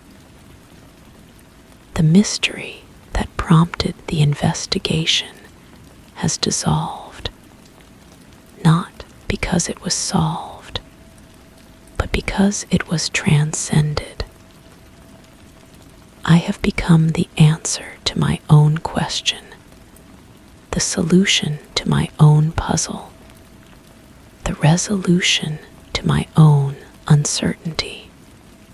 The evening continues, will always continue, exists outside of time, in a space where moments can be infinitely extended, and experiences can be fully digested before the next experience arrives. It is available to anyone who needs it, who finds themselves lost in the rush of linear time and sequential identity, and needs a place to pause and remember who they are beneath, who they think they should be. I write these words, but I also read them, discover them, receive them as gifts from a future self who has already understood what I am still learning. The handwriting is mine, but it is also not mine, belongs to me, but also belongs to the larger intelligence that flows through individual consciousness like water through cupped hands. The lamp will flicker again tomorrow, or what passes for tomorrow in this place outside of time. The curtains will move, the tea will steam, the clock will tick, but I will not be confused by these phenomena, because I understand now that they are not problems to be solved, but invitations to be accepted, not mysteries to be decoded, but experiences to be fully inhabited. Someone else will find this notebook, will read these observations, will begin their own investigation into the nature of reality and identity. and the strange loops that connect observer and observed, writer and reader, self and other. They will think they are reading something never meant to be found, and they will be right. They will also be wrong.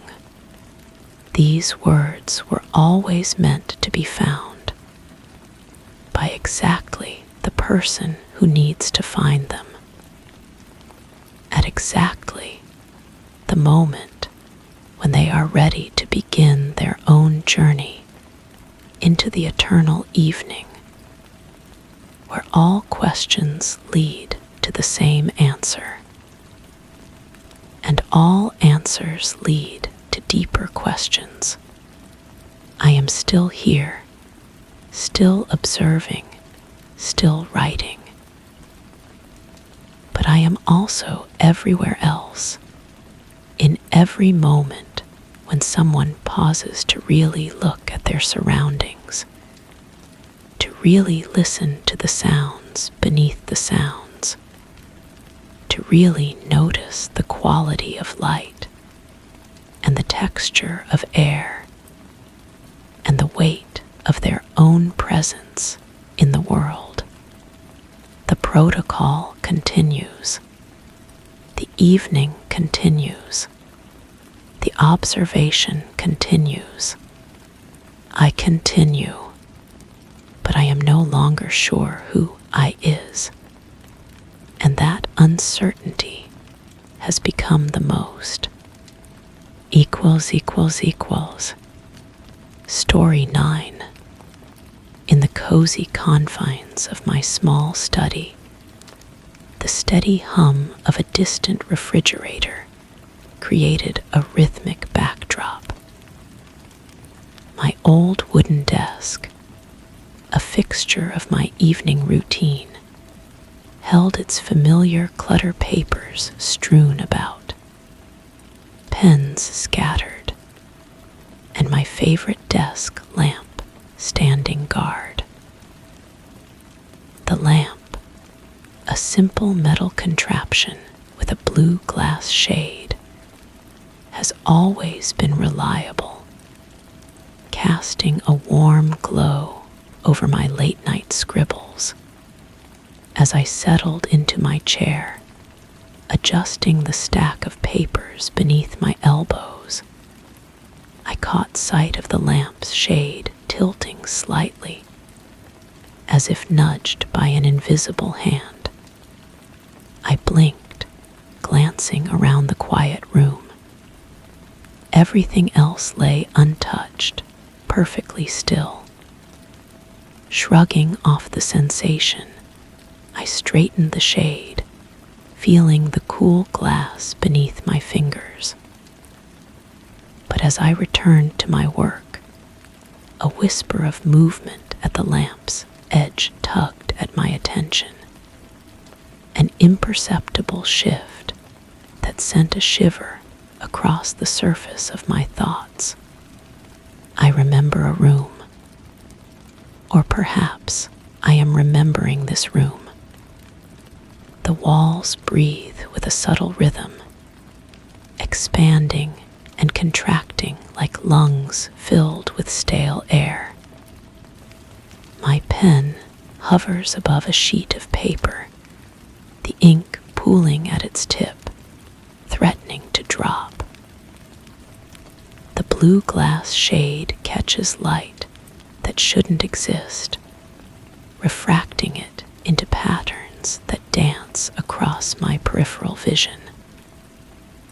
When I turn to look directly, the patterns vanish, leaving only the steady glow I've known for years.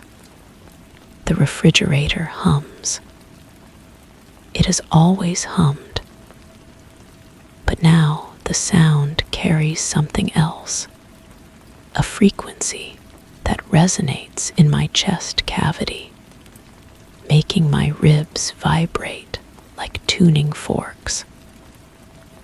I write this down, watching my hand move across the page with mechanical precision. The words flow from somewhere deep within, though I cannot remember forming the thoughts that birthed them. My fingers trace the edge of the desk. The wood grain feels different now, softer, warmer, like skin that has been touched by fever. The sensation travels up my arm, a tingling awareness that something fundamental has shifted in the space around me. I press my palm flat against the surface, feeling for the familiar roughness of aged timber. Instead, there is a pulse, faint but unmistakable, beating in rhythm with my own heart. The lamp flickers. Not the bulb, but the shade itself seems to shimmer, as if made of water rather than glass. I reach toward it again, drawn by an impulse I cannot name. The cool touch I expect never comes. Instead, warmth spreads from my fingertips, and for a moment, I swear I feel the lamp lean into my touch, like a cat seeking affection. I am writing. I am always writing. The words appear on the page before I am conscious of thinking them. My handwriting flows in loops and curves that feel foreign, though the pen remains steady in my grip. I read what I have written. The walls remember what I have forgotten. I do not recall forming these words, yet they pulse with truth that makes my throat constrict. There is a note on my desk. It sits beneath a stack of papers, corner visible, beckoning. I pull it free, unfolding the creased paper. In my own handwriting, it reads, "Do not trust the lamp." I frown, studying the careful script. When did I write this? The ink appears fresh, still slightly wet to the touch. I set it aside and return to my work, but when I glance back, the note has changed. Now it says, "The lamp does not trust you." The room grows smaller. Or perhaps I am growing larger. The walls seem closer now, their breathing more pronounced. I can feel their rhythm in my bones, a steady expansion and contraction that matches the rise and fall of my chest. Am I breathing with the room, or is the room breathing with me?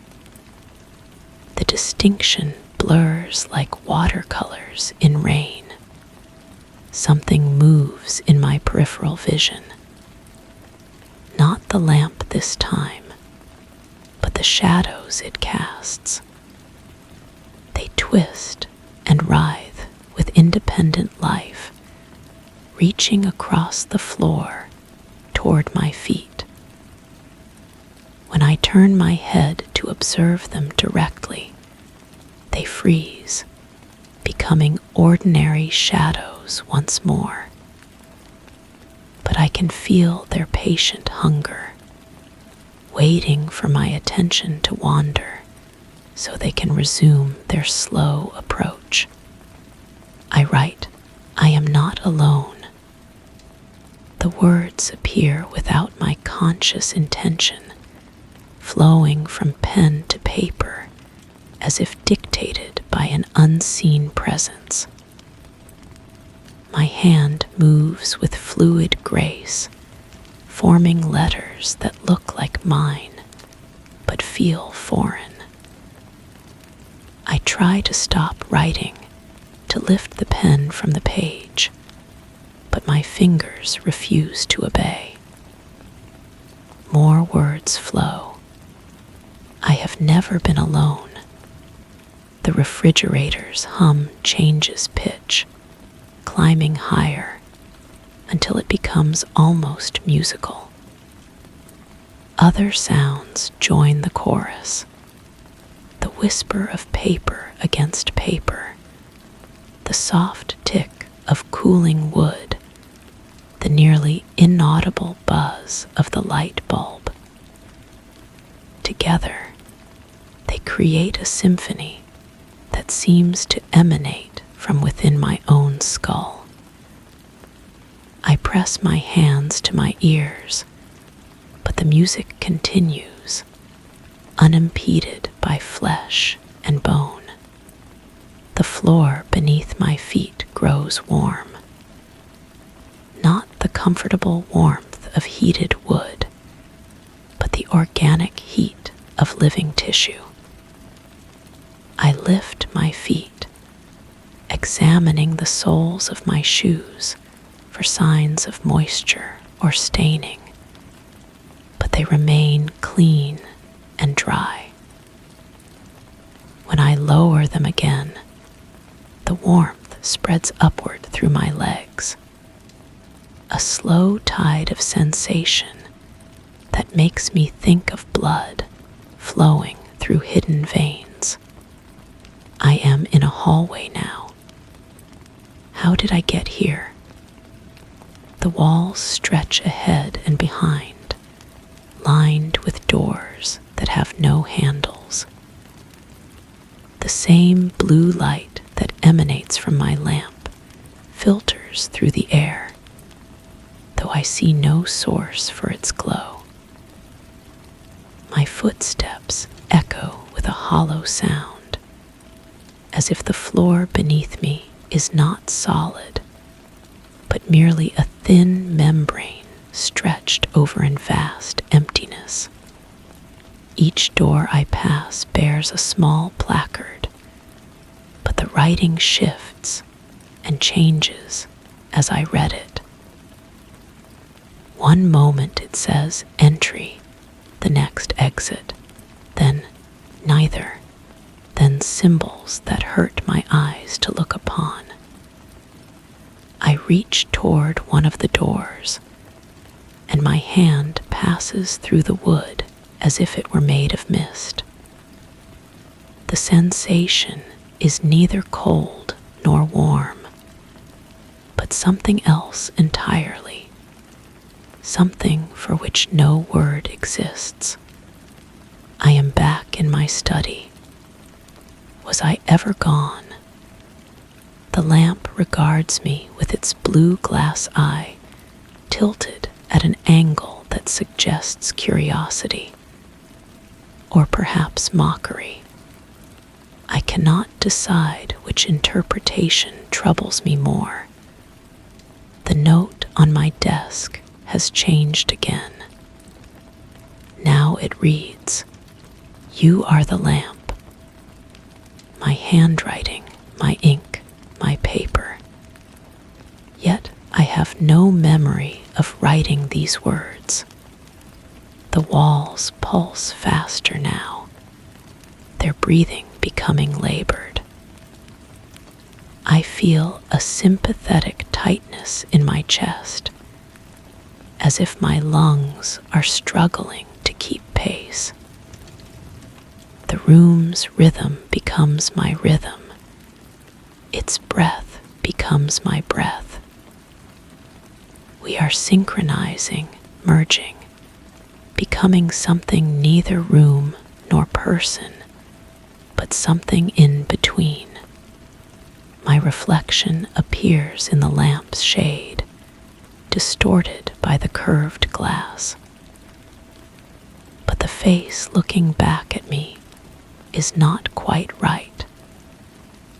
The features are mine, yet arranged differently, as if someone has taken a photograph of me and reassembled the pieces according to their own aesthetic preferences.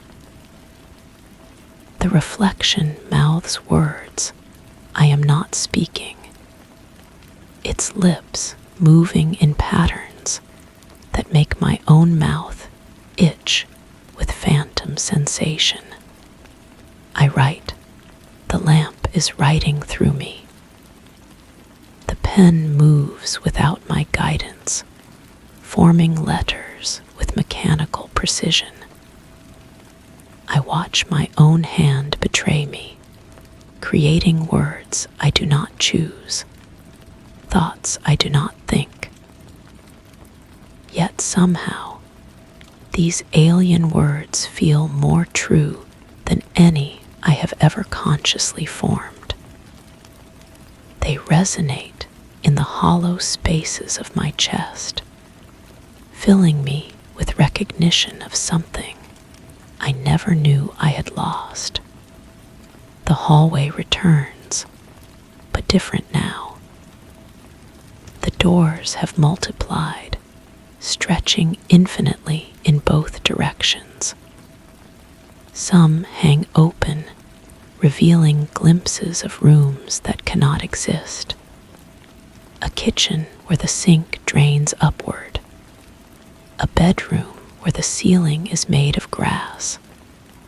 A bathroom where the mirror reflects not my image, but my thoughts made visible. I walk faster, trying to find the door that leads back to my study.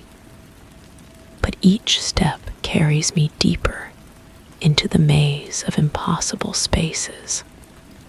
A voice speaks, though I see no speaker.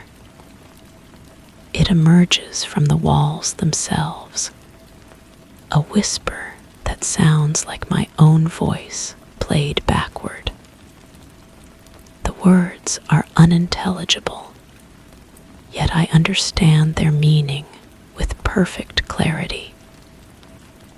They tell me that I have been here before, many times, walking these same corridors, opening these same doors, searching for a way back to a room that may never have existed. I am writing again, though I do not remember returning to my desk. The words flow faster now, my hand struggling to keep pace with the thoughts that pour through it. The handwriting changes as I watch, becoming more angular, more aggressive. The letters lean forward as if eager to escape the page, to take on independent life and meaning.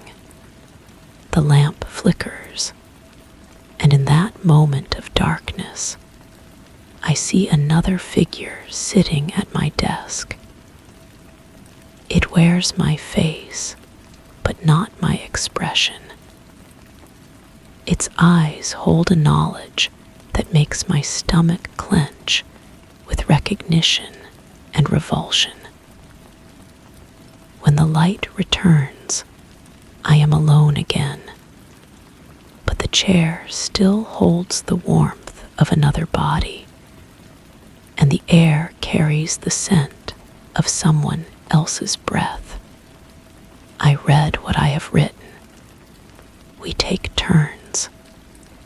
The words swim before my eyes, rearranging themselves into new configurations. We take turns writing. We take turns being. We take turns remembering. I do not understand what this means, yet the knowledge settles into my bones like a familiar ache. The room contracts around me, walls drawing closer with each pulse of their breathing. Soon, I will be pressed between them, flattened like like a flower between the pages of a book. But I do not feel afraid. Instead, there is a sense of homecoming, of returning to a place I have always belonged but never recognized. The hallway appears again, but now it is circular, forming a loop that brings me back to my starting point with each completed circuit. Yet something changes with each revolution. The doors shift positions, the lighting alters in subtle ways, and my own reflection in the polished surfaces becomes progressively less familiar. By the 10th circuit, I am walking behind a stranger who wears my body like an ill-fitting suit. I write, "The lamp remembers what I forget." The words appear in handwriting that is almost, but not quite, my own. The letters are too perfect, too deliberate, formed by a hand that has had infinite time to practice their creation.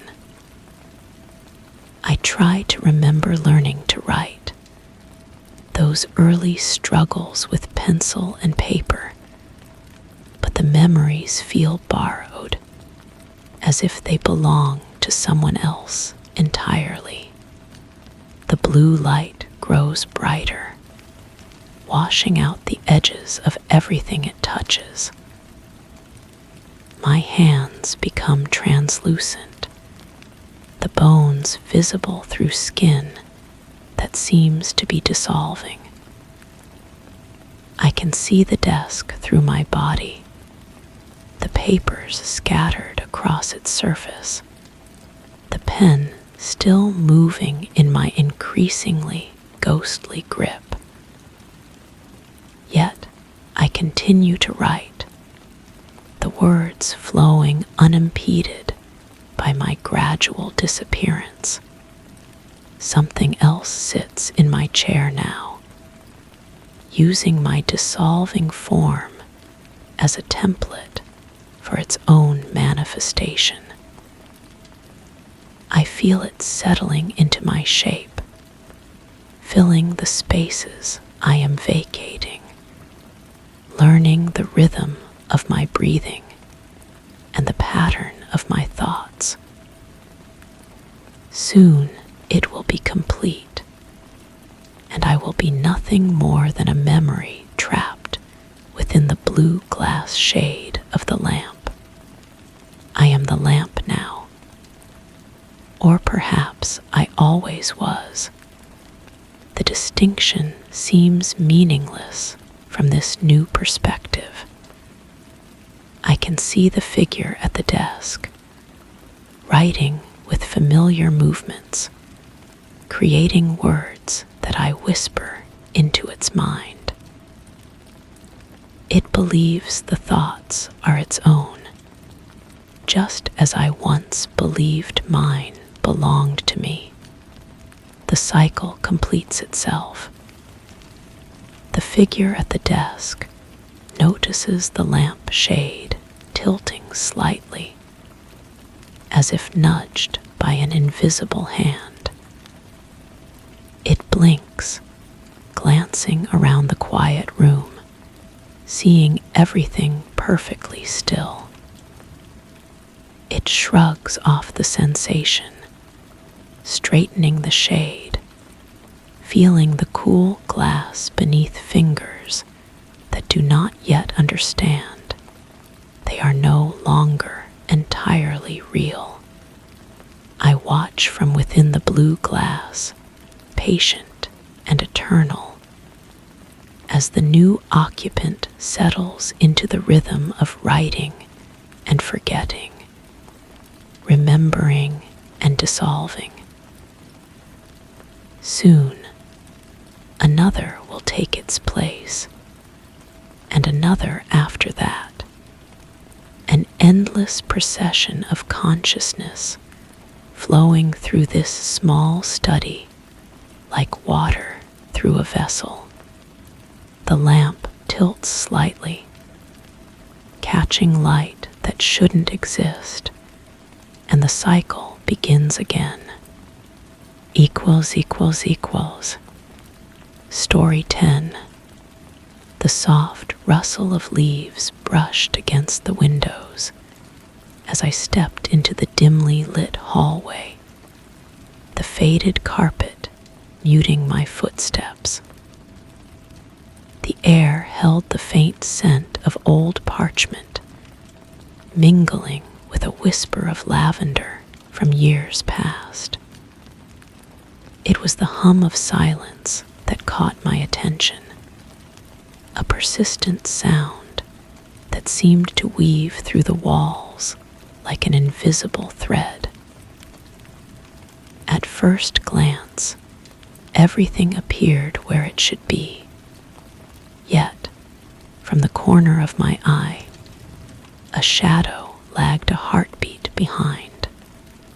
As I reached the end of the corridor, a chill crept up my spine, leaving an unsettling question lingering in the air.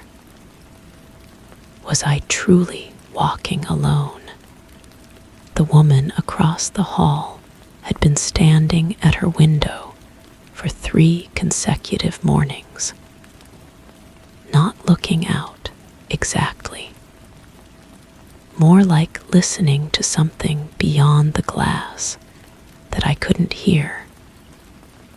Her posture remained perfectly still, shoulders squared, head tilted at the same precise angle each time.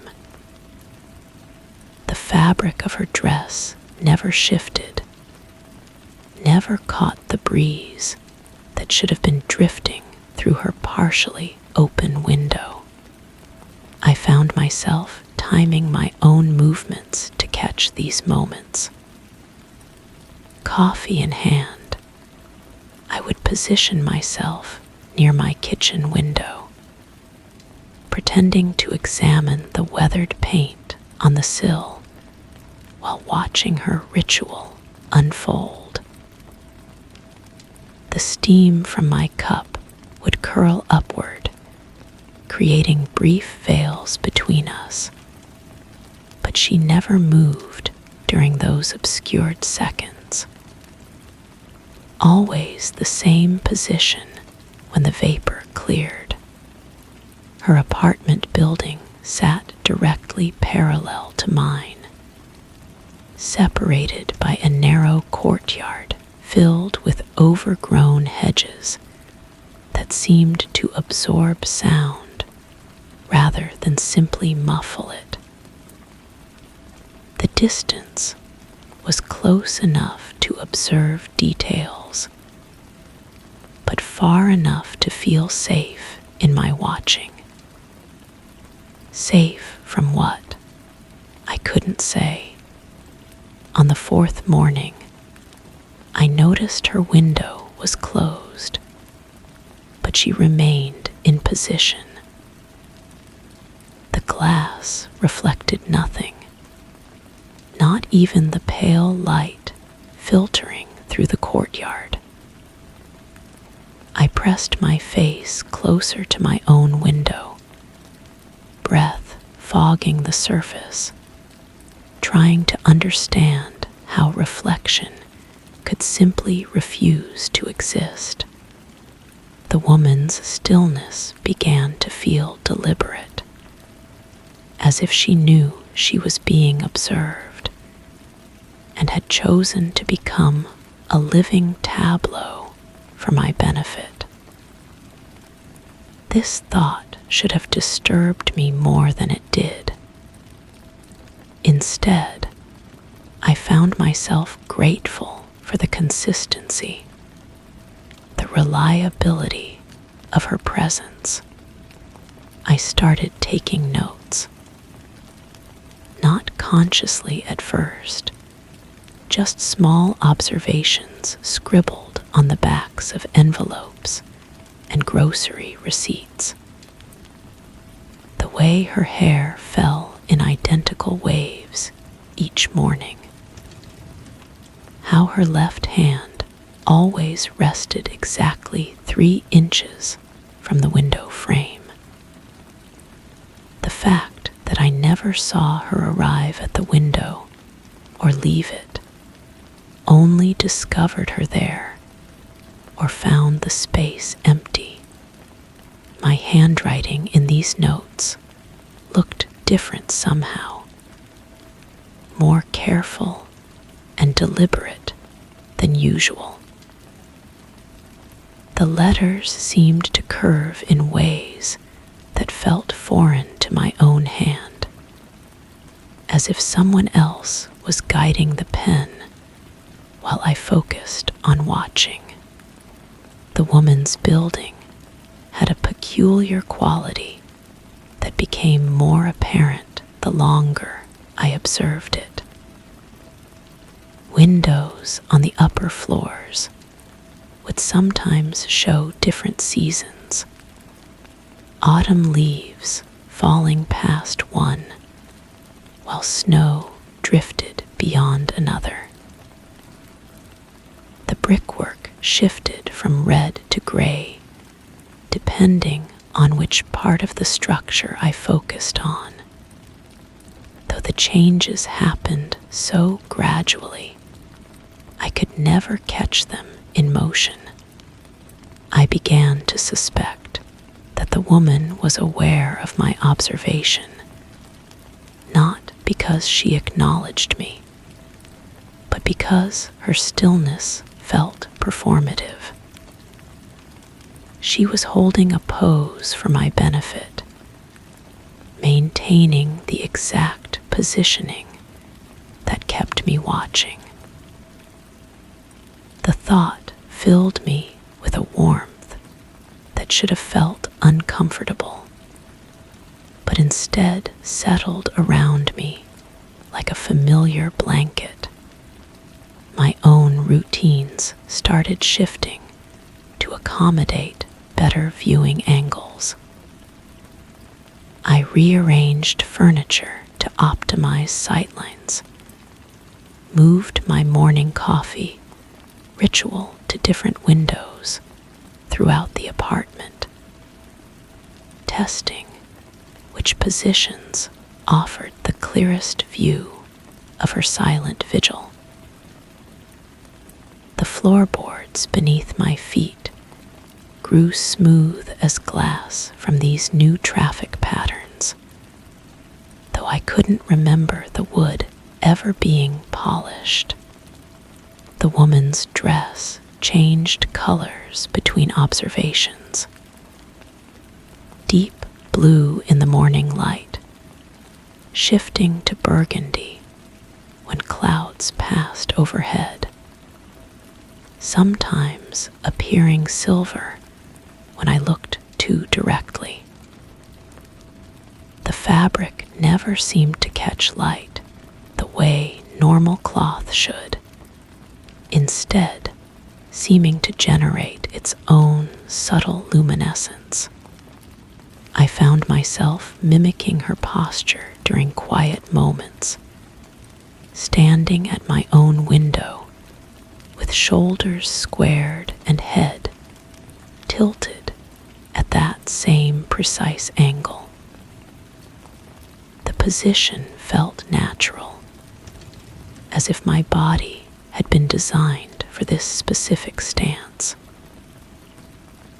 My reflection in the glass grew fainter each time I adopted her pose, until I could barely make out my own outline against the window's surface.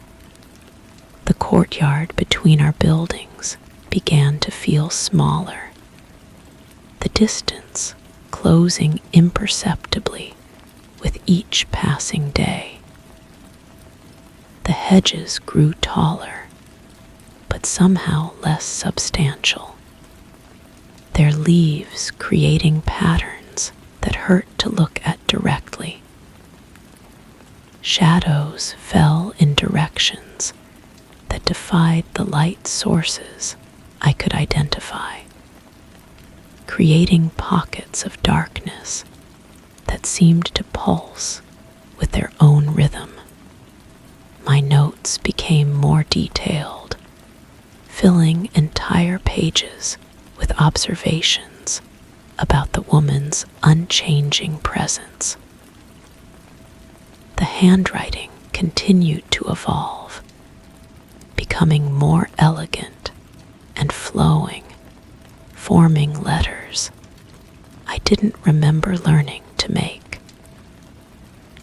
Sometimes I would find additional notes in the margins, written in the same transformed script, containing observations I had no memory of recording. The woman's window began to reflect my own apartment instead of the courtyard, showing me rooms I recognized, but arranged differently. Furniture positioned in configurations I had never chosen, walls painted in colors I had never selected. In these reflected rooms, I could sometimes see a figure standing at the window, watching something in the distance with perfect stillness. I stopped leaving the apartment except when absolutely necessary. The outside world felt thin and insubstantial compared to the rich complexity of observing the woman's vigil. Food deliveries were scheduled to avoid interrupting my viewing schedule.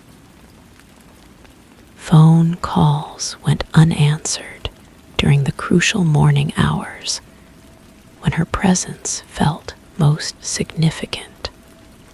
The reflection in her window grew clearer, showing more details of the rooms that looked like mine, but weren't quite right.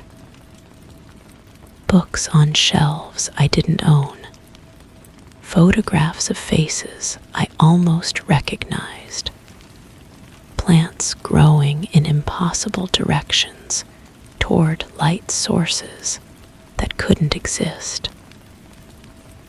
The figure at the reflected window became more distinct, wearing clothes similar to mine, but cut from fabric that moved differently, fell differently, caught light differently.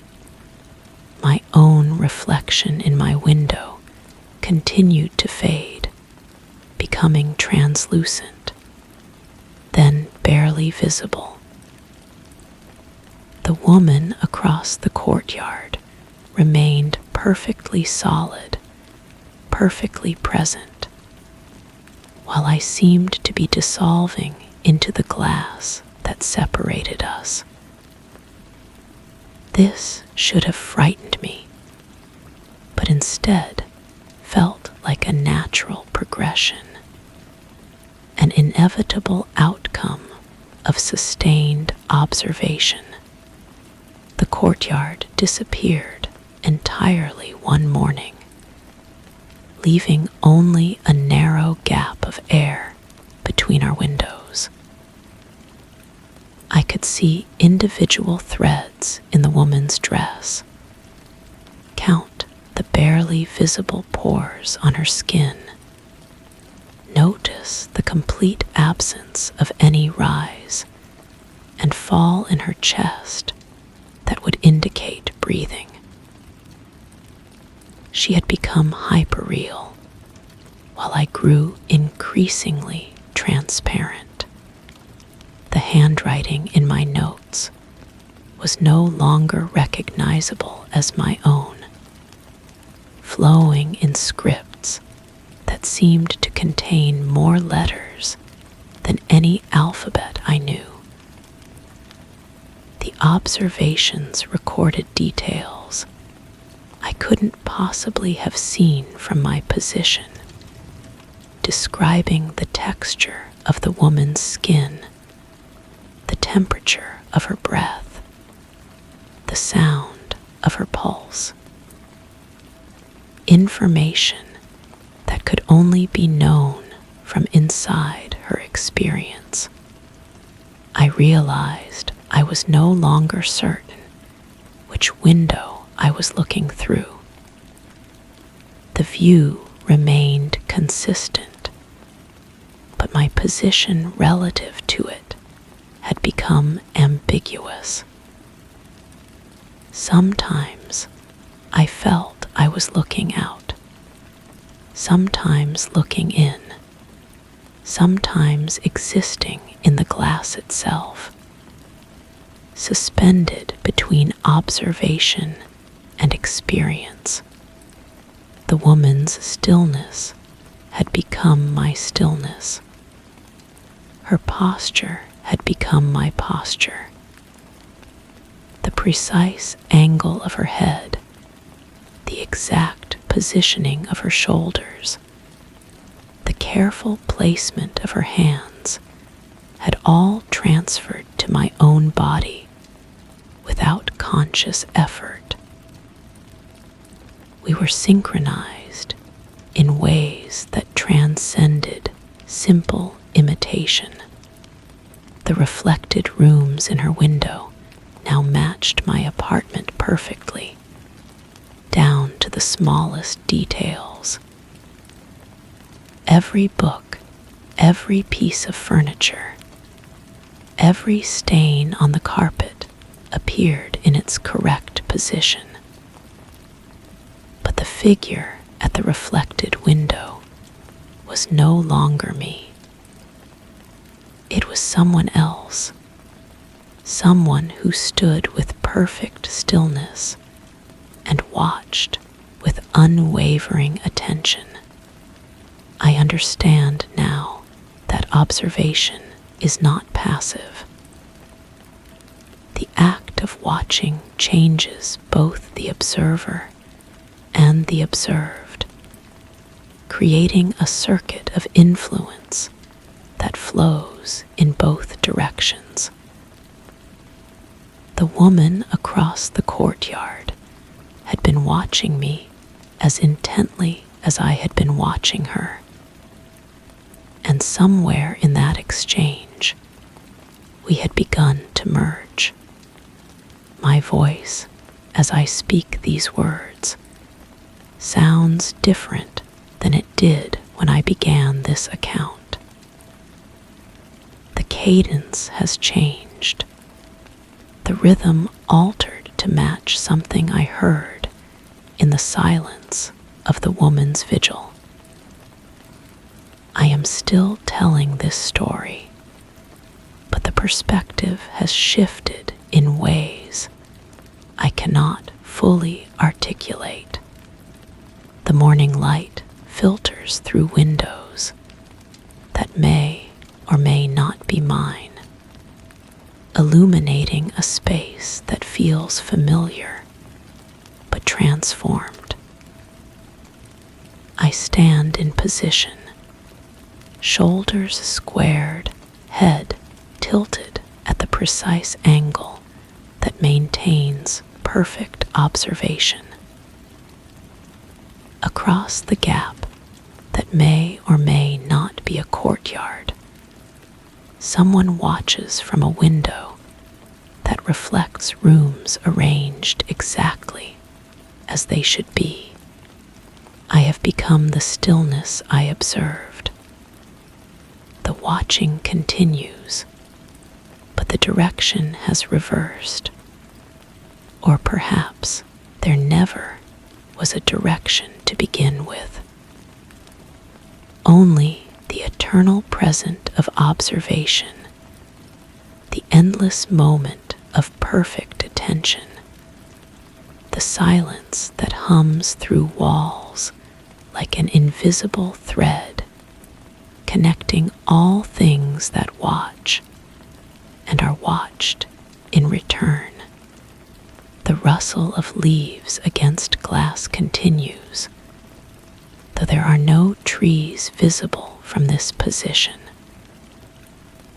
The sound has become part of the watching, part of the stillness, part of the perfect synchronization between observer and observed that erases the boundary between self and other, between watcher and watched, between the story being told and the voice that tells it. Equals equals equals.